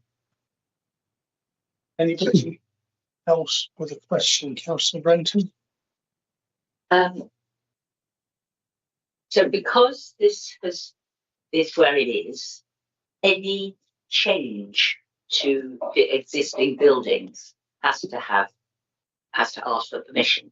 Because if this is a replacement building, there was obviously one there before. And the one that there before, did that raise problems? Or is it the fact that it was replaced with a shiny roof and now people can see it? Because it's just like, if it was already there and it's if it's just a replacement, then and the replacement, the previous one was acceptable. So it's just the materials. Yeah, I'd just like to clarify my understanding on this, because as far as I'm aware, there's an unauthorised outbuilding being erected. That has presumably gone to planning enforcement at some point. Planning enforcement's normal response is, can we regularise this by getting planning permission for it? So is that where this is arisen from? Yeah, there was an existing shed there originally when the change of use application was granted, but that was a really small wooden shed. This is a much more substantial, much greater footprint and much higher ridge. So obviously that the new building would require planning permission because the permitted development rights on the site have been removed. In the meantime. In the meantime. Okay. So it's come to planning, it's asking for planning permission because they built it incorrectly in this when they initially replaced the old shed. When they replaced the old shed, the building that they replaced it with was a substantial and a very different scheme, and would have required planning permission. Would it? So this is retrospective application. Yeah, so it would have required planning, but didn't get it. Yeah, they didn't apply for planning permission. No. And has this gone through enforcement? I think they were involved some time ago, but we've had a number of applications in the meantime. We had an application for the retention of the outbuilding as it is that was refused. That was appealed, which appeal was dismissed, and now we've got a subsequent application for changes to the scheme, changes to the outbuilding, in order to overcome those objections that we've had previously. Okay, thank you. Councillor Hobbs-Chell. Thank you. My question is around the landscape screening. From the picture, it looks like it's a land yard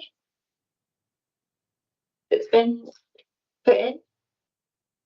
Yeah, I think so. I'm not exactly sure, but I think that's probably right. I think it is growing fairly quickly. And it's green, yes, obviously green.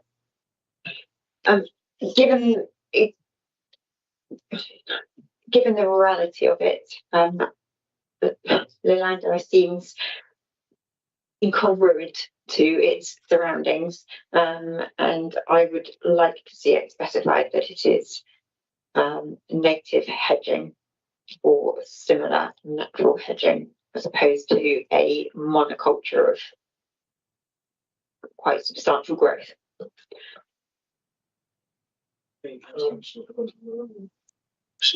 Can we condition the soft landscaping? It's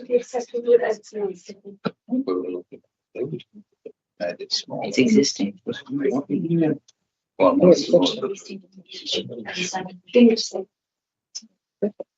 Yeah, I think the proposal would be accepted without the screening because there is already substantial hedgerows and vegetation on the outside of the site, as well as the new planting that's being put in within the site.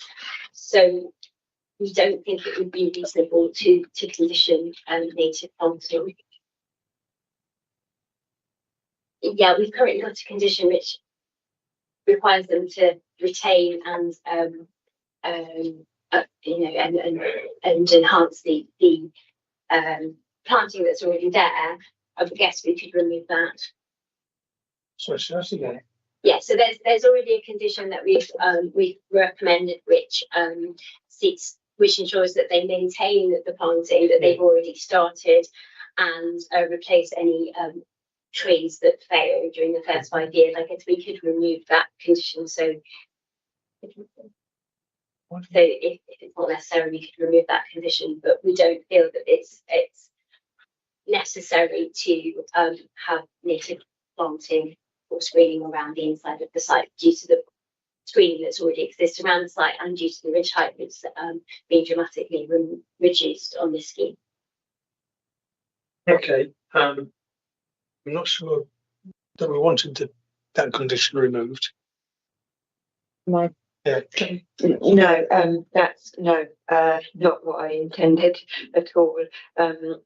Especially given that the planting is outside of the application site, that doesn't provide any security at all from that respect. So is it possible for us to condition soft landscaping around the perimeter? You think it's necessary? If we think it's necessary. Because the officers view is that it isn't. Yeah. So we could, but the officers feel it's not necessary. Councillor, Councillor Hobbs-Child, carry on. Sorry, can I just clarify now? I'm slightly confused because the condition is in there at the moment. So that's what I'm wanting to see, but wanting to be respectful to the fact that it is rural and agricultural land. Yeah, I confess to confusion myself. You've got planting outside and planting inside. So the planting that's conditioned, the planting that we have conditioned is the planting within the site. Yeah. As you can see in that top photograph there, there is quite a lot of screening. It doesn't look like it from there, but if you look at the second photograph, there is quite a lot of vegetation coming up on the outside of the site, in addition, and particularly on the eastern elevation, on the eastern side of the site as well. But that vegetation can simply be stripped away so it's elevated. Yeah. Red line. The fence provides screen. Yeah, so the red line here is what the ridge height will be reduced to, which obviously substantially decreases the impact of the outbuilding from the views around. Okay, so the screening, the fence Screens the building. screens the building virtually to the red line. Does not rely on And there is small conifers inside. and that's the applicant's choice to. That's the applicant's choice for those there. We haven't conditioned that at all, or have we? We have conditioned the retention of those trees, yes. Right. But we don't first.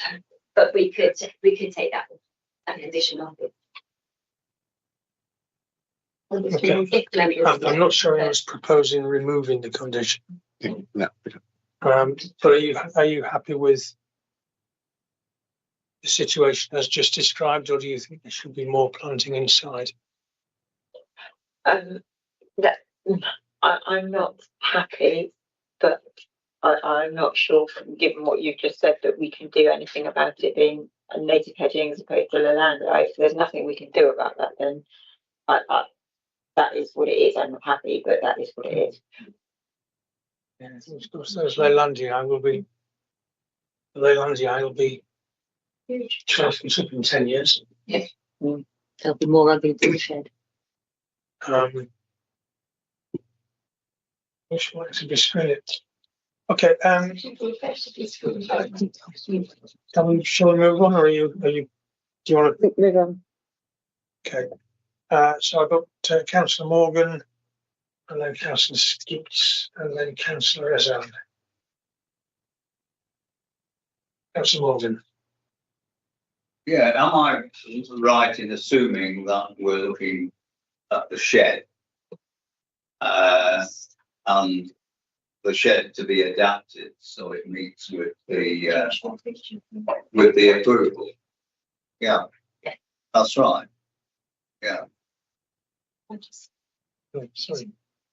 And members, if I can just clarify, if you look at the photograph of the slide in front of you, the top shows the building as it exists, and you can see a substantial reduction in its height on the bottom screen. So it's not quite flat roofed; it's just got an apex roof, but you can see that it's substantially reduced. The dotted line on the bottom image, Councillor Morgan, shows you the roof as it exists, and then you can see the reduction in height. And on the previous photograph that we saw, that would, by virtue of a red line that the officer drawn on the photograph, that it would, when you look at the picture with the fence and you compare that with the way she'd drawn the red line, that only a small amount of the building would be visible above the fence, which is why, in your officer's view, it's not reliant on that landscaping. The landscaping will obviously help. Anything they plant there that's higher than the building will help screen it, but it's not reliant on that screening because the fence does the same job. Thank you. Thank you. Councillor Speaks. So under this proposal, they're chopping the roof off, recladding it. It's going to look more in keeping with the countryside around it, and it would be more suitable and probably might well have been accepted at one stage as an applicant anyway. But we're in a position where somebody's gone ahead with something that wasn't acceptable. So in terms of thinking about the future, can we remove the permitted development rights on that site if we accept it? So therefore, there is control at any stage in the future on what happens to that land. Thank you.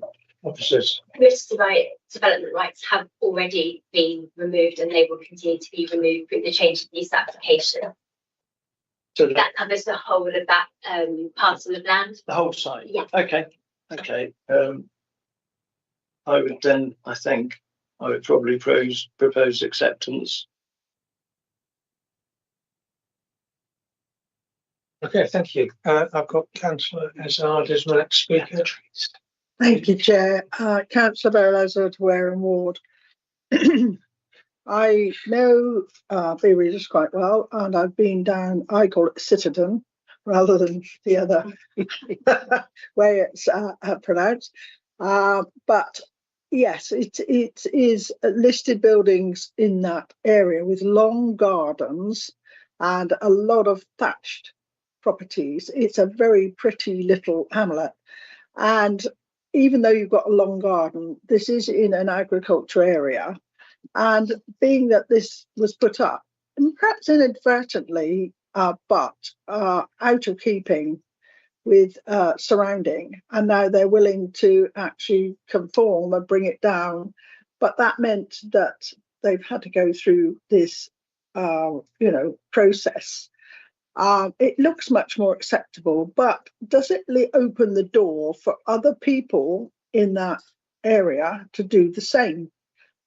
So that you get, a lot of these agricultural buildings type things. It looks like a big garage to me, or a storage area in that area. But it is only that down the little narrow path, or is there back entrances to all of the buildings down there? So it could start off a precedent for other people to do this in a conservation area outside the conservation area, which would really spoil that area completely.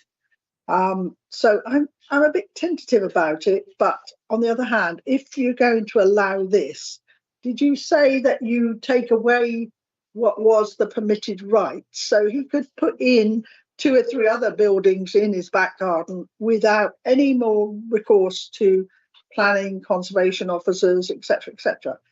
What's the answer to that, please?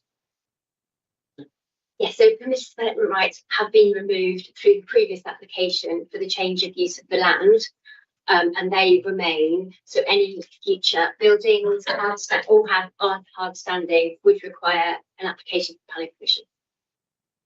Thank you.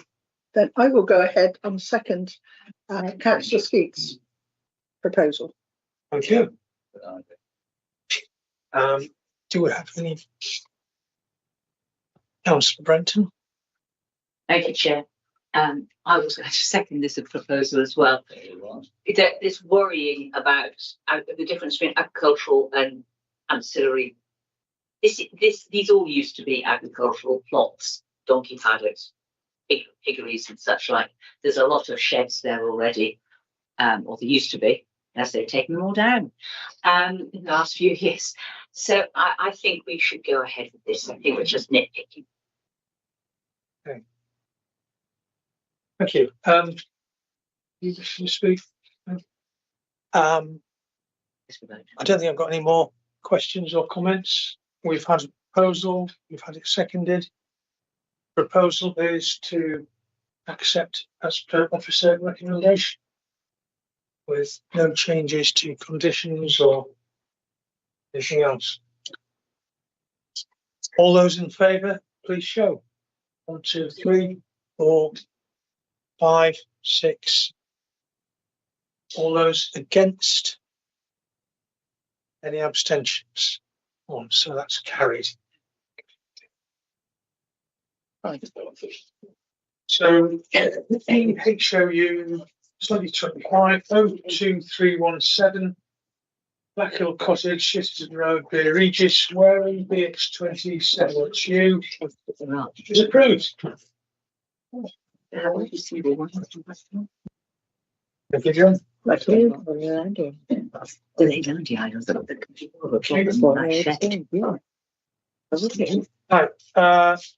Have 3 more. But I'm going to say we've been going an hour and a half again.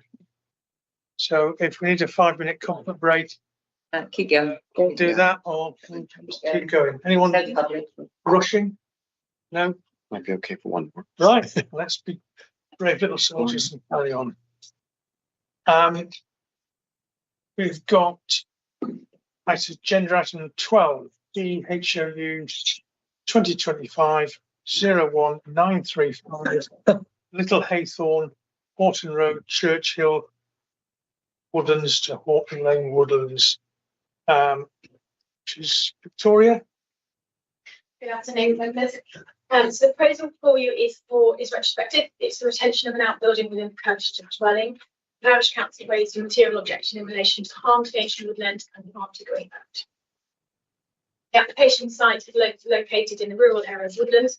If we could just make a note that on the report, he said its site lies within the settlement boundary of Woodlands. This is not the case, but outbuildings for established dwellings are usually acceptable in principle, provided that they comply with other planning policies. The site comprises the residential package of the dwelling Little Haythorne. The dwelling is serviced by a number of outbuildings, and there is an approved unit holiday accommodation on the site. The dwelling, circled in red, is located within the Greenbelt, and the site borders an ancient monument which lies on the southwest and northwest boundaries. This proposal is to retain the outbuilding circled in red on the plan. The outbuilding does not benefit from permitted development rights because it is forward of the principal elevation of the property. The previous application to retain it was refused last year to harm to the openness of the Greenbelt. The Woodland Trust objected due to the harm caused to the ancient woodland and potential future impacts. The ancient woodland borders the site on the southwest and northwest boundary, as shown with the orange and brown on the plan. It's approximately dated that the tree line is situated 6 meters away from the west elevation, and there's some shrubs and small trees within 2 meters of the southwest corner. Consulted the Dorset Council tree team, and they concluded that, notwithstanding the damage already caused, the removal of the outbuilding would cause more damage than its retention. Refusal on grounds of HE3 policy is not justified, as no harm to the woodland has been identified. The proposed development cannot benefit from any exemptions within paragraph 154 and 155 of the NPPF for development in the Greenbelt. Although outbuildings can sometimes be treated as extensions to the dwellings where they form a domestic adjunct, the garage is some distance from the dwelling and the dwelling has been considerably extended, so further extension would be disproportionate. Additionally, the garage extends west beyond the existing build form, so it is not considered to be limited infill. The proposal is therefore considered to be inappropriate development in Greenbelt, where great weight is given to the harm arising from the inappropriateness of the building and the reduced openness. A certificate of lawfulness application was approved in February of this year for an 11-metre by 9-metre outbuilding in the rear garden to house an office and gym. This proposal would be visible from the driver access point with block views towards the open countryside beyond, whilst creating a depth of build form where there was once none. This certificate of lawfulness proposed would result in a greater visual and spatial impact on the Greenbelt if built, and the agent has confirmed the intention to erect this replacement should this application be refused. This is therefore considered that the representation of a valid fallback position in light of the Greenbelt policy. The ability to prevent the application using permitted development rights for additional outbuildings via condition on the planning approval would result in a betterment for Greenbelt openness. This is considered to represent a very special circumstance that clearly outweighs the potential harms to the Greenbelt from the inappropriateness of the proposed development. If this application is approved, then a condition will be applied to restrict any future outbuildings within the site without first seeking planning permission. And it has been proposed by the agent that the lawful outbuilding approved in February could be omitted by legal agreement, further protecting the Greenbelt. Since the application is retrospective, granting permission subject to conditions would immediately remove Class E permitted developments. In summary, the proposal is considered acceptable, subject to the condition and the legal agreement, and approval is recommended. Thank you. You have no public speakers on this. Councillor Brenton. I'm terribly sorry, but you speak quite fast, and I am almost completely confused. We're talking about two separate buildings on the same site, and they've both gone up, or one's applying for a certificate of lawfulness. That's the one that looks like a chalet, and the one that looks like, well, it sort of looks like a very posh garage. That's the one that is the current application, but they're both at the same site. Are we playing with, if we allow this, then we'll go ahead with that. If we allow that, we'll go ahead with this. Could you sort of say it in simple language for me? Thank you. So the plan on the left-hand side shows the building that is there already. That's the left-hand side. That's a very posh garage. And then the one on the right-hand side is the certificate of lawfulness. So that's already been deemed as viable via permitted development. But it's still there. No, it's not there yet. Oh, it's not there yet. That was what was approved in February, and they are saying that if this is refused, will then build that. So the idea of removing permitted development rights is that they can't then build any other outbuildings, and the legal agreement would secure the admittance of that certificate of lawfulness. So that building would therefore not be lawful. So it's keep the, sorry, Chair. So it's allow the garage, or else we'll do the other one. Absolutely. Yes. Okay. I think that was answered.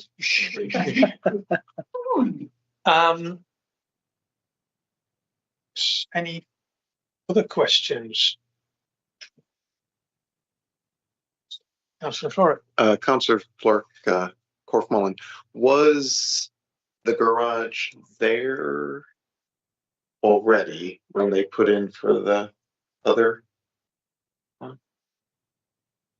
Yes, so the application was brought through from as an enforcement visit for the garage. So they put in an application last year to retain it, which was refused, and then come in with the certificate of lawfulness to demonstrate a very special circumstance within the Greenbelt policy.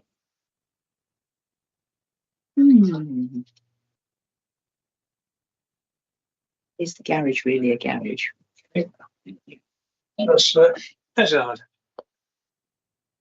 Thank you. I think that Councillor Brenton has actually tried to get you to explain it, but I'm just a bit more confused.com, I'm afraid. I've yet to unscramble it in my mind.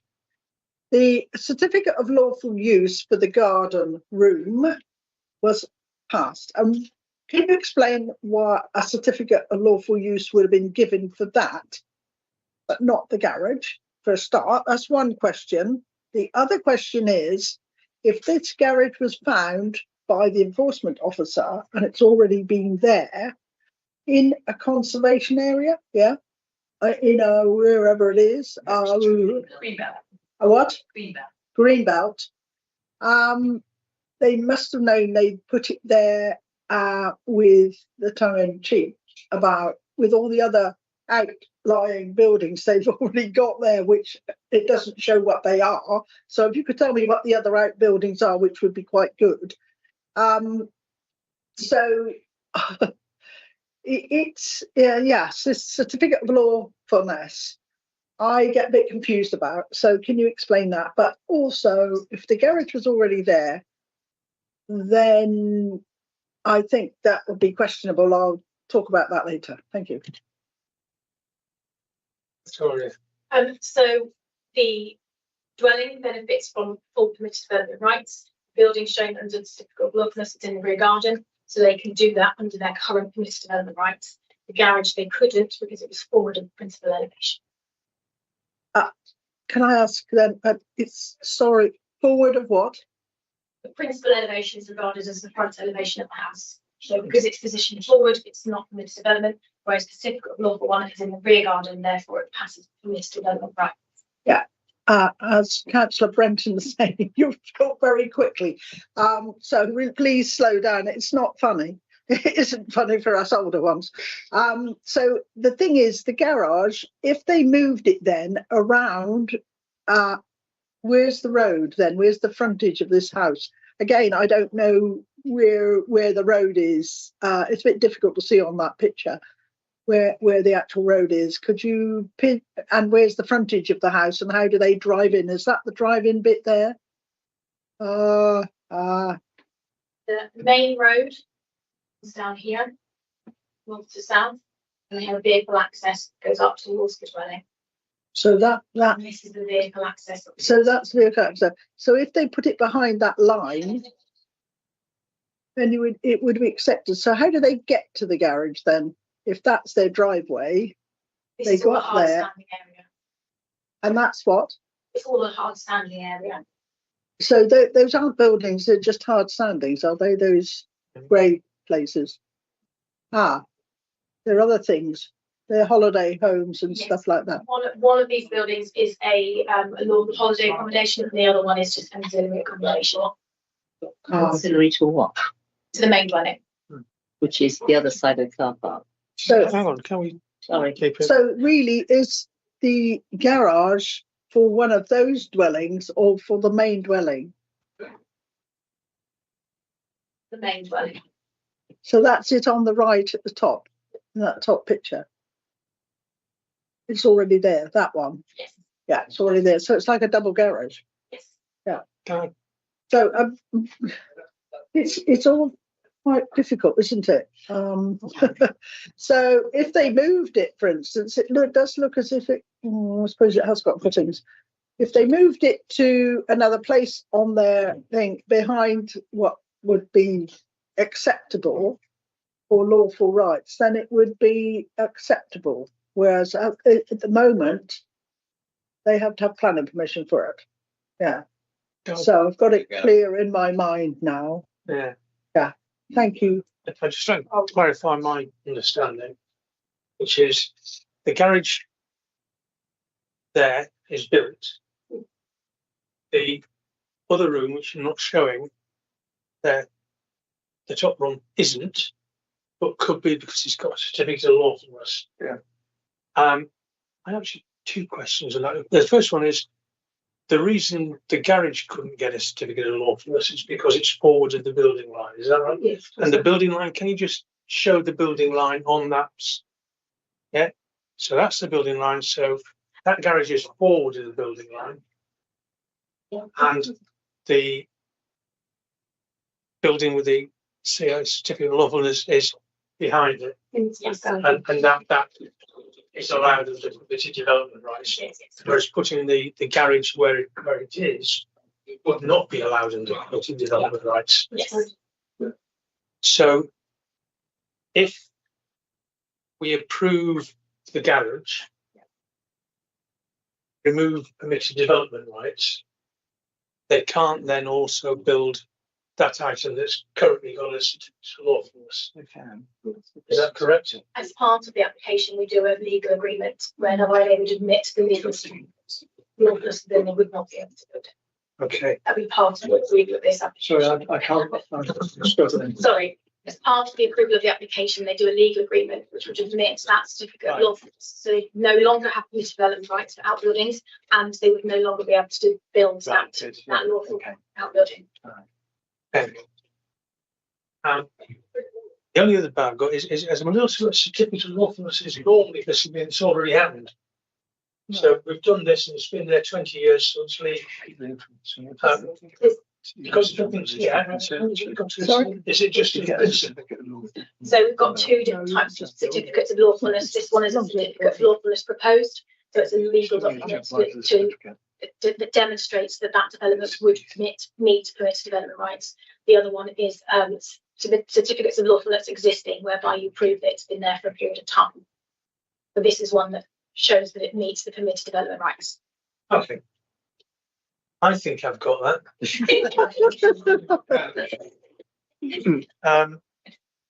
So, where are we?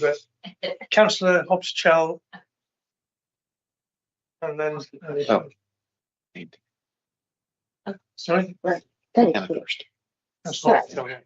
notwithstanding the complications and the wranglings that are going on, two questions. I suppose there's a question and two questions.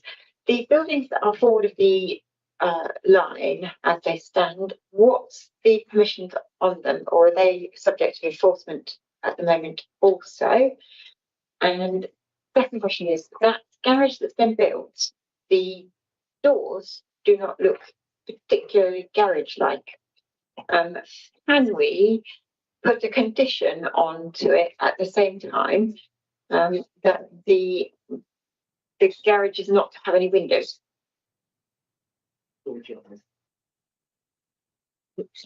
Double garage. It's on it. There's only pipes in it. Might be garage. You get to it. Are all the other buildings locked? Thank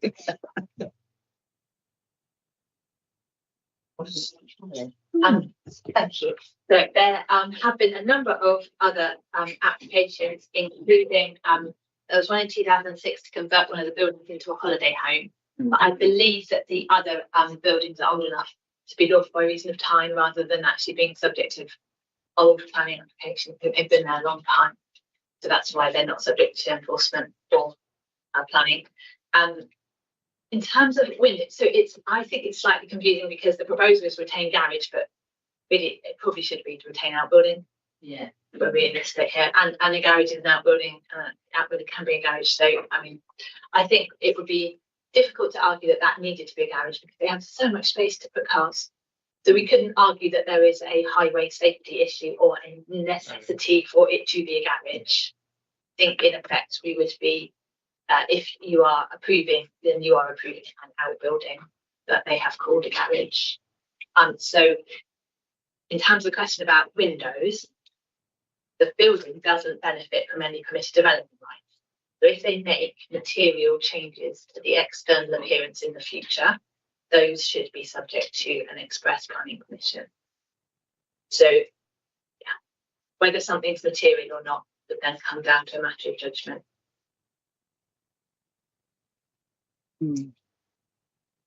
Okay. Is that answering your question? Can I come back? Yeah. Oh, thank you. So we can't, what you're saying is that we can't make the suggestion that no windows in the outbuilding is a condition. Don't need to. So you don't need to, because the building is forward of the building line, then any works on that building that's forward to the building line would need consent. So you don't need to remove permitted development. The other building, because it's up behind the rear wall of the house, the rest of the garden benefits of permitted development rights. But anything forward of the front, it's normally the front wall of the house that faces the highway, but it's called principal elevation in legislation. But generally, anything outside your front door, between your front door and the highway, think of a conventional street. You can't put anything there without planning permission, but you can't put a shed in your back garden. Yeah. So just to bring it down to the very most basic level, so hopefully that explains. So they even if we granted as it is, that we don't need to put that condition in to stop. Yeah. They wouldn't be allowed to put any windows. And what about that garage door that currently does have them? Yeah, you would, if you permit it, you are permitting what is built. So what is there is what you're permitting. But can I just clarify, we're removing permitted development rights from the site, then we're permitting what's there as what's there. It's stopping right, and it's what's there that counts, not what they'd like to be there. Yes. Okay. Is that? With the one consolation with garages, I've just asked Vicky, and the garage building faces inwards, so you don't see it from the public domain as such, because it looks back into the side. Is that right? I hear what you're saying, but I'm just trying to think of a way to try and explain how it impacts character from outside the site. That's right. I've got If you're happy, Councillor Hobbs-Chell. I've then got Councillor Skeets, followed by Councillor Brenton, followed by Councillor Ezard, I think. Right. Andy. Thank you. Well, I agree with Hannah still in what she's nervous about. A certificate of lawful development at the back is not hard to obtain at the back of the property, even where it is. So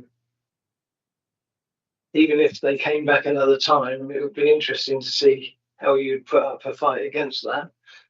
In terms of the building that's already there, the impact, the damage to the tree structure close by, and the impact on that area, which is protected, is what's at stake here. All right, it is forward of the building line, but that's the principal concern.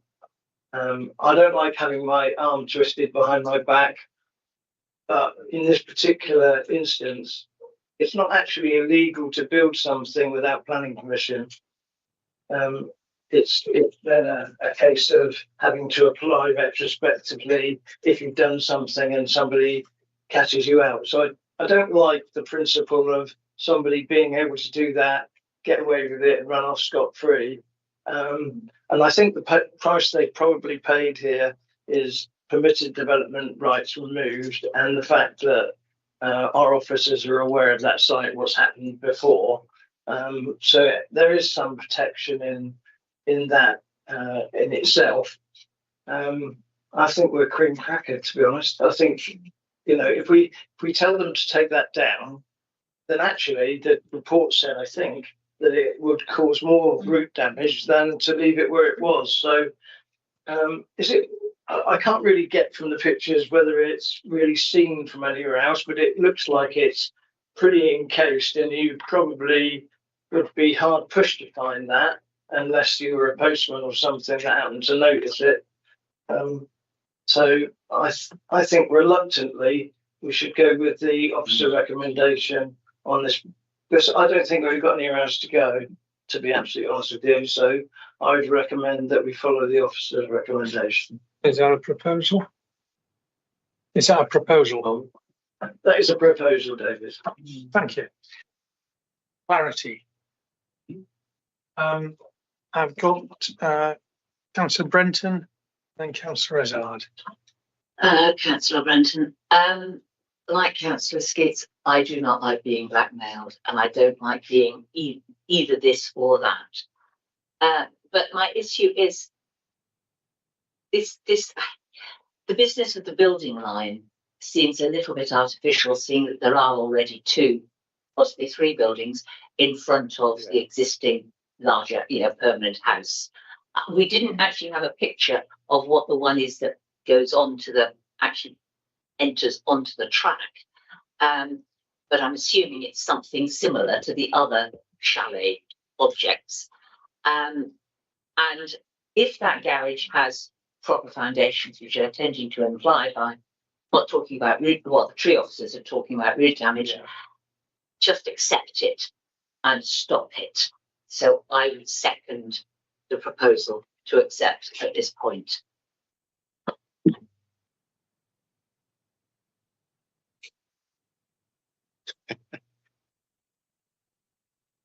Thank you.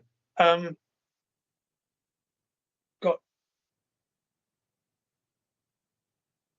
Councillor. Oh, sorry, Councillor Paralizard. Yes. Thank you.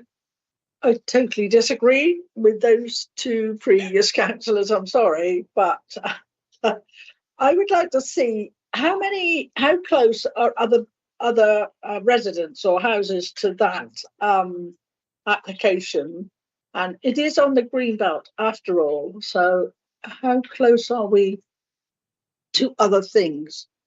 I can't really see that very clearly. Yeah, it's not clear, is it? Yeah, so it's really out in the sticks, isn't it? It's pretty much out on the stick. I know it quite well, and there is not a lot close to it at all. The thing is, are there a tree line along that perimeter that can't be seen from the road? Can you show me where the road is? Because I'm not familiar with the road there or that area. Where is the road? It doesn't go along the perimeter along. So the road goes It just don't go along there. So actually those three buildings are in the corner of their plot, Yes. which is hidden. It's in the green belt, but it's in the trees and it can't be seen from the road or anything like that. And reluctantly, like you say, if we grant the garage permission, then that removes their permissive rights to do other stuff in their garden. Is that right? That's correct. So in other words, then that so they won't be able to put their garden whatever it's called, a garden room up, whatever.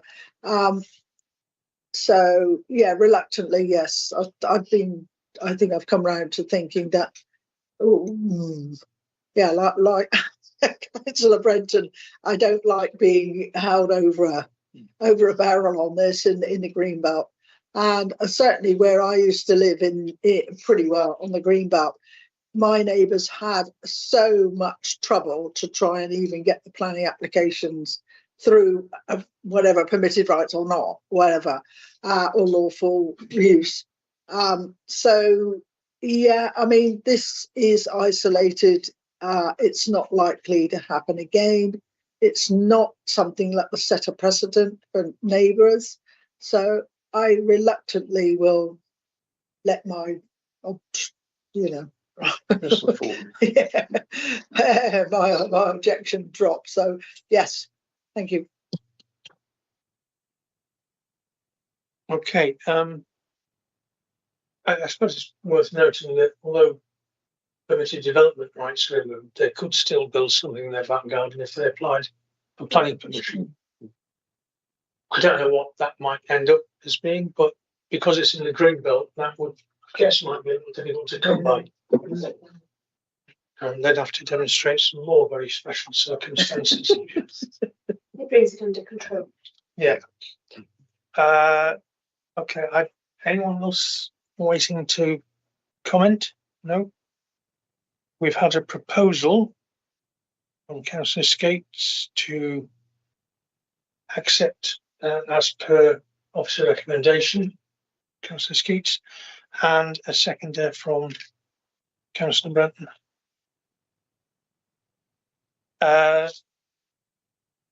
No one wishes to speak, so we'll take a vote. All those in favour of the proposal? Reluctantly. 1, 2, 3, 4, 5, 6. Unanimous. Right, so PHOU 2025-0135, Little Haythorn, Horton Road, Churchill Woodlands to Horton Lane Woodlands, BH21 7JG is approved. I guess the address would do the idea.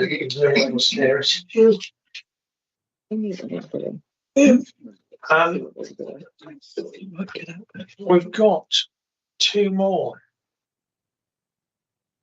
The next one is People 2025-02132, St Catherine's Roman Catholic First School, Cutler's Place, Coal Hill, BH21 2HN.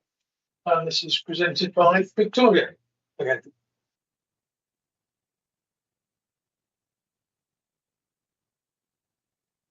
Proposal for you is for works to the site formerly operating as a clerks' school, which the council is seeking to bring back into use.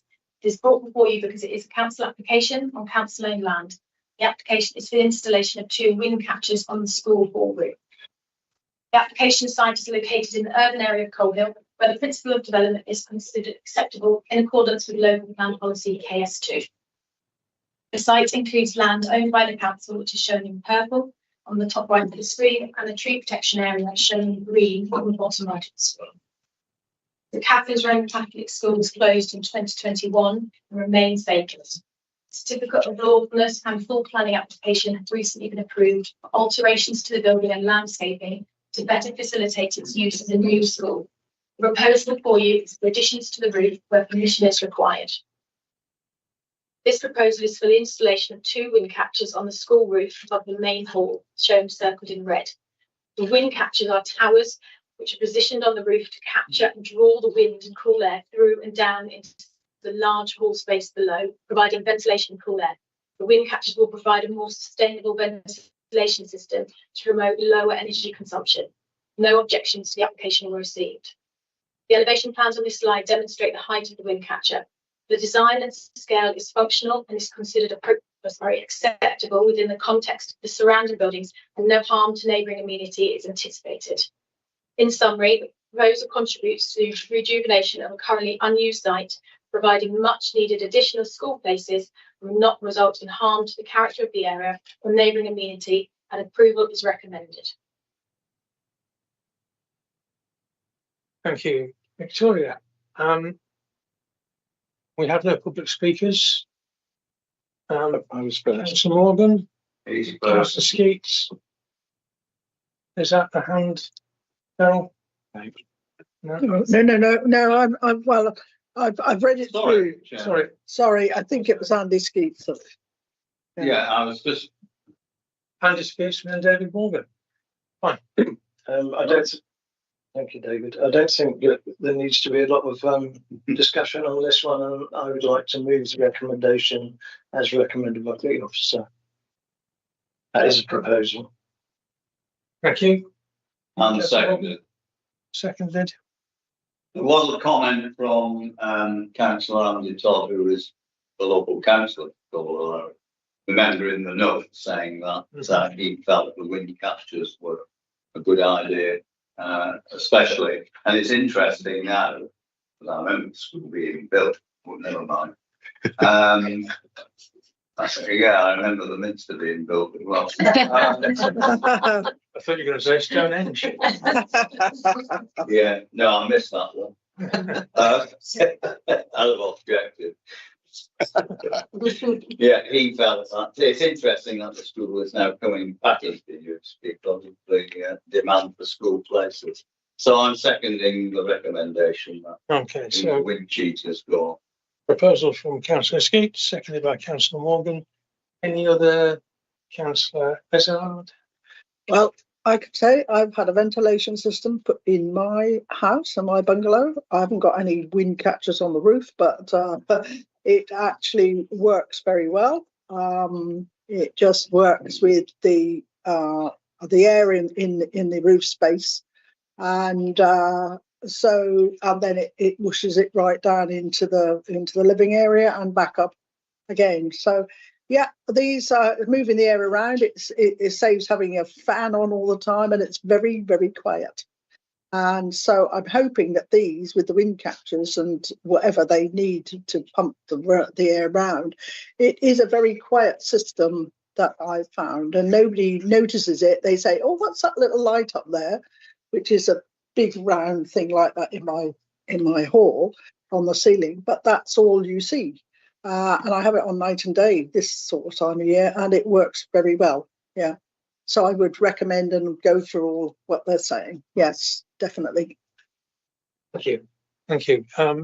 Any other comments, questions, thoughts? No. We've had a proposal. It's been seconded. The proposal is to accept as per officer recommendation. All those in favour, please show. 1, 2, 3, 4, 5, 6, 7. Unanimous. So, People 2025 02132 St Catherine's Roman Catholic First School, Colours Place, Coal Hill, BH21 2HN has been approved. We have our final main agenda item, which is item 14, is P full 2025 02071 Ferndown County Middle School, Church Road, Ferndown, BH22 9T. Should be presented by Claire again. Claire Hicks. Thank you, Claire. When you're ready, I'll give you a few minutes to change over. We have no members of the public left. Turn off the. This planning application comes before committee as the application site comprises land in the council's ownership. Ferndown Middle School lies on the western edge of the urban area of Ferndown, with King George's playing field to the north, forming part of the designated green belt. The site is served by a vehicle access from Peter Grant Way or Church Road to the east. Ferndown First School lies to the south. The school grounds are currently demarcated by posts and wire fencing and by some brick walling and piers supporting gates, which is softened by vegetation and trees. It is proposed to demolish the brick walls and piers and replace the existing boundary fencing. 2.4 metre high round mesh fencing is proposed around the front and along the north of the site, joining with existing fencing. 3 metres high round mesh fencing is proposed along the rear west boundary, adjacent to the tennis courts and play area, with existing fencing to be retained in the southwest corner of the site and along the southern boundary. Proposed ducting is also shown running from the building to the 2 front gates, gate numbers 2 and 3, and to the southern boundary gates, number 5.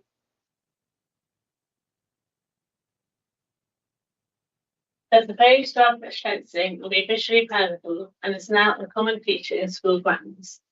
Initially green, it will have a limited visual impact. The proposed 2.4 metre postboard fencing along part of the southern boundary adjacent to the dwelling outside 1 Peter Grant Way will have a great visual impact as it will replace a hedge and is higher than would usually be anticipated for domestic fencing. As given the trees backdrop that will remain dominant and in the context of the school grounds, no significant visual harm has been identified. A fee commencement petition should be imposed to protect the trees during the removal of existing boundary treatment, and that fencing is installed in a manner which avoids harm to tree roots in the interest of visual amenity and the character of the area. Here you see the different views and boundary treatments of the site. So here is the front, and here is like the side and the rear, as shown by values.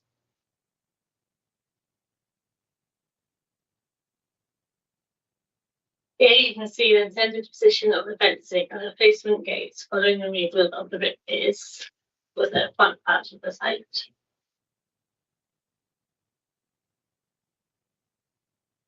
The 2.4 metre high coachboard fencing will run along the northern side boundary of 1 Peter Grant Way. The property has several windows facing north, which will have the outlook cut out by a 2 metre separation distance on the windows will be maintained, and the fencing will secure improved privacy for occupants, so no demonstrable harm is anticipated.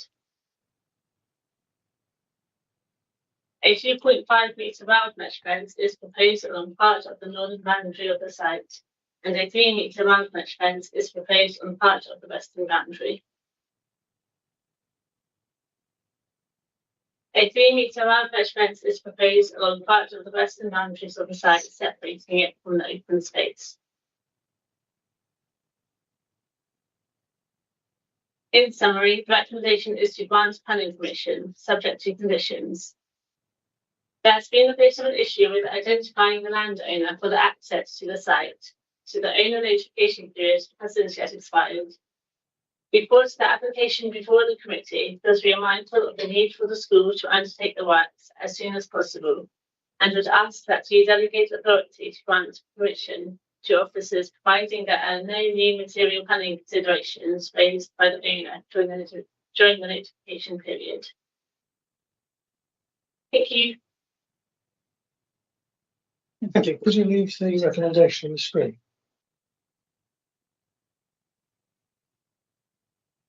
Yeah. Yeah.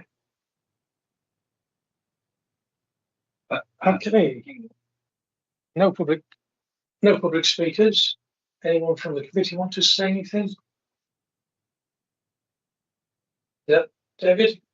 Yes, David Morgan, Wimborne, and before you ask, yes, I remember Ferndown Middle. But I remember the old school being demolished. Yes, well, because of the neighbourhood. Right. Yes, I think this is something that we ought to be approving. The change in the fencing. Thinking of the safety of the children as well. So I would recommend that we approve the recommendation. That's a proposal to approve as per the recommendation.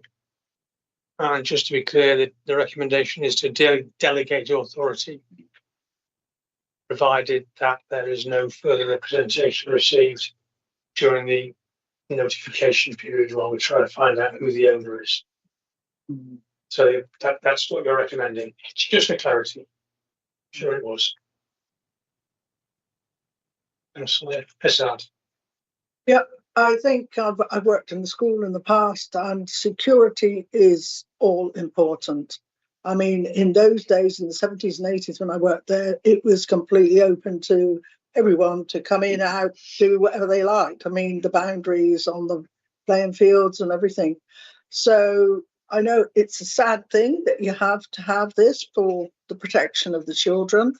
But I think there are some characters around you wouldn't want to be near a school.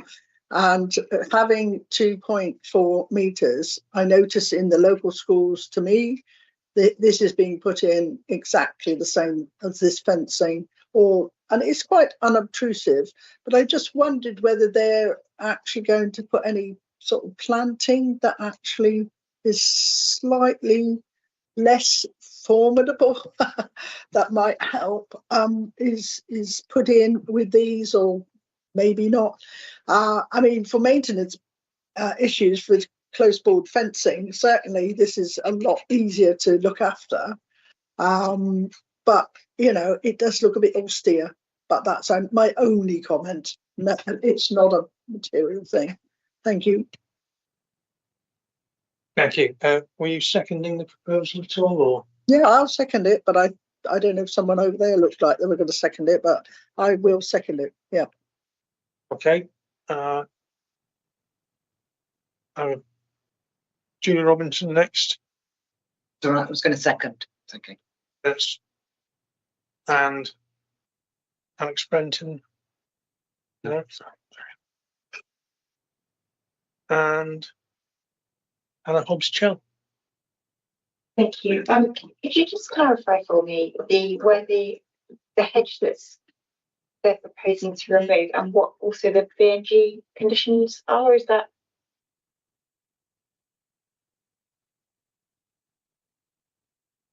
Yep. This is.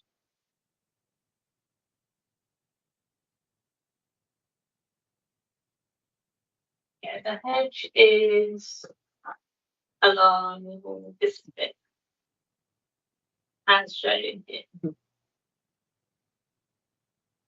Thank you. So I thought. Yeah, I see it. I don't know how many it is, but whether we can retain that hedging, or replant as condition once it's inside, just to soften. I suspect that we need to take the application as it is, rather than seek to improve it. Unless it can be conditioned with. I think the proposal is to replace the hedge with the fence. That would result in a loss of the hedge, which is why they then have to comply with the biodiversity net gain. If it wasn't for that, I don't think there would be any other vegetation that was affected. Okay. Is that? So we put a condition that the hedges be planted. I think that could be difficult with the space available. Well, you think that would be not practical?